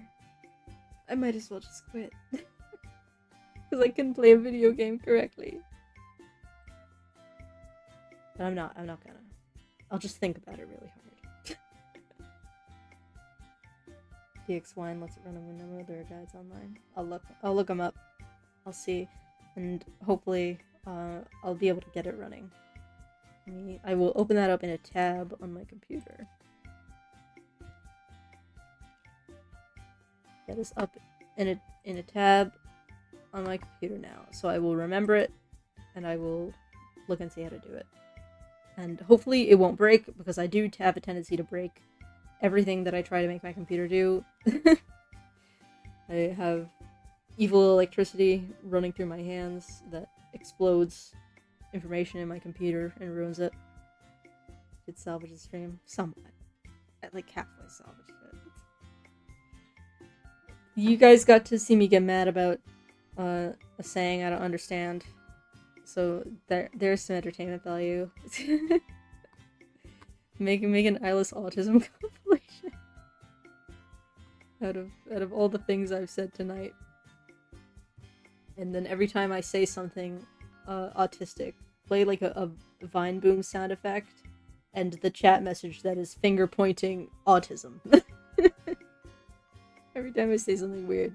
That's an idea. That's a viral video idea. Somebody do that who isn't me. Because I don't want to listen to my own voice to edit it. It's out of context, Cop. Luckily, I don't think I say too many things out of context that are, like, bad. People are always saying, like, ya bye things. They're always saying NSFW implications by accident. Phrasing. I don't think I do that too much. I think I just say stupid things that don't make sense because I don't actually hear what I'm saying. I'm just speaking on autopilot because I don't know how to talk like a normal person. Alright. So that I don't keep talking. I gotta get out of here. Sorry about all the problems. Hopefully they won't happen again if I manage to get all the stuff that I need working. But there is a chance that they will happen again on a different game in the future. We'll have to wait and see. Okay. I will see you guys next stream. Thank you for coming and talking to me. Thank you for sitting here and waiting while I struggled through Steam problems. And good night, goodbye. Good night, goodbye, good night.